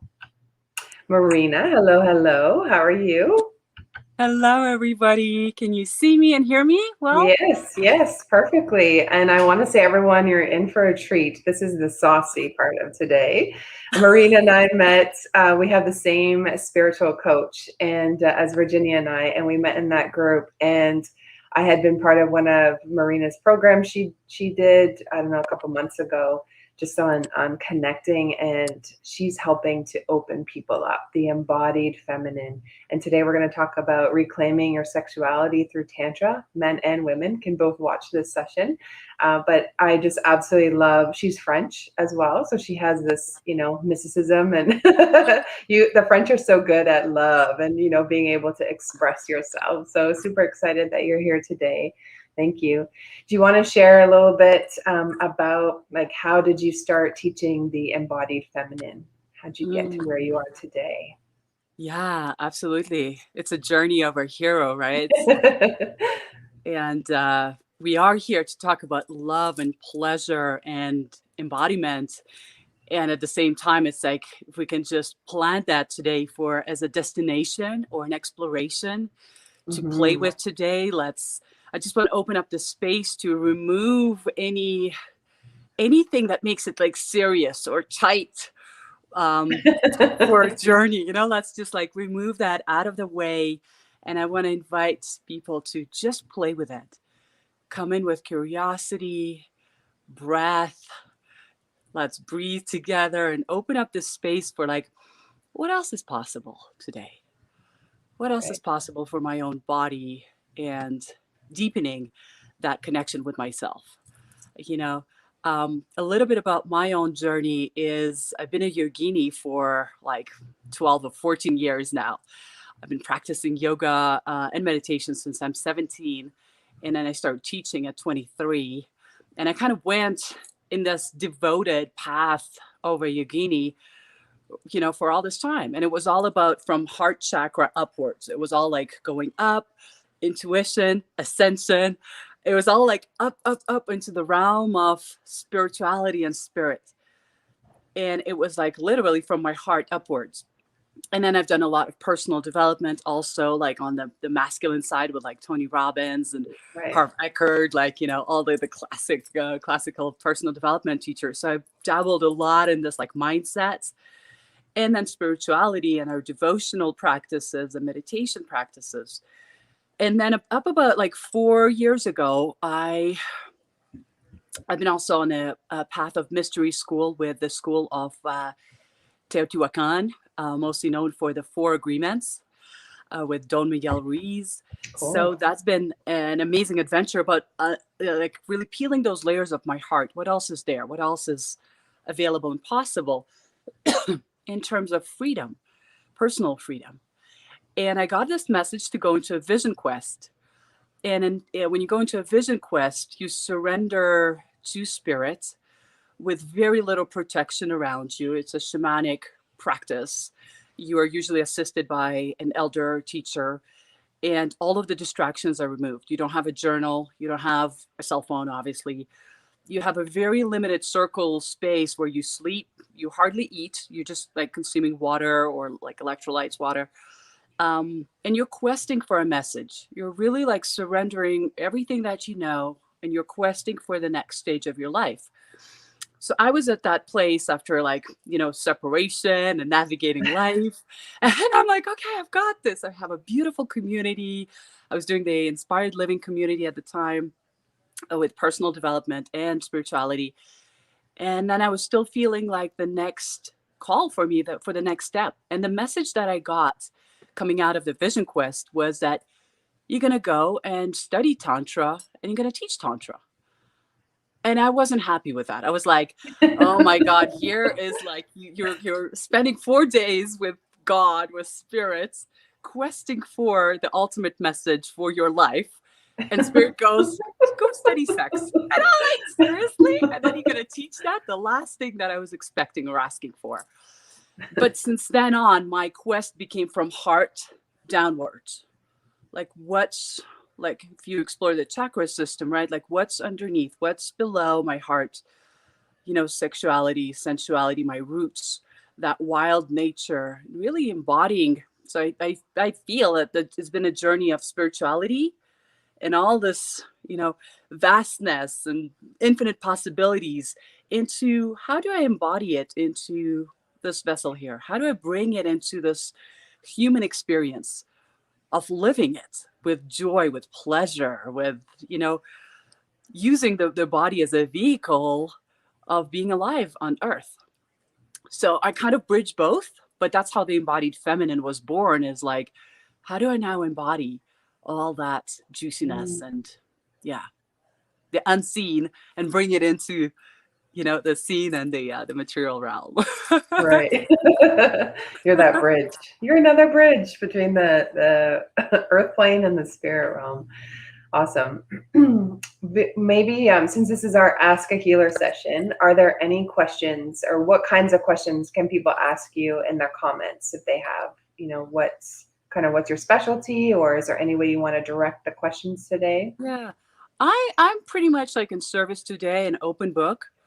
I'm also like in a beautiful partnership, like an open partnership. So there's a lot of sexuality, sensuality, dynamics that we can go into a partnership realm, as well as I would probably invite people to also turn it into more of their personal sexuality or sensuality. Like, what's your personal pleasure and sex life like, regardless your partners?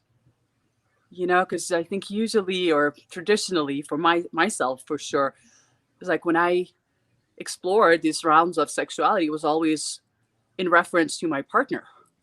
What do we experience together? What kind of pleasure or experiences I get with him? So it was like reclaiming my own, that's why we called it reclaiming my own pleasure, has been a journey of a hero, literally, for, especially for women. You know, I think we have that like motherly nature where we give a lot, and we serve others. We're trained to do that. And then we kind of forget, like, what do you really like? What gives you that pleasure? You know, whether, you know, pleasure, it can be with food or with your body, orgasm, but like, what is pleasurable to you? So sometimes we're so busy taking care of everybody else that, you know, we forget about this one here. And I think that's what I would invite people to take this conversation into, is about, make it about you today. Just let's have fun.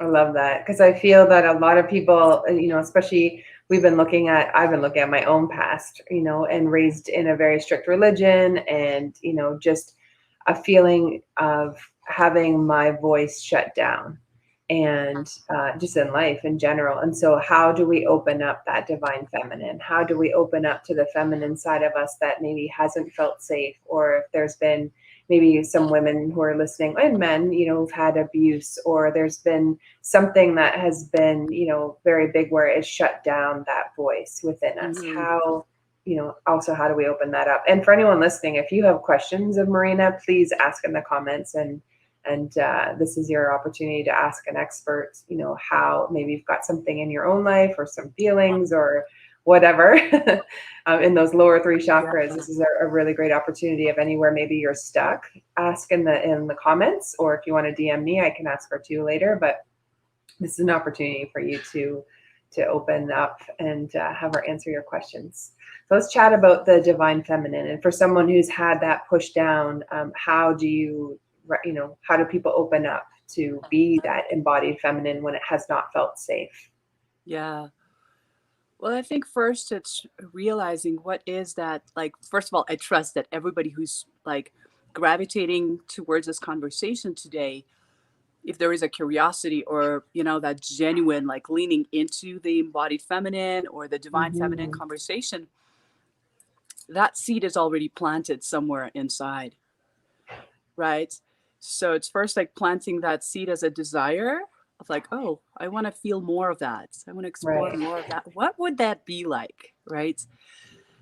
And then showing up like a warrior. Then it's like, you know, you bring in your warrior of like, wow, you know, we're good to set different kind of goals when it comes to financial goals, or, you know, goals with our kids, or, you know, whatever we want to do in life.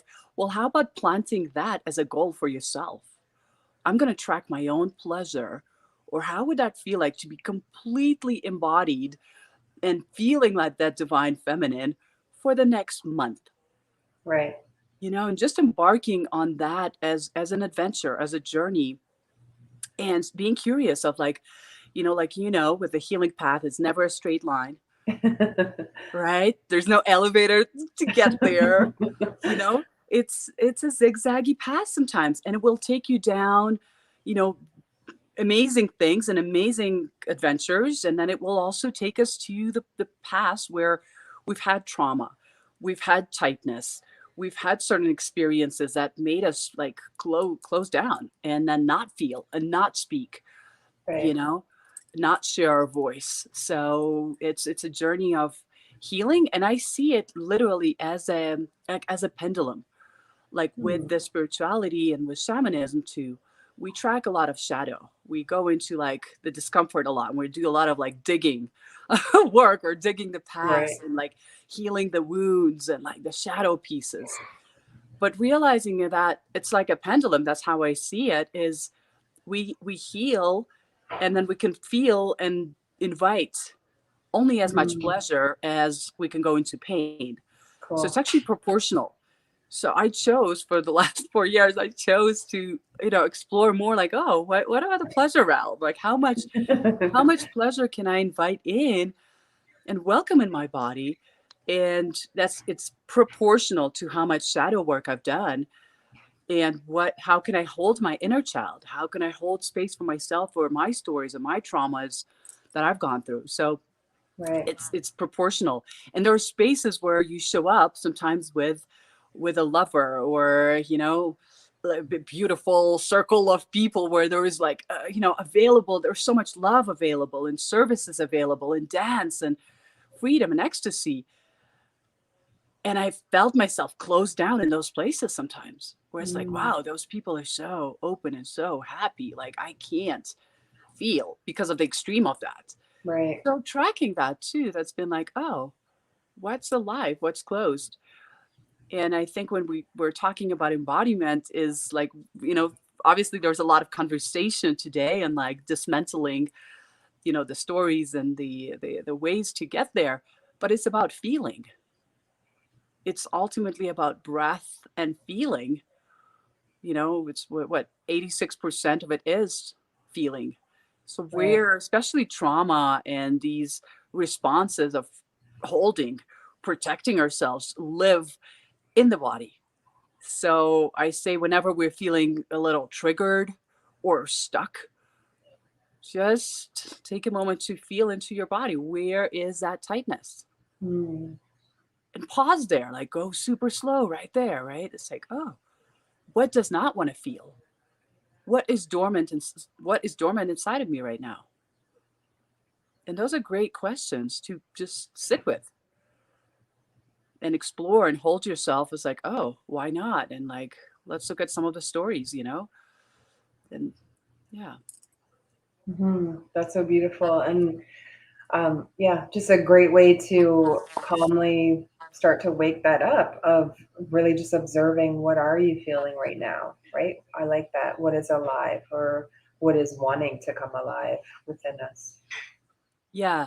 There's a few things that I was like, wanted to share with you today that I think it's important to just track it back in history and understand our natures, our wild feminine natures, that we are like, as women, we're actually like wild, free, slutty, women love like, even fantasies, like women fantasize a lot more. This is like all scientifically proven stuff. They fantasize a lot more than men. About sexual experiences, about the range that they can explore. Women have that a lot more than men, actually. Even when, you are in a traditional monogamous partnership or something, like there are peaks of, for women, it kind of plateaus at a year in a committed partnership with someone. It plateaus where a man can go on for like 3-4 years without even questioning, like, how can we make this better or take this to the next level? So scientifically speaking, women have that capacity for freedom and exploration a lot more naturally. I think with our flows of our moon time too, like our bodies just, are more malleable.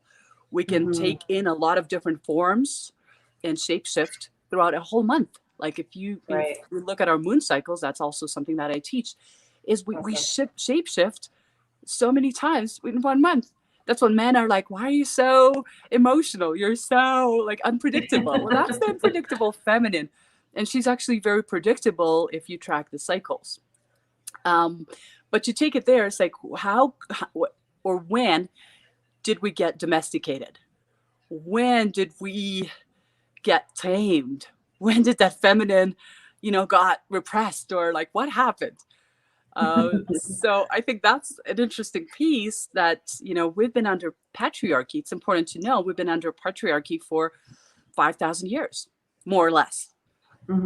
So that's a lot of conditioning from our ancestors, our DNA, how the messages that we received from the feminine lineage, our grandmothers, our mothers, One of my stories is like, my grandmother, for instance, is like a very progressive career woman. She trailblazed and opened up a lot of new paradigms for women in terms of career. She was like a specialized MD back in like 40s, which was like amazing for a woman.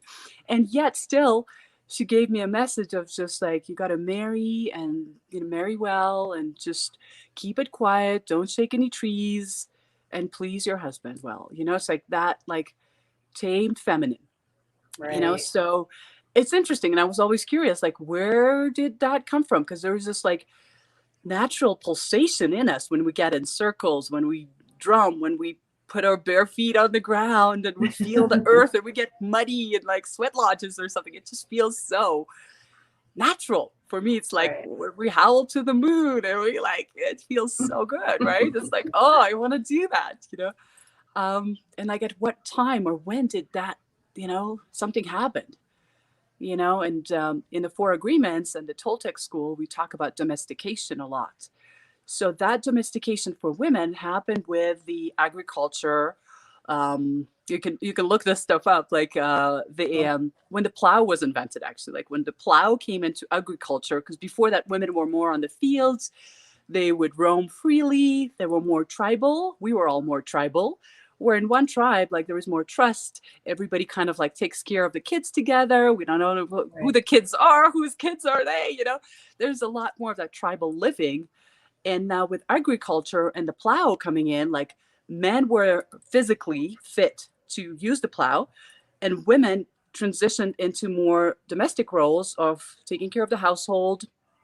And that's when like real estate, you know, property, owning property and passing that on to your children, having his last name, you know, behind the kids' names. And like when money got involved, everything got commercialized in a way.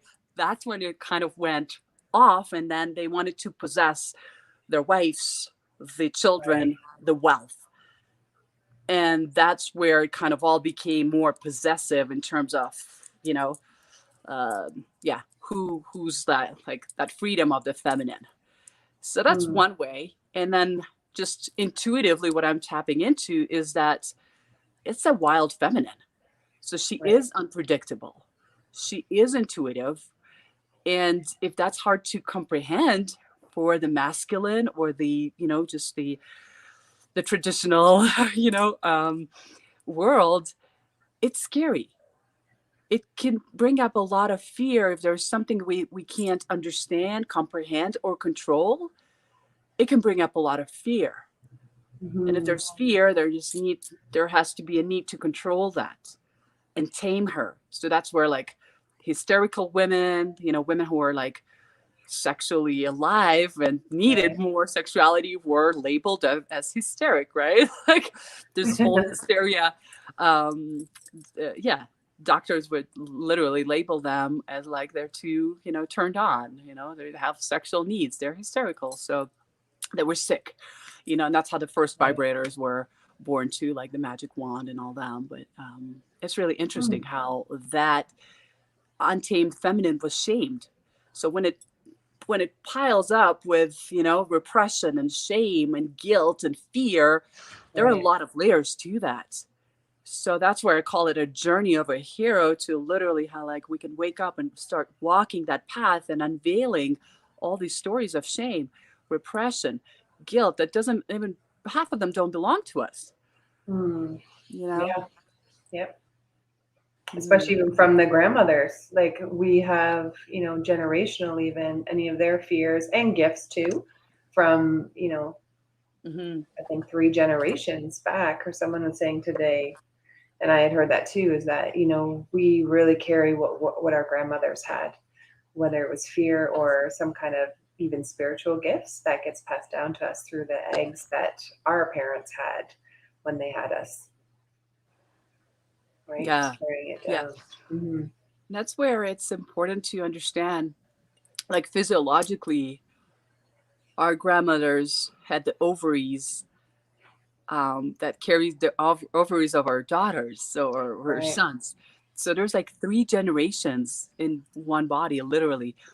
And we can only go as far as biology and physiology, right? So it's important to honor, to meditate, to give grace to our ancestors, whether we like them or not, you know, but there are hidden gifts in there from them that by acknowledging them and honoring them, we can then start to unveil the whole tapestry of, you know, conditioning, liberation, you know, and opening up a new cycle for ourselves and our future children as well.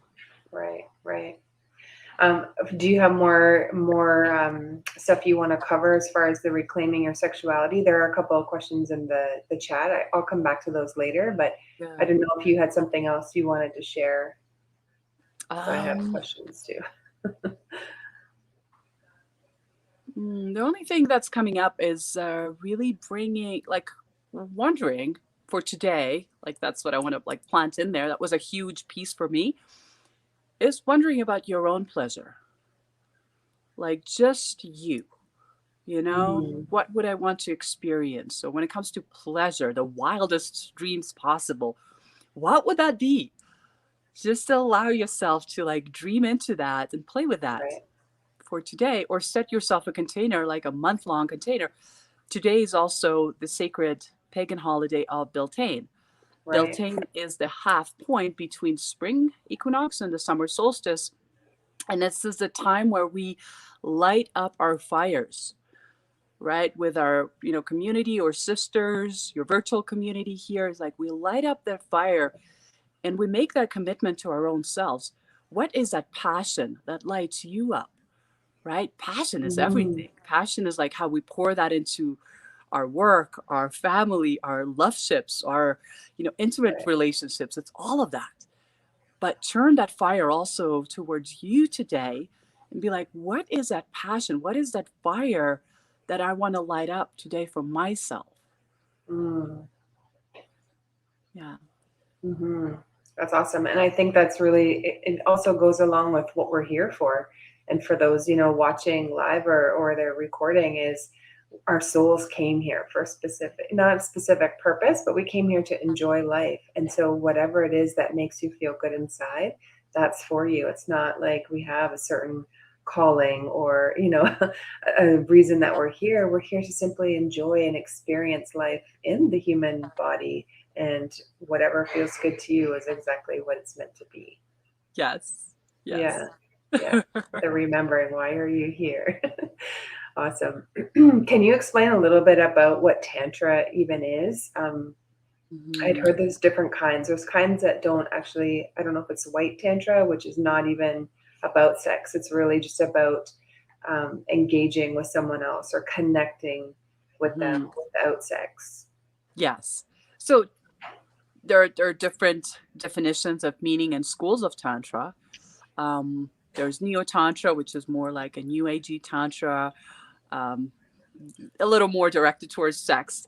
I love the classical definitions from Osho, where it's all about like pleasure, finding pleasure in everything.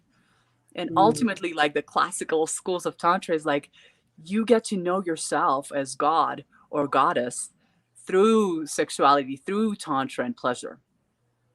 So the simplest example I have from like that examples from Osho's school is like, can you literally have your cappuccino and like just waking up the senses of smelling it, prepping it, feeling, the heat of the cup on your hands and the smell, the aroma, and like allow it to like permeate. Like that's what you're doing, right? You're like, yeah, I can taste it, right? That, and allow that to like grow on you on every level. And almost like every experience can be orgasmic.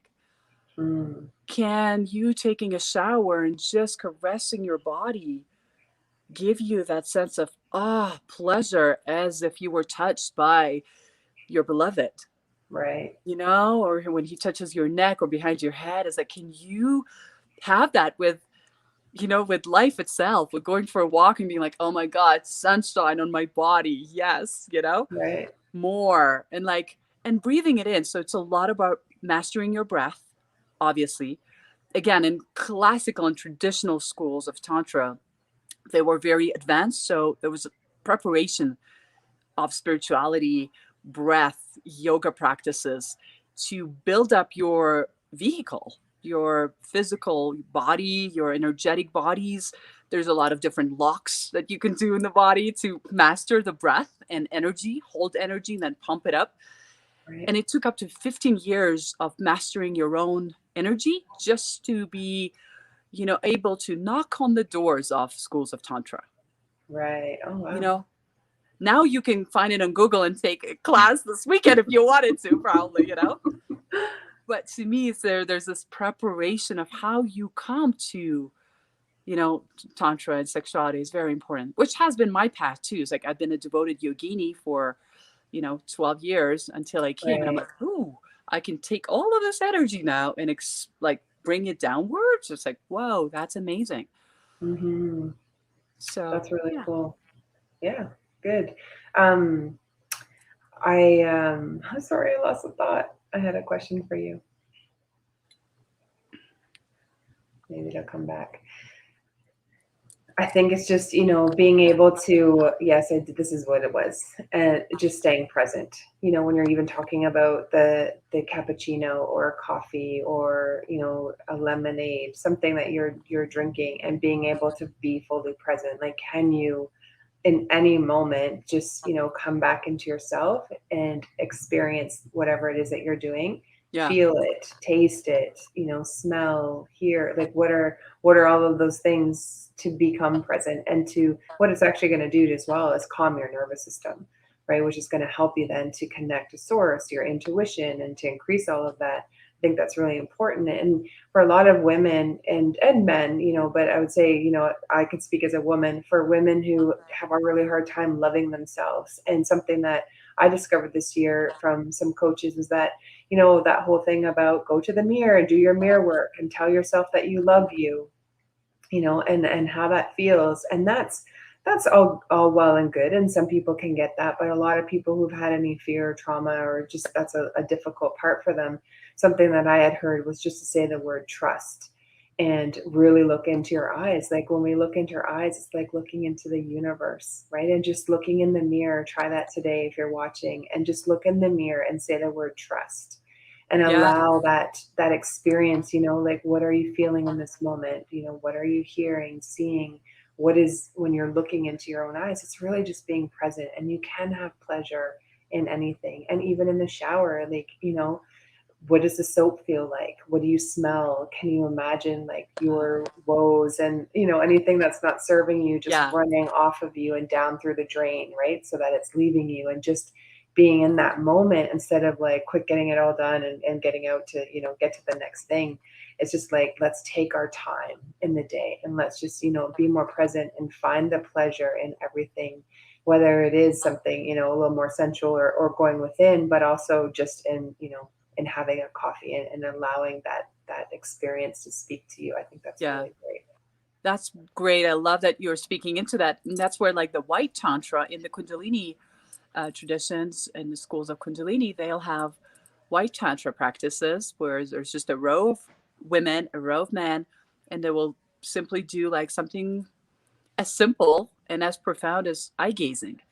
Right. And they will just take their time to sit with each other, right? And like giving your full presence to that human being, whether you just met or whether you spent a whole lifetime together, and simply witnessing each other in all their layers, like doing that mirror work with a live person. It's extremely profound. Right.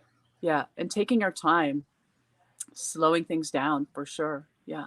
And for women, I want to also speak into that, is that unfortunately there's close to like 70% of women who don't orgasm. And to me, that's a tragedy in our, like it's huge. And I feel the pain.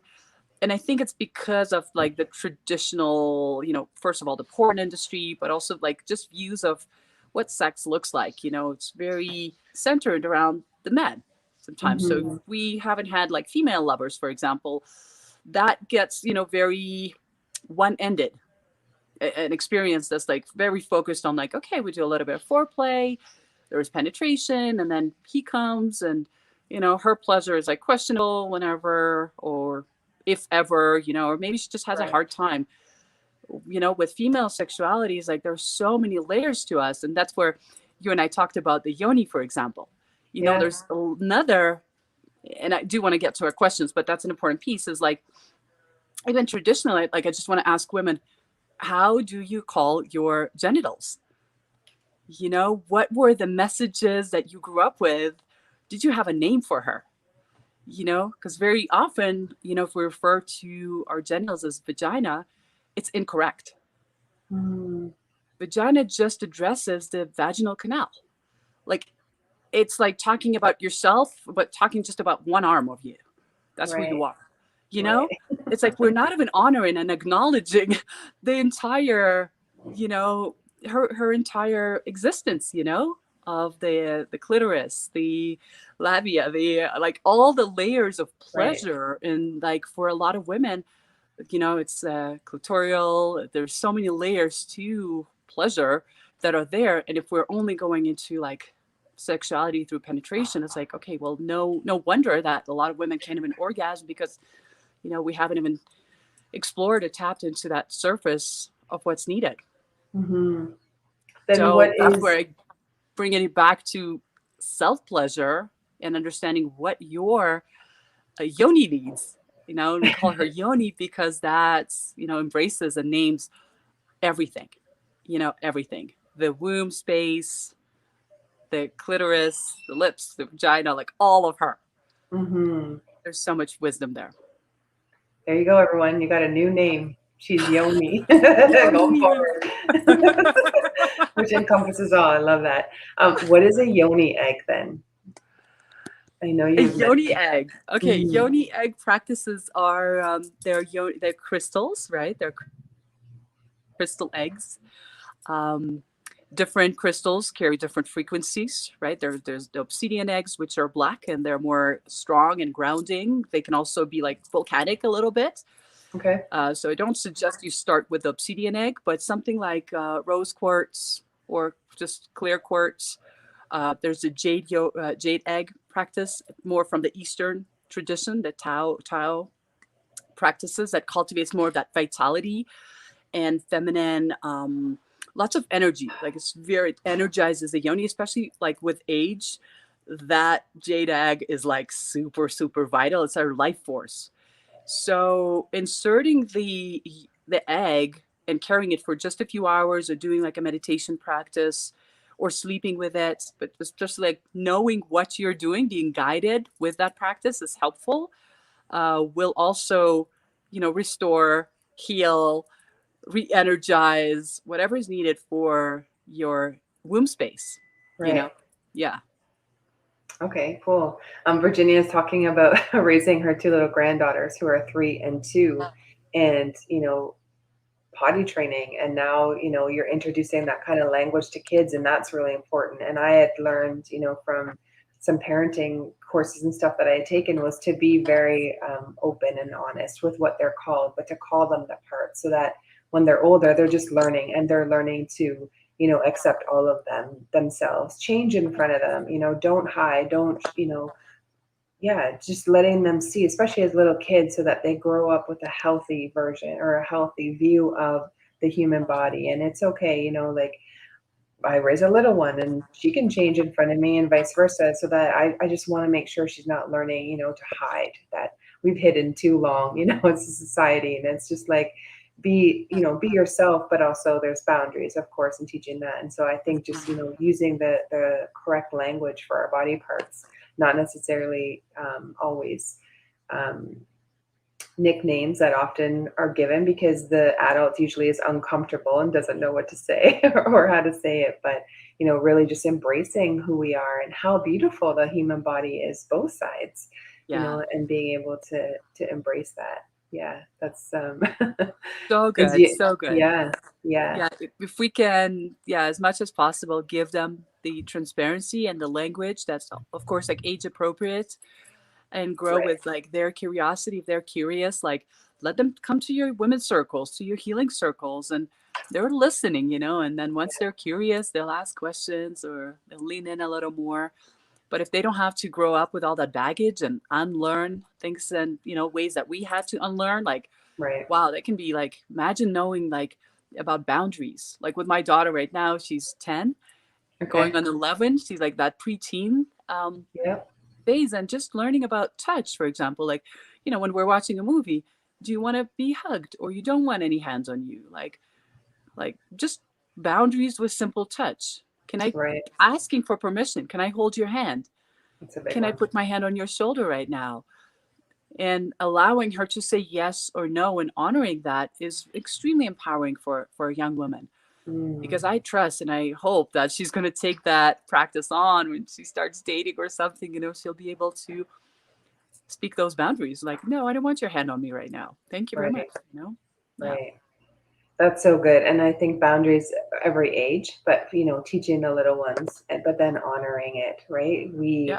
I think that's, great. It's a very good reminder, especially in movies. Actually, I was just thinking, we were watching a movie here one night, and Amelia's 8, and there was kissing. It was like not a heavy sex scene, but like, I'm just like, okay, watching to see how she's going to respond. She's looking at me like, funny, Yeah. Cool. All right, let's this went fast again. The whole day is going really fast. So if we can just in the last 15 minutes honor the questions that have come in and speak to that. I also want to talk to you about the moon and the cycle. So maybe we can fit that into, that's my question. But let's go to Kara first. So she says, I've not had many sexual experiences in the past 2 years, but that period came after many years of sexual experiences. Now my hips feel locked up after experiencing 2 attacks and living in a country where sexual expression was deemed dirty. I haven't danced very much in the past 2 years and haven't really had much pleasurable sex either. Now I'm coming out of that heavy, dark period and deep inner reflection, and she's ready to reopen. Do you have any tips, especially being single and living by herself and COVID? And I think that there's a lot of people probably watching that are, we're closed off from regular places we would meet people. Just what are some tips that you would have for her? Yeah, beautiful question, and that's a courageous thank you. journey over heroine. And she's talking about her hips being locked. So that's amazing awareness that it's like that energy stuck in that pelvic area of her body right now. That's great. So I would invite her to just stay with that awareness. And instead of protecting it right now, it sounds like she's got her space that she's in. She can be comfortable and safe in her environment. Just be curious with that hip and pelvic area. And a very simple meditation I invite women to do is placing your hands on your womb. So the thumbs would go into your belly button and the fingers would drop down. And where your pinkies actually, they kind of go, and that's where our ovaries are. But just a simple connection like that, where right in the middle where that heart space would be, would hold our space of our womb. And doing that connection with yourself, a mini meditation like that every morning or evening, and just meditating with her. It's like, I'm sure you do heart meditations, right? Like what's present here with our heart? Is it closed? Is it wanting to connect? Is there a yearning, a desire, a sadness? Well, for women, that womb space holds a lot of memories and a lot of trauma.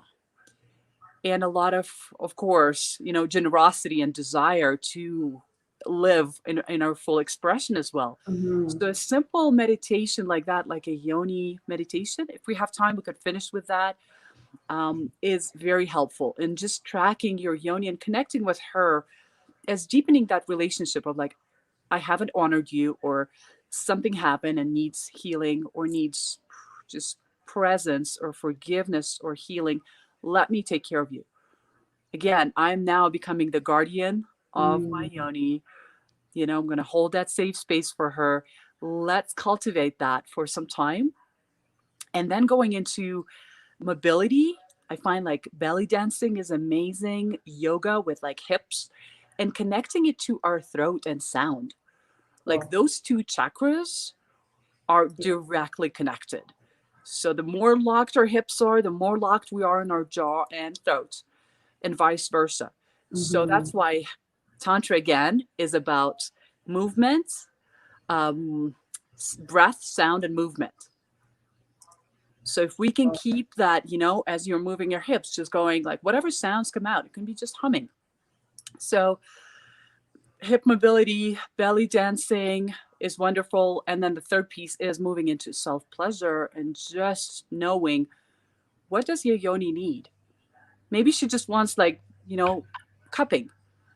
maybe you just place a hand on your yoni and that's all that happens for the night. Like, how beautiful could that be with a lover?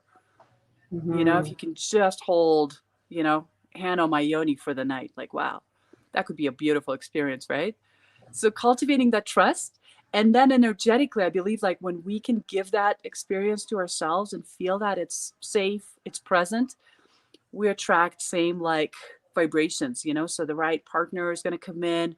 Once we are able to treat and give that experience to ourselves on the daily, then we're automatically attracting the people of the same vibration. Right. You know? Yeah. Right. Oh, it's so beautiful. I had goosebumps, and she's saying thank you. Those are her two areas of need, and brought her some beautiful tears. Thank you. And I want to, just clarify. Think about how we express. You know, I learned from our teacher that we had, that our way of expressing our energy body is from our throat chakra down to the sacral. So we communicate in all these different ways. It's your yes, it's your no. You feel all of that in your body. And if there has been anything where maybe you weren't honored or not honoring yourself, what a beautiful way to do that. And just to hold ourselves and say, like, I'm here now, and we're going to, we got this together as, the adult, aware adults that you are now. That's really beautiful. Thank you. Cool. Is there a way, so can you share a little bit about the moon cycles that you were talking about? Like, how does that work with our bodies? Because I'm starting to learn that there's a way, for our businesses to run our businesses, or life, when there's a time you move forward and there's a time that you rest for the divine feminine, divine masculine. How does that work? Or with the moon All right. cycles. So that's a really profound topic.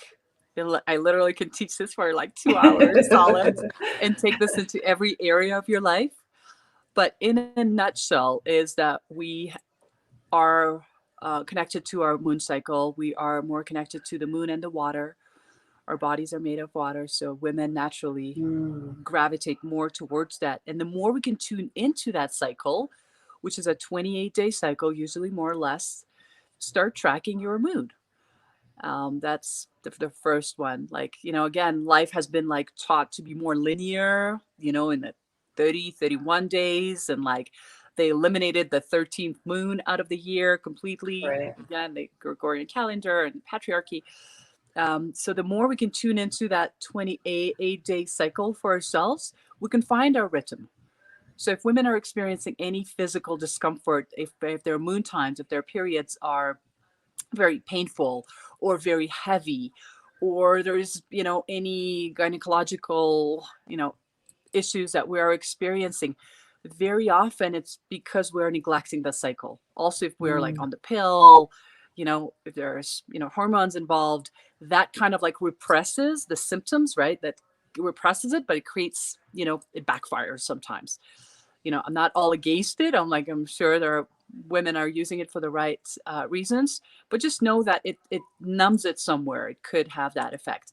So once we start tracking the cycles, and I just invite a simple journaling on it, like just break it down into 4 cycles. I usually draw a circle. I have modules for that in my class. A circle and divide it into 4, like 4 quadrants, 4 seasons. Okay. Right. And look at it like seasons, like a year long, right now we're in spring. So spring, so phase 1 would be actually winter. Phase 1 is winter when we are on our moon. We are letting go. We are chaotic. It's like the breakdown. It's like COVID, we're in our shell, we're in our cocoon, and all our stories and traumas and dramas are like, that's why we're like, we can be very, sensitive. Women can be very sensitive and like, So men who live with us sometimes are like, you got to be careful. She's on her moon time, she's on her period. So we're sensitive during that time. We're also extremely powerful because we are moving and transmuting a lot of energy. So this is the phase for us to give ourselves that nurturing time, massage, body work, lots of baths, essential oils, and body care. Dance could be one of them to move that energy like a catalyst. Okay. You know, and once we do that properly, we're letting all those things die. It's literally a cycle of death. We're letting them go. And then we move, once that's done properly and we've let it go, then we'll move into the cycle of spring. And the cycle of spring is like there's this youth quality that comes out. We want to come out and play. We want to be mindful about the seeds that we're planting, actions that we're doing. But it's like we're coming out of our shell in a way. And you want to track throughout those cycles, all 4 of them, you want to track how you're feeling on the physical level, the emotional level, sexual level, the food you're drawn to, the physical activities. You know, are you more active or do you want more quiet time? You know, then we'll move into summer, phase 3. And that's like when you're usually in your spotlight. You know, you are glowing. Our hair texture is different. Eye color is different. We're more attractive. This is literally time to like network, date, plant your hot trips, events, you know. Yeah, you're very like charismatic in that sense. Again, track how you're feeling on all those levels. And then we move into the final phase 4, which is the fall, which is the well-known PMS syndrome as well. This is when like the drama queen kind of comes out, you know. It could be. If we have not honored all the other parts and all the other cycles, then it can be very chaotic again and hard to manage. And we can be snappy on partners or kids, or like there's some unresolved stuff. So we're literally grieving. We just released our eggs. We didn't bring a baby into the world or creativity into the world of the highest potential possible. It doesn't have to be a physical baby. It can be a form of creativity, you know, fullness. And if, you know, we lost that. So we're grieving. So this is, again, a great time to journal, prep it up, get your harvest, see what's there. What do you like? What you don't like? Who you don't like? What boundaries, you know, great time for evaluation. And then you take all of that and you bring that into death. What needs to die? You know, and it goes on, so and on, again. It's like that ongoing cycle where we can literally build that into our work. I build it into my business completely. Like that's how I function. And I've noticed that, you know, for women, usually by the time they track like 3rd, 4th cycle, they're in so much harmony. Their partners are literally like, wow, there's so much harmony at home. They're more like self-regulating their emotions, their hormones. They're not blaming anybody for something. They're more like, okay, I just need a bath. I need a walk. I need to be more gentle. Yeah. So it's worked wonders for women, giving ourselves permission to do that. Some women, when it comes to sexuality, some women are more sexual or turned on their ovulation period. And some women are more sexual and turned on their moon cycle, actually. Sometimes they say it's whether you had babies already or you want to make more babies. It can, you know, it's got something to do with that, or it's just the way your cycle is. But it's interesting to track that, like where am I mostly like, you know, aroused or turned on in which phase. Right. That's cool. And I like how you said about your business, how you run that. I agree that there's times, you know, when in the month we feel like we're on our game, and other times where we want to rest a little bit. That's your time you take your vacation.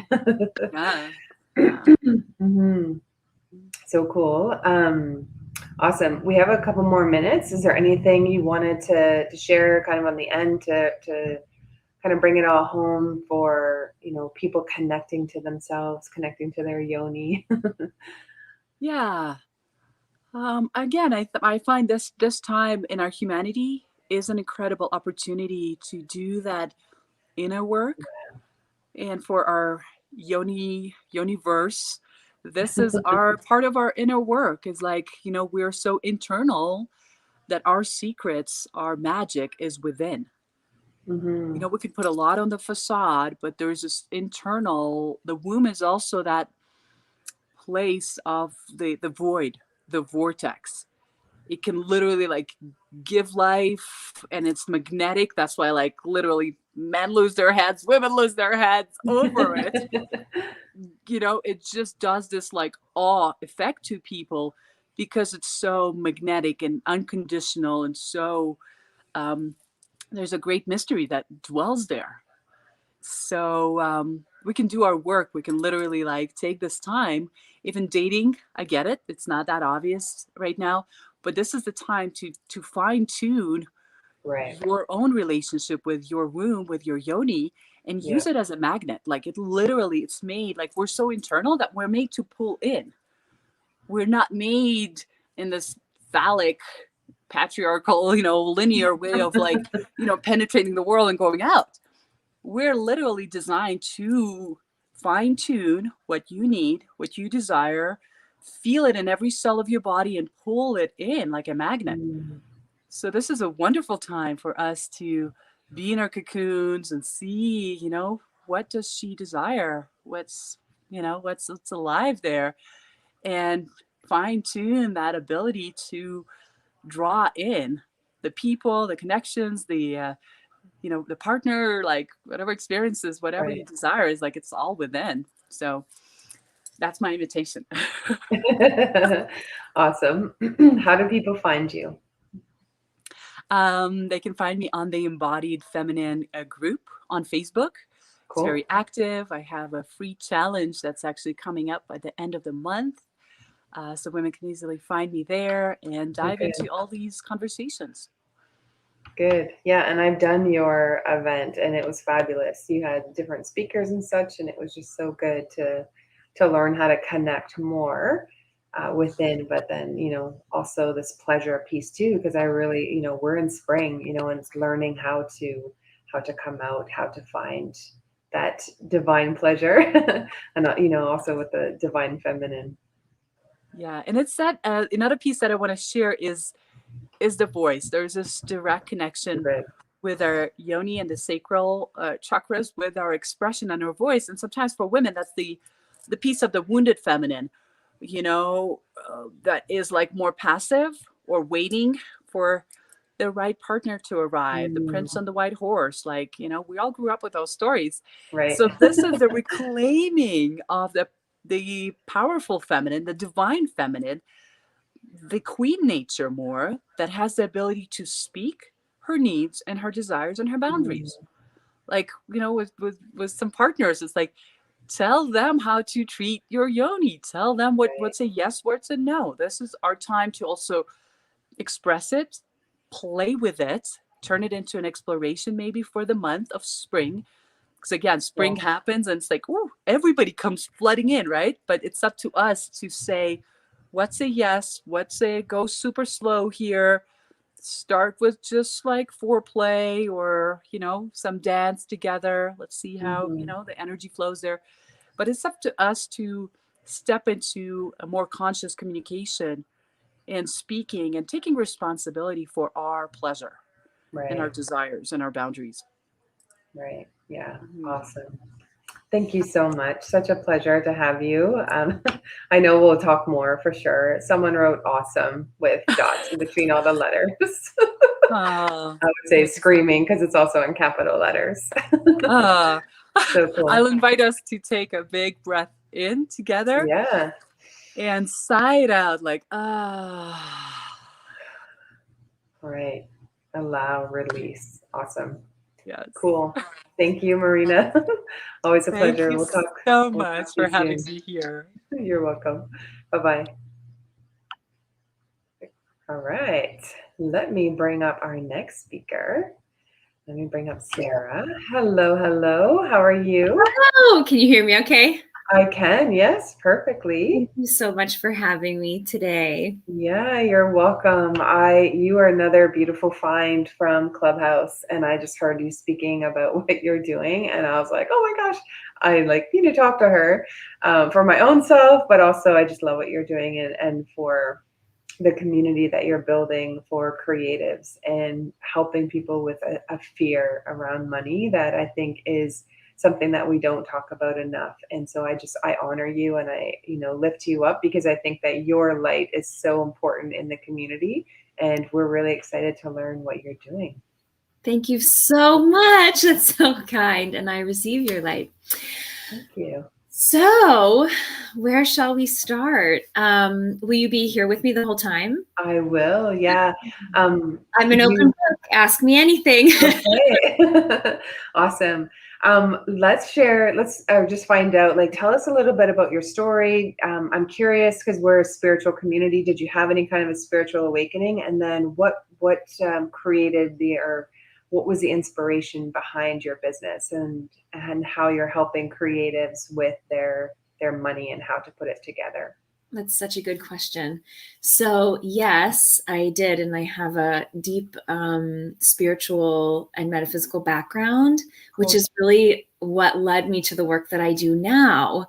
So I started getting very serious about my yoga practice, meditation practice, and working with the metaphysical it's been so long I cannot count. I'm 37, so it's been I think I started when I was around 26, in my mid-20s. I lived in New York City. I found a studio that I loved, and I really started to dive deep in the practice. And in that journey, it led me to do my yoga teacher training certification and learn about yoga nidra and energy healing. I just got very interested in that world of healing. And at the same time, I was performing on stage in New York City. I'm a classical soprano by trade. Oh, cool. And secretly, I was really deeply in debt. Nobody knew, not even my family. So I was deeply in debt from student loans, from my education, and from credit cards, from like supplementing my lifestyle in New York City. And what I found was these two very different worlds. And I think that our community right now will especially understand what I mean. I think a lot of people are like, oh, but I think we really get it. So I found this world of personal finance, which is a very masculine. I'm so glad I can speak this way in this community. I love it. I know you can be as free and open as you want. So what I discovered was I'm talking about in energy, the masculine and the feminine. Of course, we both ideally have a balance, a balance of both those energies. So what I found is there was a world of personal finance that was like, write a budget, start budgeting, pay off your debt. And I would learn, I gobbled up everything I possibly could from that world. But what I understand, the words I have for it now is it's a very masculine, energetic. I don't mean like guy, girl, but I mean like inside of us. It uses that action, the assertion. And then there was a totally separate world. Like those worlds never collided until me, I guess. But there was a separate world of learning about the law of attraction, learning about manifestation, affirmations, energy healing, the internal changes, learning about neuroplasticity. I would even put that into that world, mostly my experience with it. The power of hypnosis for positive change. And that was very much the feminine energetic. And what I started to feel is over this 10-year time, my whole adult life, young adult life, I would get really deep into one world, but it would be so separate from the other. And I was trying to figure out how to find basically a healing practice to heal my finances, to be honest. I didn't want to be in debt, until now I'm 37. I was like, if I'm 45, 50, 55 and still in the same situation, I'm not really going to be free to make the impact in the world that I want to make. And so I realized I had the power to glue both of those worlds together and integrate them into one practice and use that on myself. And so I started in April of 2016. And I had tried in fits and spurts to pay off all this debt and to get a hold of I've been a freelancer for a long time, get a hold of this freelance income that changes all the time. And I realized in April of 2016, okay, I can use the best of both of these worlds and put them together in one integrated whole system. And I can do this. And no matter what, I didn't know how I was going to do it, but I knew I had to figure it out. So in April of 2016, I made a vow to myself that I would see it through no matter what, without faltering. And I did. And so I ended up paying off the very last $75,000 of my mountain of debt, which started as 145 grand, but I had around 75,000 left to go. And I was terrified because my income has never been like very high or very fancy. It was like 55,000 in fits and spurts from contract to contract. Right. But I did. And so it took me about 2.5 years. So in December of 2018, I finished and I got notice that I was totally done and debt free. And then I saved my rainy day fund, and people were asking me for help and sending me DMs or emails or texting me and saying, hey, you know, secretly, can you please, how did you do this? And I realized I needed to be able to put what I did and how I did it into words so that other people could be helped as well. And I really realized I wasn't the only one struggling with this secretly, and that a lot of us have that secret, whether or not we're in the creative space, which all of us are in some way. Right. I just realized what I thought was like so shameful or so secretive, actually, most of us are going through it. So now I teach it. It's called To Rise Together, and our program is called The Journey. So that's how that started. Oh, that's so great. And what is your, like, can you talk a little bit about the fear that people have? Because I remember hearing you talk about, like, you know, being afraid to open up your bank account. Oh, and, yeah. You know, when, like, a lot of the healers and coaches and stuff like this in this group, you know, our income is up and down each month, depending on, you know, clients and how many you have and the ebb and flow of life. And so, can you speak a little bit about that? Yeah. First of all, it's normal. It's just you're not weird or freakazoid unicorn for not wanting to check your bank account. So what I think is so funny is I just did a podcast interview yesterday and we talked about this a lot. So we all have stories that have imprinted in us from our own experiences. And sadly, it tends to happen with experiences that are scary or fearful, like either early in life or in early adulthood, a time when we didn't have enough, or we found, or we got, like, let's say maybe some people shocked by a tax bill or something like that. Those of us who are self-employed, freelancers, have experiences from childhood, and I include adulthood in it because those can imprint the little neural pathways of fear. And we also have stepped into, we've made a choice, which isn't usually put out there when we're training, whether it be in the healing arts or the performing arts. And I'm in both of those worlds. So it's never taught to us explicitly that we're stepping into what's actually called behind the scenes. We're signing up for a volatile income. And so we're basically signing up for this thing that's very much in the root chakra, very much about safety and security. We're signing up to be on a roller coaster with that very base need of safety and security, which is what money provides for us. It's freedom, safety, security, those kinds of things. If we just boil it all down, that's what it comes back to. And so it's very natural, if we've ever been shaken up by a scary situation, to then have that imprint and have us be a little fearful when we're looking at numbers. It's also, numbers are, we tend to not feel very close or emotional with them. So if I grab my phone, and yes, it has sparkles on it because I have to make it a little more fun.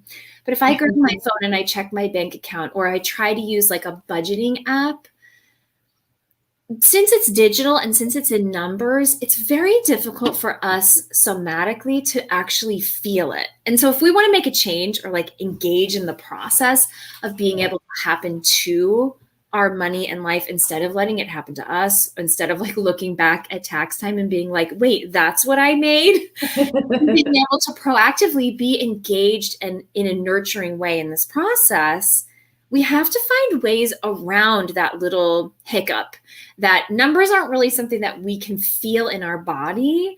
How do we, and then we have to ask with curiosity, so how do I start to get into the numbers piece without fear and anxiety, with confidence and calm, and understand that this is an act of self-love, Let it be emotional. Like, I did a podcast episode on this, one of the first episodes of the show. It started in January. It's called To Rise Together, the podcast.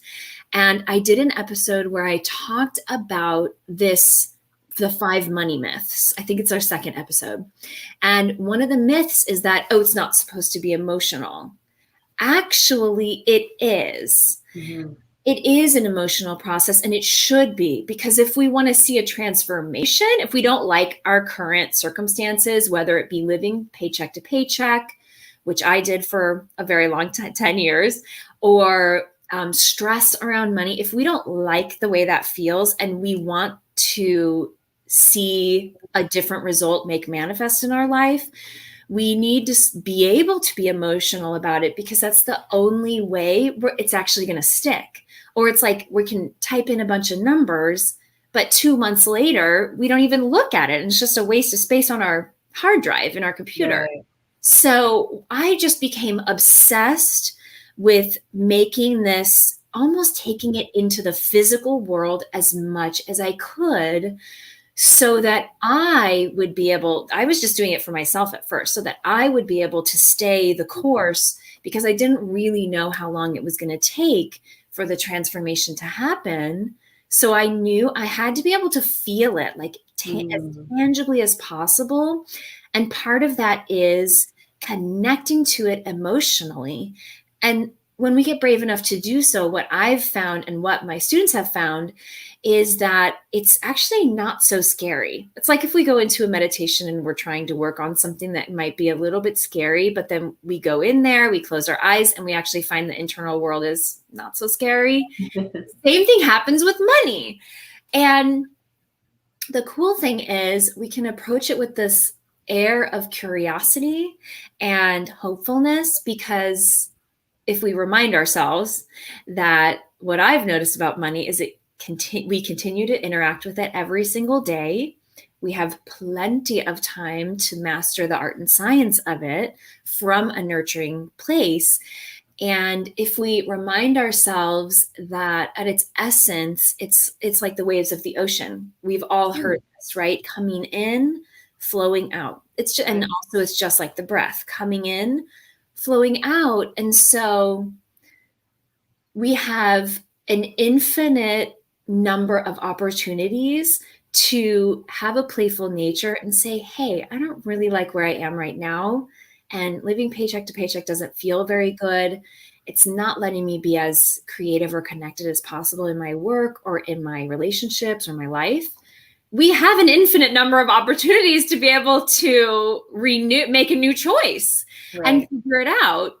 And so I like to approach the work, capital W work, from a very artistic and self-nurturing place, because that's ultimately what I see our money lives as being. It's like this huge opportunity to be a nurturing place for safety and security. Mm-hmm. So did I answer your question? Yeah, exactly. Can you just kind of, to wrap up that thought, is, around creatives and their fear of charging. So I had worked with a lot of healers, mediums, psychics, beautiful gifts. They're able to heal, people, but they have this fear of charging. And I feel like that kind of gets tied into that as well, right? It's the tie to the worth of the money, being afraid to actually ask, maybe even, being open as the divine feminine part of us to receive. Yes, of course. So I've also struggled with this myself. In the arts, it's like we can be so desperate to be able to do the work, because it is our gift and our calling. It's like a spiritual gift. And it can feel strange to ask for that value or for our worth. But what I've found is a few thoughts. Actually, it's funny. I was just talking to my mom about this week. She's starting to work for herself, and she's having the same thing we all have. So the thing is, it is like a big thank you note. So if a client pays us, like when I meet with my coach who does energy healing and hypnotherapy, if I meet with him about something, and we have a healing around it, I'm glad to send him that, energy, which in the form is money in this case. Right. I'm happy to do that because he's healed. Not only that, but the results, we have to remember when we're in the healing space that the results that our client is receiving from us, literally that one appointment, maybe you charge $125 or 175, or maybe that sounds like a lot to you. It's not. Right. But maybe you charge $125. They only have to spend the $125 once for that one reading or that one energy healing. And then for the rest of their lives, they've gotten the results. It's like, it's a huge, that's actually makes it seem really cheap, right? If somebody can just fix a thing in my life and all I have to pay is $125 once, or whatever you charge, 80, 150, 200, one time, 1,000, I'm going to do it. I don't have to spend any more on that and I can be healed. So I think the fear comes from that confusion of how a very metaphysical or esoteric gift is giving value. And we have to remember that even though we're spiritual beings living in the physical plane, we live in the physical plane. And part of that is charging for our services. Right. It's asking for that and being proactive and learning.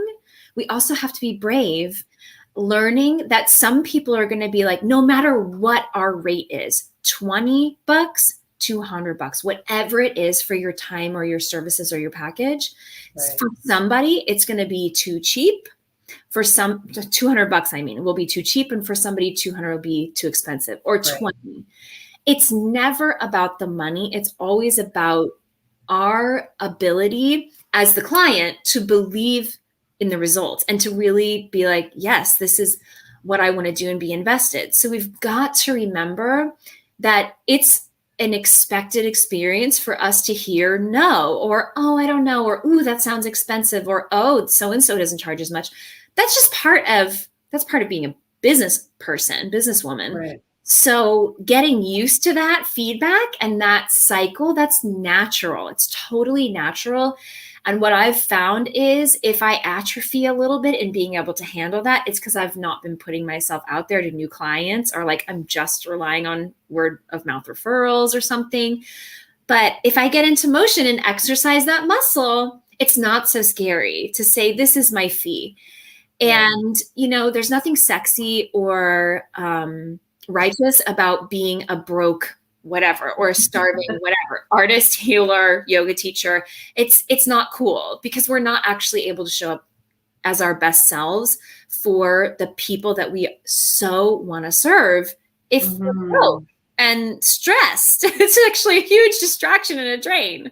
So That's what I would say. And it's normal. It's so normal. That's good. I hope a lot of people took some deep breaths there and sighs. What is the basis of, I know that your program has to do with sticky notes and, writing things down. Can you explain a little bit about how that works? Yes. So I just met a neuroscientist. She is so cool. And we've been exchanging ideas around how I teach and why it's so freaking different than anything else out there.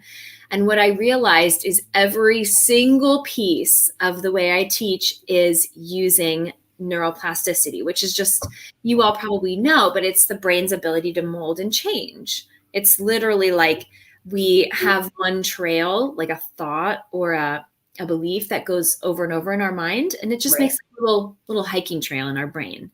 Yep. And it's the brain's ability to grow that over and make a new trail or neural pathway. So this whole sticky notes thing came up because it's called the Post-it Party. If you want, I can share a link. Do you want to share a link to it? Yeah, I'd love to see it. You can actually share on your side.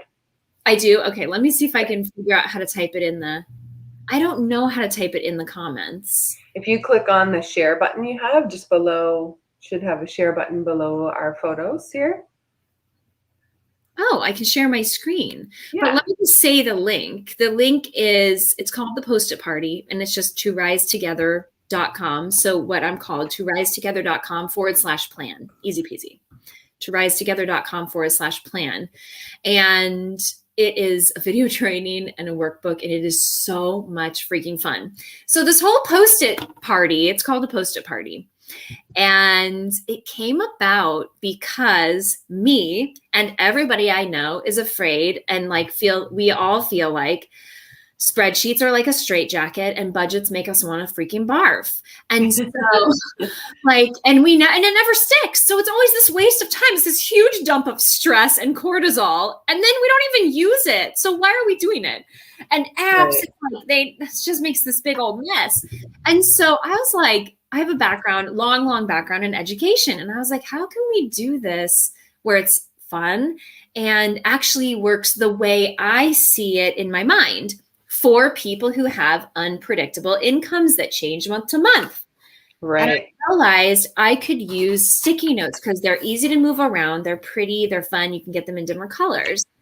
And so the first time I ever taught the core concepts in the journey, the third whole week, is this.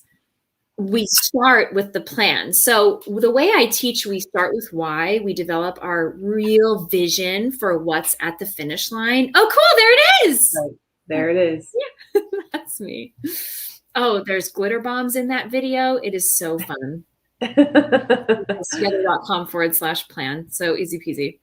So I realized, anyways, I start with why. We always start with why and understanding what does the finish line actually look like in our lives? What does our life, what do we want our life to look like when we are actually doing this and reach our goal? Whether it's, a lot of people want to be debt free like me, or whatever it is, having a rainy day fund for your business, which we know, like all the massage therapists know how important that was last year. Right. We artists know, yoga studios know now. So then we go through the process, which is where I use I called them guided imaginings. And it's basically, we all know this practice, but it's hypnosis. I basically do meditations where we can go and revisit events that have imprinted and actually create that new neural pathway. And that's the way we start to feel from a behavior place and from a belief place what is going on with the whole situation and where our blocks are and how to heal through those blocks. And then I wait until the very end, the third and fourth week, to teach the plan. So my students that actually study this whole process with me, we start with sticky notes. And so what I teach is we just write down a word first. So if you get the video training and the workbook is so cool. I'm so excited for you all to see it. I'm really proud of it. I'm like, Oprah, everybody use this workbook. It has mindset shift tidbits in it that are really powerful, but it also has the exact steps, the 5 steps. So I tell you, just write down the word on a sticky note. And what you should know is that's secretly a process of neuroscience, because I did a podcast episode on this as well. There is some very cool studies that are done of the difference between how the brain reacts when we write things on paper and the way that works with our brain and if we type it. So I actually have people physically write it out on paper, and we only use words. That's the first step. So a word would be like car insurance, Netflix, coffee with my best friend, yoga class. Literally, so that we can connect instead of being like, I'm going to use a spreadsheet and start with numbers. That is absolutely the upside down. That's like the upside down backwards way of doing it. And the right side up way of doing it is for us to say, I choose to spend on this. I'm going to choose this. We don't even have to use the word money or spend. I choose this. I choose to watch Netflix next month. I choose to, whatever it is, I choose to go out for dinner a couple of times next month. I choose to this and that. So we literally just start with words. And what that immediately does is it helps us connect to that deep power of choice within us, that suddenly money isn't this thing that's attacking us and happening to us.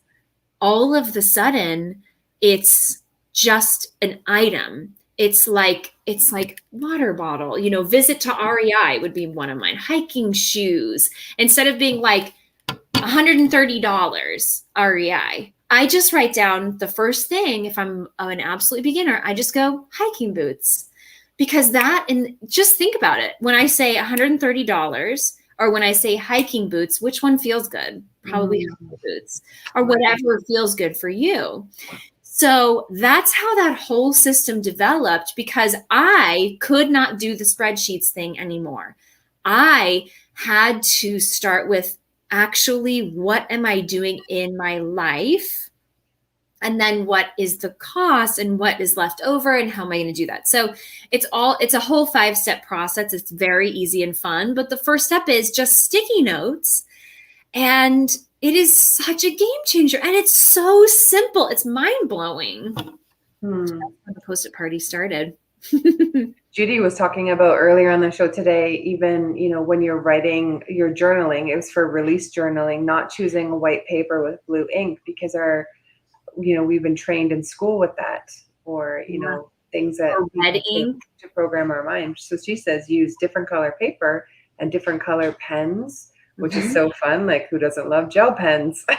And so I had my workbook with me. It's in the other room, but I only print on colored paper. I have like green, it's our branding colors. I happen to also have paper in those colors. So it's like these soft colors. And then when I'm doing my own exercises on myself, because it all comes because I use it on myself first, but it's just a different experience. Or gel pens, or using markers.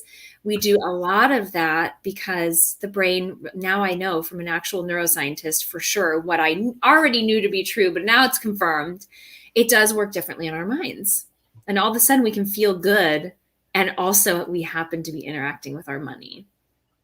Right. And I think even just your example of, $130 or hiking boots, you can just feel the energy. The $130, it feels like I'm going to give this out. So it's a loss, right? Where hiking boots just feels like it's a gain.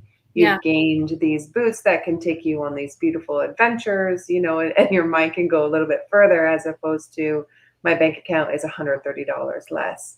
And I want to say, haha, Virginia, she wrote Porsche 911, feels good. Love it. Her version of hiking boots. I love it. Mm-hmm.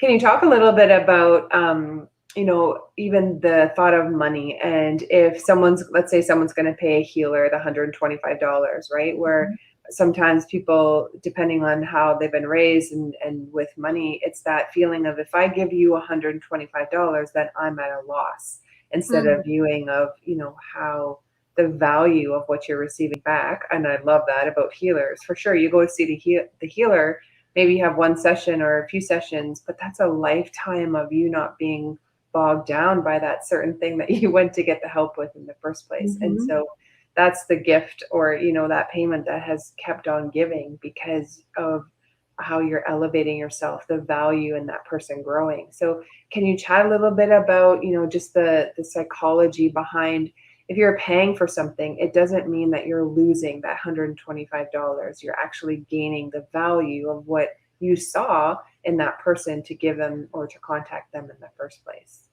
You said that perfectly. You're gaining that relationship or support, or even if it's tools for our business, then all of a sudden, I don't have to do XYZ. Like, I experience that now because I tend to, I'm learning. I'm very new at this whole women business owner thing, but I tend to white knuckle all these tasks. And it's like, no, I can actually just give them to my VA. And here's the thing. Okay, this is the perfect story. First of all, we'll go way back, and then I'll tell you about Ellie, my amazing VA. She was here today. She's incredible. Okay. She's she graduated from my program, and she's just amazing and inspiring. So there was a time I was finished getting out of debt, and I was doing my very first workshop To Rise Together in person in New York City at my acting studio. And I had this accountability group of women in my acting studio that we had started because we all took this mindset class together, like a career mindset class together. Right. And one of the ladies is named Jaleesa, and she ended up being one of my students, actually. She's amazing. But Jaleesa, she was my friend first. So we all met up for lunch. This was long before COVID. This was in spring of 2019. Is that right? Yeah, I've lost track of time, but it's in spring of 2019, I think, in May. I was doing this workshop and I wanted to run it by them first and like be like, are these concepts landing with you? Like, does this make sense? And we went for lunch and I insisted on buying them lunch. And I have this old-fashioned envelope system that I made myself in my wallet. So my dream is to someday be able to like have it made and actually sell it on the website so everybody can have it. But I made it up, and it's these little folders inside my wallet that contain, one side contains the actual cash and one side is the receipts. So I had this little cash envelope. It's called Eating Out. And we go to the checkout and I'm like, obviously I'm buying the salad for you. And I got my cash envelope out and I paid for it. And she was like, we got back to the table and she was like, wait, you used your money for this? If I would have swiped my debit card, or if it wouldn't have, there was something about that moment for her that she was deeply moved to tears because she could feel that there was it's like a side effect. The value is in my relationship, my friendship with her. And then she was giving me the gift of her time to give me feedback. And then there happened to be this side effect of those dollars coming out of my envelope and going somewhere else. But to me, as the person spending the money, I was so excited to spend the money. And I'm like, buy whatever you want, not because I'm rich, but because in part of my plan is we set aside that spending money, that free spending money, long before the month begins. So it's supposed to be spent. It's not supposed to be saved on anything. You're supposed to spend it on fun stuff. And what's more fun than buying something for a friend? Like, that's amazing. Right. And then now and it's not in a cash envelope. Like, I can't tangibly give her the dollars because she lives in Chicago and I live north of New York City. But I have an assistant that helps me. Her name is Ellie. I mentioned her before. And I found myself white knuckling all this stuff that she is really good at. And it would really help me do more things like this, like teach and talk about these ideas and not be hiding behind my computer doing tons of back-end editing on our podcast. Like, she can do all of that. She's really good at it. And I realized, what greater honor than to increase the income of somebody that I care for, that loves this work just as much as I do. Why not create more abundance for her and just give her more hours, which means paying her more. But I don't ever feel like I'm having less. I actually, now you have to remember, I'm 5 years in on this and I've done a lot of that neuroscience stuff. But for me, I feel like I have more. And like, even I finally took the plunge and hired a cleaning lady, which as a woman who struggles with asking for help was very hard for me. Right. But I realized that I'm helping her like have a great life for her kids by doing something that she's great at and just stresses me out on Saturdays. That's what I would be doing right now if I didn't have her. So, and we also have to remember the thing that I mentioned before, that the nature of money is water. So really, really connect to that. That's why we call it currency, like the current. That's why we say cash flow, like flowing. That's why we call them income streams, like a stream of water. And we can connect to that ocean image where it's meant to flow in and out. That's how it's meant to be. And the longer we can sit with that image, or the breath that cycles in and out, either one of those images is great.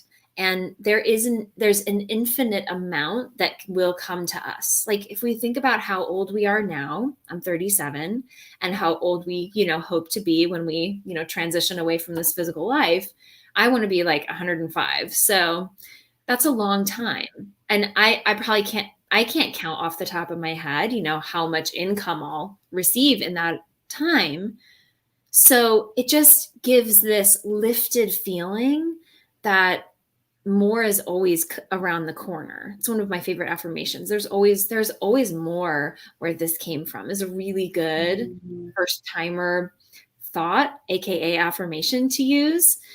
And there is, someday I'll do a podcast episode on it, but there's this thing called zero sum universe, and it's a lie. It just basically means like, if somebody else has some, I don't. And in money, that's not how money works. It's not. And I have a lot to learn about the bigger concept, but we don't live in like an all or nothing world. We just, because our brains are naturally geared towards fear to protect us, it's easy for us to adopt that thinking. Well, if you have, I don't have. But that's just keeping ourselves small in like the disguise of keeping ourselves safe. And it's ultimately not going to help us really find the freedom that we want, the long-term freedom that we want in our life, especially as it relates to money, I think. Right. Yeah. So true. And I thank you. Those are great stories. I want to come back to the story about the salad, because I think it's so beautiful on even just our ability to receive. Right. So many, many women, I would say, have a harder time asking for help, being open to receiving, the feminine being shut down of even from when we were children. Like, children are meant to be seen, not heard. And, just not being able to learn how to, or being taught how to express ourselves properly. And, even with that salad, like, how beautiful for your friend to have received that, and that she had that emotional, draw from seeing you actually take physical cash out. Like, that's a lesson right there. Pay for things with cash, because you're going to think twice about what you're buying instead of, some kind of emotional, fast, rash buy. You're going to be like, hey, do I want this? Do I really want or need this right now? And I think you'll make different decisions. But also that ability to receive, where if someone's offering to buy you something, or to pay for a dinner, or buy you tickets to something, many of us will say, no, it's okay, or hold the door open for us. It doesn't have to be around money. No, it's okay, I'll get the door. Like, I'll do it, even though my hands are full. Like, I'll get it, don't worry about it. Right?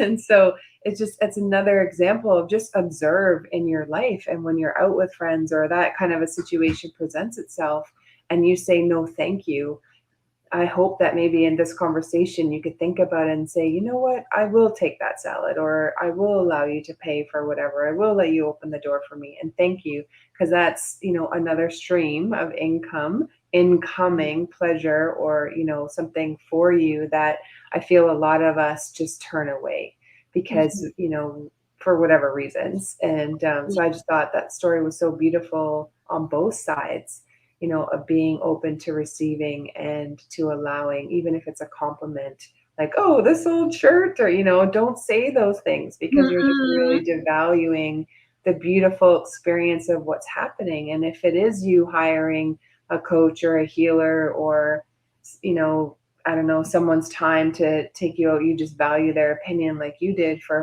her feedback. Yeah. That's such a beautiful exchange of energy back and forth. And I just want to, make it aware that we don't shut down those kinds of opportunities, because that's a really beautiful story for both of you, and how you both were able to receive from that communion, or, that luncheon. Yeah.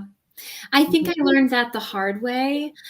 My background is in the performing arts. So as a soprano, I would step off stage, and there's almost always a reception afterwards, right? And so you go out and visit, and you're in your gown, and you've all seen this happen.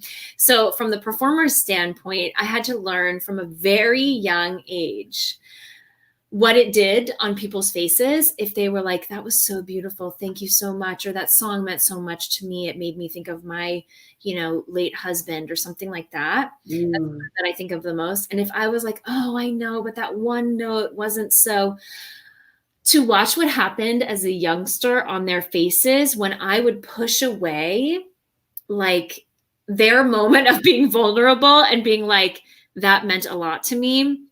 It was very easy for me to learn by seeing the looks on their faces that, oh, Sarah, no matter what you think about your work, your worth, your performance in that case, or whatever, you smile and you say thank you. If I have a hard time accepting it, which I did at first, I was like, you can smile and say thank you. Thank you so much. And that's it. And then you just stop there.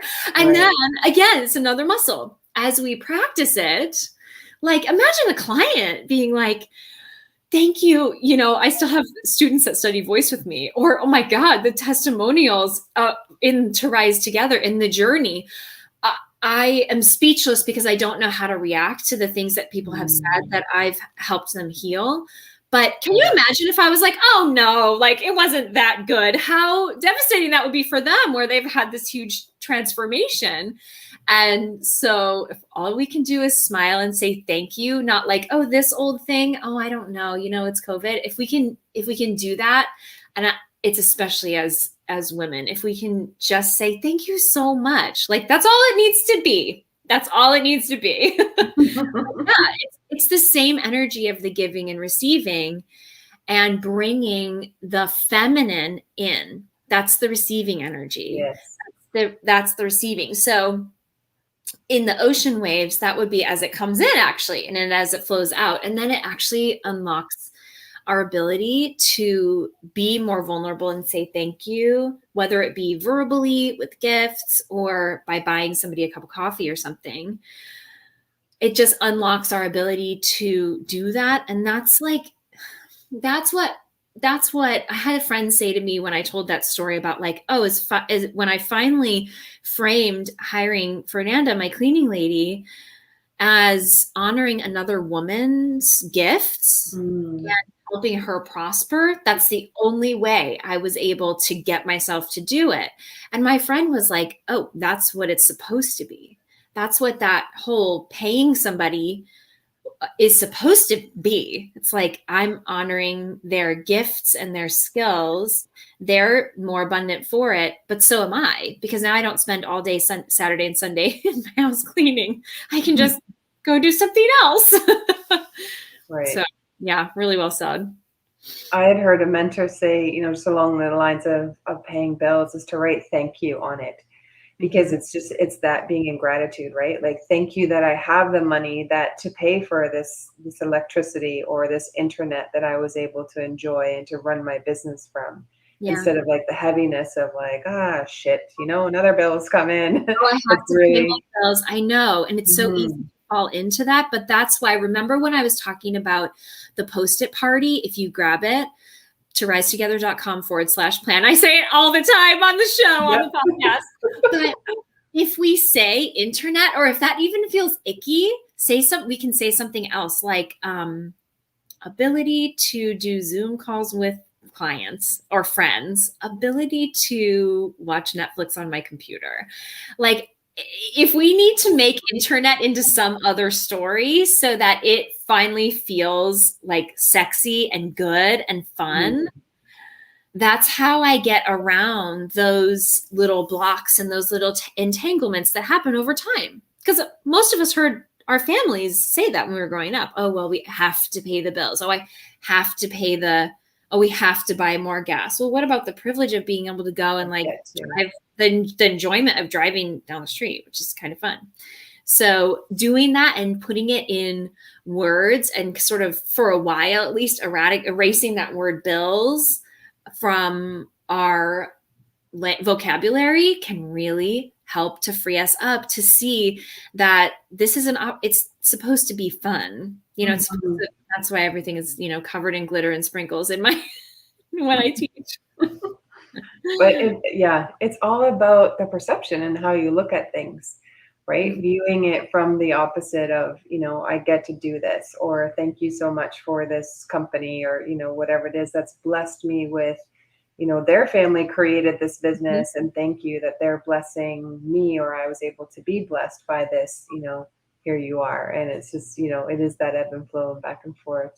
There's some comments here I was going to share. So I believe, yeah, Kara, as Kara saying, I'm 37. I'm just going to check because I don't know who that is. I think it's Kara. She said, I'm 37 and in debt, strawberry blonde. So I'm connecting with what you're offering very much. Let the cash flow this way. And my kitchen is filled with colored sticky Yes, you're ready. And as you've been talking, and I know Kara is watching, a friend of mine that I used to work with, I'm like, wow, you two are like sisters or long lost cousins or beautiful. Yeah, both of you, beautiful and strawberry blonde. Thank you for noticing that this is strawberry blonde. My sister is redheaded, and I was like, I was almost redheaded. And this is what goes on my head. So, connection. With colorful sticky notes and some gel pens, you are ready for the post-it party. Right. So cool. So just to, we have 10 minutes or so left here. If anyone has any questions about money or, fun budgeting or anything like that for Sarah, please pop that into the comments. And yeah, she says, I see me and you. I see it too, ladies. So cool. That is wonderful. Yeah. What can you share, in the last 10 minutes or so, as far as, putting together or what your program does, and the when they go to the website, the tworisetogether.com /plan, when they go through that experience, what is there for them? So the first of all, it's totally free. On the podcast, I say it's totally freaking free. If you ever hear that, you'll think that's you say it. I've given you a preview. So it's totally free. And I wanted to make a way that was like the neuroscience meets art way to start happening to our money and life instead of letting it happen to us, which we've talked all about in all different ways. So it is a video where I walk through every 5 steps and the way we filmed it. See, you guys get behind the scenes, or lady or whoever is here, everybody gets behind the scenes. So it's filmed on that couch right there. That has been in both parts of my living room. And what I do is I teach the why behind each of the 5 steps. It's very, very simple process. And then describe how to do it. And then we got this cool thing where I could mount the camera above this table right here and actually show you physically how I do it.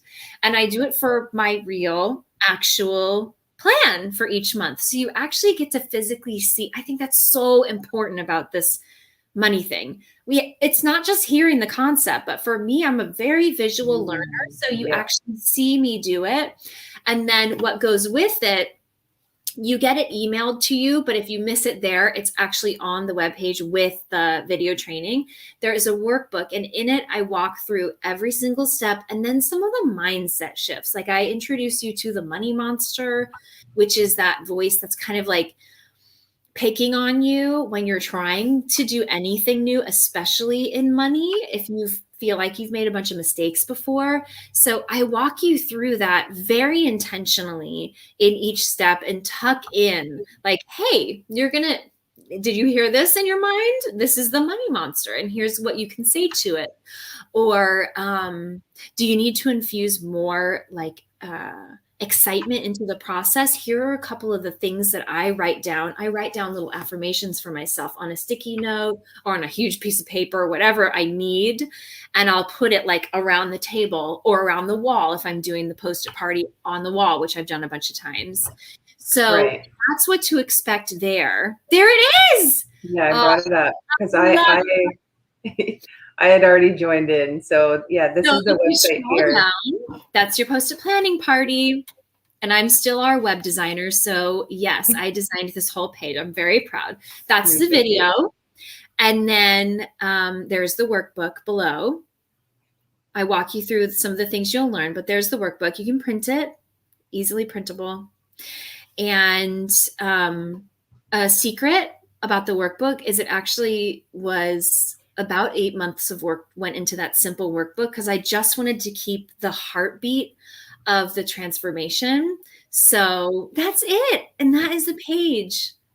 It lights me up. It just looks like how I am inside. There's our podcast. So you know what? I'm going to drop a link to our podcast on Apple, because if you need this, I'll put it in our private chat and then we can share it. That's our link. Okay, great. Podcast. So if you subscribe to the podcast, it'll be like me giving you a pep talk all the time when you need it. And the cool thing about the show is I take some of the basic concepts that I teach in our actual program that is like a tuition program. And I teach the very basics of it right there on the show. So you'll be able to learn a little bit about like, what is a rainy day fund? Why is that important? If my income, last week's episode was, if my income is always zigzagging crazy and I make like a whole lot of money one month, but then I don't make any money in a different month in the year, and I find myself like going into debt to cover my expenses, how do I stop that from happening so I don't have what I call in the episode, I coined it an income hangover, where we're like really high one month and then we're like, yeah, like big spender, I'm going to buy everything on my Amazon wish list. And then we get a couple months later and we're like, uh-oh, pull out my credit card. But I want to help empower people to not have to do that. So you'll learn actual how-tos of my system of what I teach. And then we also talk about mindset. We talk about manifesting in the process of connecting the dots from wherever we are to where we want to be, all on the show. So I hope that is a great resource for everyone. Yeah. Awesome. Thank you so much. Absolutely love your work. I'm just going to see if there's any comments or questions. Thank you, Virginia. She posted the podcast link there. And so everyone can, click on that and even put up a review. If you watch today, please click on her podcast and then review the podcast. You heard her heart. You heard what she's doing here today. So you could speak into that as a review for her. It just helps move her podcast up in the rankings, and we can honor her and do that as a way of giving back energetically to Sarah today. So yeah, thank you so much. Anything else that you want to share? Just that if you feel like your story has been the same for a really long time, like, oh, there's not enough, or I can never get ahead, or I'm just going to be paycheck to paycheck forever. That's just how it is for us. Right. Whatever community you're in, it doesn't have to be our story. And I let that be my story for 10 years. Right. And when I made the shift, I finally realized that I could show up as the woman, the friend, the daughter, the sister, and the teacher. And in whatever practice I'm teaching, that I really want to be, because I don't have to be the stories that were around me when I grew up. So I was a certified hot mess with money. So if I can do it and pay off all that debt and like have this rainy day fund and everything, I blow my own mind at this point. I'm like, more than enough savings. It's just because I made that one little decision to say, you know what, I'm just going to be brave and also curious, and I'm going to explore a different way. And it's just, it can really unlock the life that you actually deserve, and you can start living your dreams instead of just dreaming them. Yeah. Right. So beautiful. Thank you. And so anyone out there who wants to heal their money story, then definitely start with, the website torisetogether.com/plan. And thank you so much. Thank you for your mission and your heart and for helping others. I know we'll have you back in our community for sure. So just see your magic and what you're doing, and know that our community definitely can benefit. Thank you so much. Yeah. I'm so happy you asked me to do this today. I can't wait to be back. Thank you. All right. Have a great day. Bye. Bye. All right. Cool. Hi. I know you. Right? Hey, it's a familiar face. Yeah. That was awesome. Sarah is such a beautiful person. Holy smokes. What a story. I love her program. I love the sticky note thing. Yeah. And you giggled, Porsche 911, but it's like, hey, that's like a valid sticky note. Awesome. Right? We can totally do that. And I love that, she just summed it up, that it's really about a choice in whatever we are, however we want to show up in our lives, in our work, in our relationships, it all comes down to us and the choices that we make. And there's always a choice. So hopefully today we have brought a few people together that allows our community to make the choices that are right for them. I'm going to talk, I think today kind of sums up fear and money, even around the Tantra, it's just fear to express yourself. So this is great. If you think anyone could benefit, who could use some pep talks in the money area or, lessening fear, please feel free to share our link. We're on YouTube for this whole session, in our Facebook group, of course, but you can go to Healing Soul School on YouTube, and you find all of the showcases. So if you're, bopping around, or you're cleaning, or you're on a long drive and you want to, listen in, we're bringing you coaches and healers and trainers, people that we're finding that can help us to up-level our lives, raise our vibration, teach us how to live consciously. And yeah, we're just so excited for what's coming, for the community, for the village that we're building, because we opened yesterday and today, sorry, it was today, actually both days I mentioned, it takes a village to raise a child, but it also takes a village to raise an entrepreneur, or someone, maybe you're not an entrepreneur now, but you want to help others. You can create a business. I mean, have a conversation with me. I love helping people with that, just taking the magic that you already have within you and showing you how you can bring that out into the world. Because we all have a story. We're all a piece of the puzzle. And I don't feel, if you're listening to this, it's by coincidence. You're here for a reason. And we're just really happy and excited, to bring together a community where we can help you to heal your past, heal those wounds, teach you how to heal yourself. It's not us teaching you. It's actually all within you. We're just guiding you and showing you, like that lighthouse, like we're here. We'll help you with those steps so that you can get rid of the junk, get rid of the limiting beliefs and the stuff that are holding you back, because you have a mission. You are here for a reason. We are the leaders going into this age of Aquarius, and the new way of, just the patriarchal masculine way is leaving and crumbling. Old systems are leaving us, religion and money and governments and all of that. And we're shifting into this beautiful new world of connection and community, and really leaning in on a balance of the feminine and masculine, but more in this feminine that we weren't really used to growing up. Or it's a really beautiful time to be alive, and you're here for a reason. And that's what we help with, the remembering. You're a beautiful soul having a human experience, and we just thank you for being here the 2 days, for sharing. If you're a business out there and you want to speak on the showcase and share what you're doing in the world, please send me a message and we'll make arrangements. Next month, we're going to have a very special month around trauma. This is something that is near and dear to both of our hearts. With abuse and trauma, whether you're a child or an adult, we're bringing on people who are survivors, and they've taken what had happened to them and they flipped that into something, whether it was a business or, some kind of a growth where they're not living in that harder, suffering area. And there's a time to heal and all of that. I'm just saying, these are people who've been able to, that's trauma or abuse is part of their story, but they're not staying there. They chose to, be able to use that for something else. And also any coaches or experts in the area of childhood abuse or trauma, anything like that, I would love to be connected to them, to give them that space and to share, their part and what they're doing to help people, because I feel this is it's a real need. We have so many people, I'll say myself, being held back in the subconscious of things that I just didn't understand until I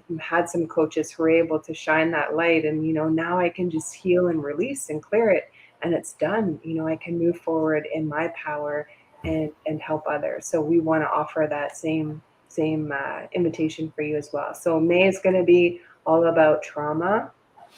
Anyone connected to that? And anything else you want to add before we go? No, just that, when you were talking about trauma and different things, and I feel that there's a lot of people out there that don't really understand that they have endured a trauma. and that is what that looks like, or that is what the effects from that are how they're showing up in your life. So really, you know, yeah, and just shining a light on those people that help us see that, walk through that. You know, often we get stuck, and I'm guilty of it myself from my my abusive relationship years ago now. I remember the day that I left that relationship and I went to a women's shelter, and I had a conversation with the counselor that was there as I was kind of doing the intake. And I was explaining some things that I knew that they just weren't right. I knew that that just wasn't right, and that I didn't want to be in that energy anymore. I didn't want my children to be in that, as that was their only choice. We talk about making choices, right? Mm-hmm. So, and I knew I wanted to make a different choice. And the interesting thing that I took away from that particular day was, here I am in a women's shelter, scared. I was scared for my life. I was scared for the lives of my children and my friends and my family, anyone who was helping me. And I was there feeling safe in a, you know, there's bars on the windows. Nobody could get me. I was safe. And I'm spewing out all of these things that I had experienced and that I knew just weren't right, but that was my bed and I had to lay in it. And I never knew that that was abusive. I didn't know that because he didn't physically hurt me, that was still abuse. So by that's what I mean about, there's people out there who don't understand that, and it may not be as something as big as that is a trauma. It's still a trauma. Yeah. It's a trauma for you because it created something that made you feel unsafe or fearful or scared, and is showing up now or has shown up in your life, you know, all the years past or whatever, right? So yeah, so just, you know, I think it's really great to be able to bring all of this, and I'm excited to see our lineup and really just help make a shift and create some beautiful transformations. I'm excited for that. And I hope today and every month that we come and do this, we bring transformations and shifts for all of our community, because we love you all. We thank you so much for being with us and appreciate you every day. Awesome. I want to share one thing, because when you told me that story about, you know, going to the shelter and stuff, you had said that going to that shelter was the only place you could feel safe, because it had bars on the window. And I was just so moved that day. I'm like, wow, you know, that is really powerful. And I'm glad that you brought that up, because that is really, you know, that's a great observation of, you're right. Some people don't even realize that they've had abuse. When we were listening to Deborah this morning, who lived in a home, you know, one parent was a creative and even around money wasn't after money or didn't make a lot of money. And one parent did, and then they got divorced. And she's like, I was in the middle. And I just kind of felt like this heaviness for her, you know, of being stuck between two parents. That's also traumatic.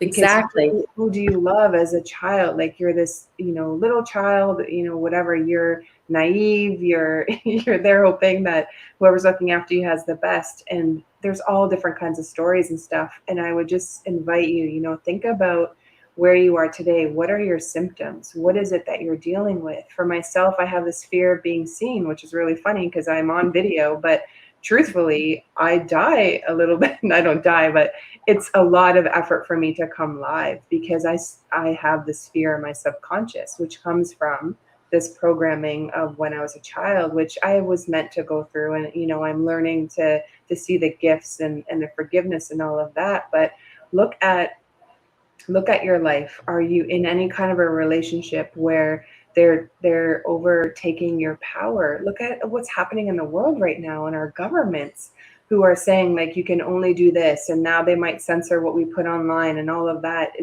and I was raised Jehovah's Witness, which if I look at, it's very much a cult, and they slowly strip off who you are and what your rights are, to you are at this place where you have this self-esteem that is so low. And I love the people that I chat with, and I share, like, as soon as I say I'm a Jehovah's Witness, I can't tell you the number of people, I got it when I was 13, say like, wow, like you survived, or you've done so well considering, that religion. And someone said to me this week that anyone that they've met who was a Jehovah's Witness is like a ghost. It's like they don't have, a soul inside them necessarily. Like they're just, I'm like, yeah, they're like robots. And that's how I felt at a party when I was 13 or whatever age I was allowed to go, was these kids were all there, and it was like they weren't really there. And I didn't understand, but they were scary to me. And I was like, please, I don't want to be, involved in that anymore. Just, I knew from my soul knew it was time. And so that's okay. I was meant to be there. There was things that I learned for what I'm doing today is, it all kind of goes together. It's just, are you in a situation in your life, for whether it was religion, if you don't do this, you're going to die, or, you're going to hell, money is evil. Was it a parent that was just really emotionally sick because of their upbringing and whatever had happened? Like all of our grandparents have been through wars and depressions, and that's all of us now, because it came down genetically through that. And so really it's just taking a real look at your life. If you're held back in any way, what was happening when you were 0 to 7 or 0 to 12, really in that age? And are you stuck in any way emotionally from 8 to 12 years on how you respond, or what fears you have, or whether you feel like you can move forward with your dreams, or you're held back, or can you have pleasure? I feel guilty to watch a movie. That's so crazy. And I think only people who've been in a strict religion can really understand, is that we were at the church, or, in that place learning about the Bible 5 days a week. We were always meant to be serving other people, and it was never to serve ourselves. And so for me to even sit down and watch a movie, I'm finally not feeling guilty for doing that. Like, how messed up is that?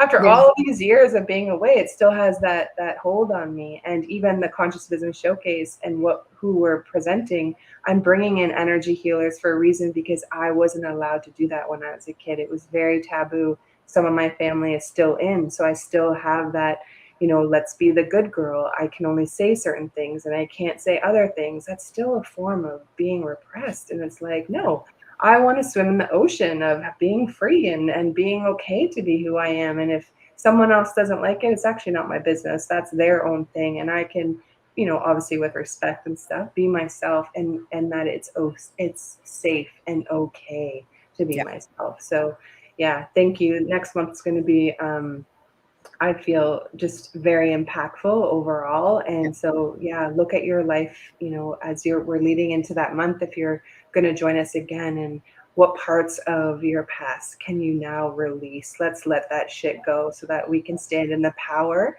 Yep. And we are here to help you find your voice. If you've had that taken away, reach out to us, and we want you to stand in your power so that you can move forward, you can thrive, and you can have the best life.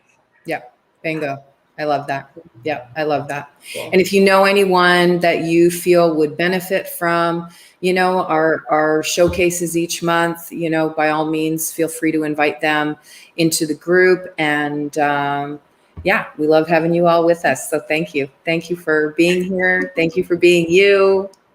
Just keep shining your lights, my friends. See you later. Bye, friends.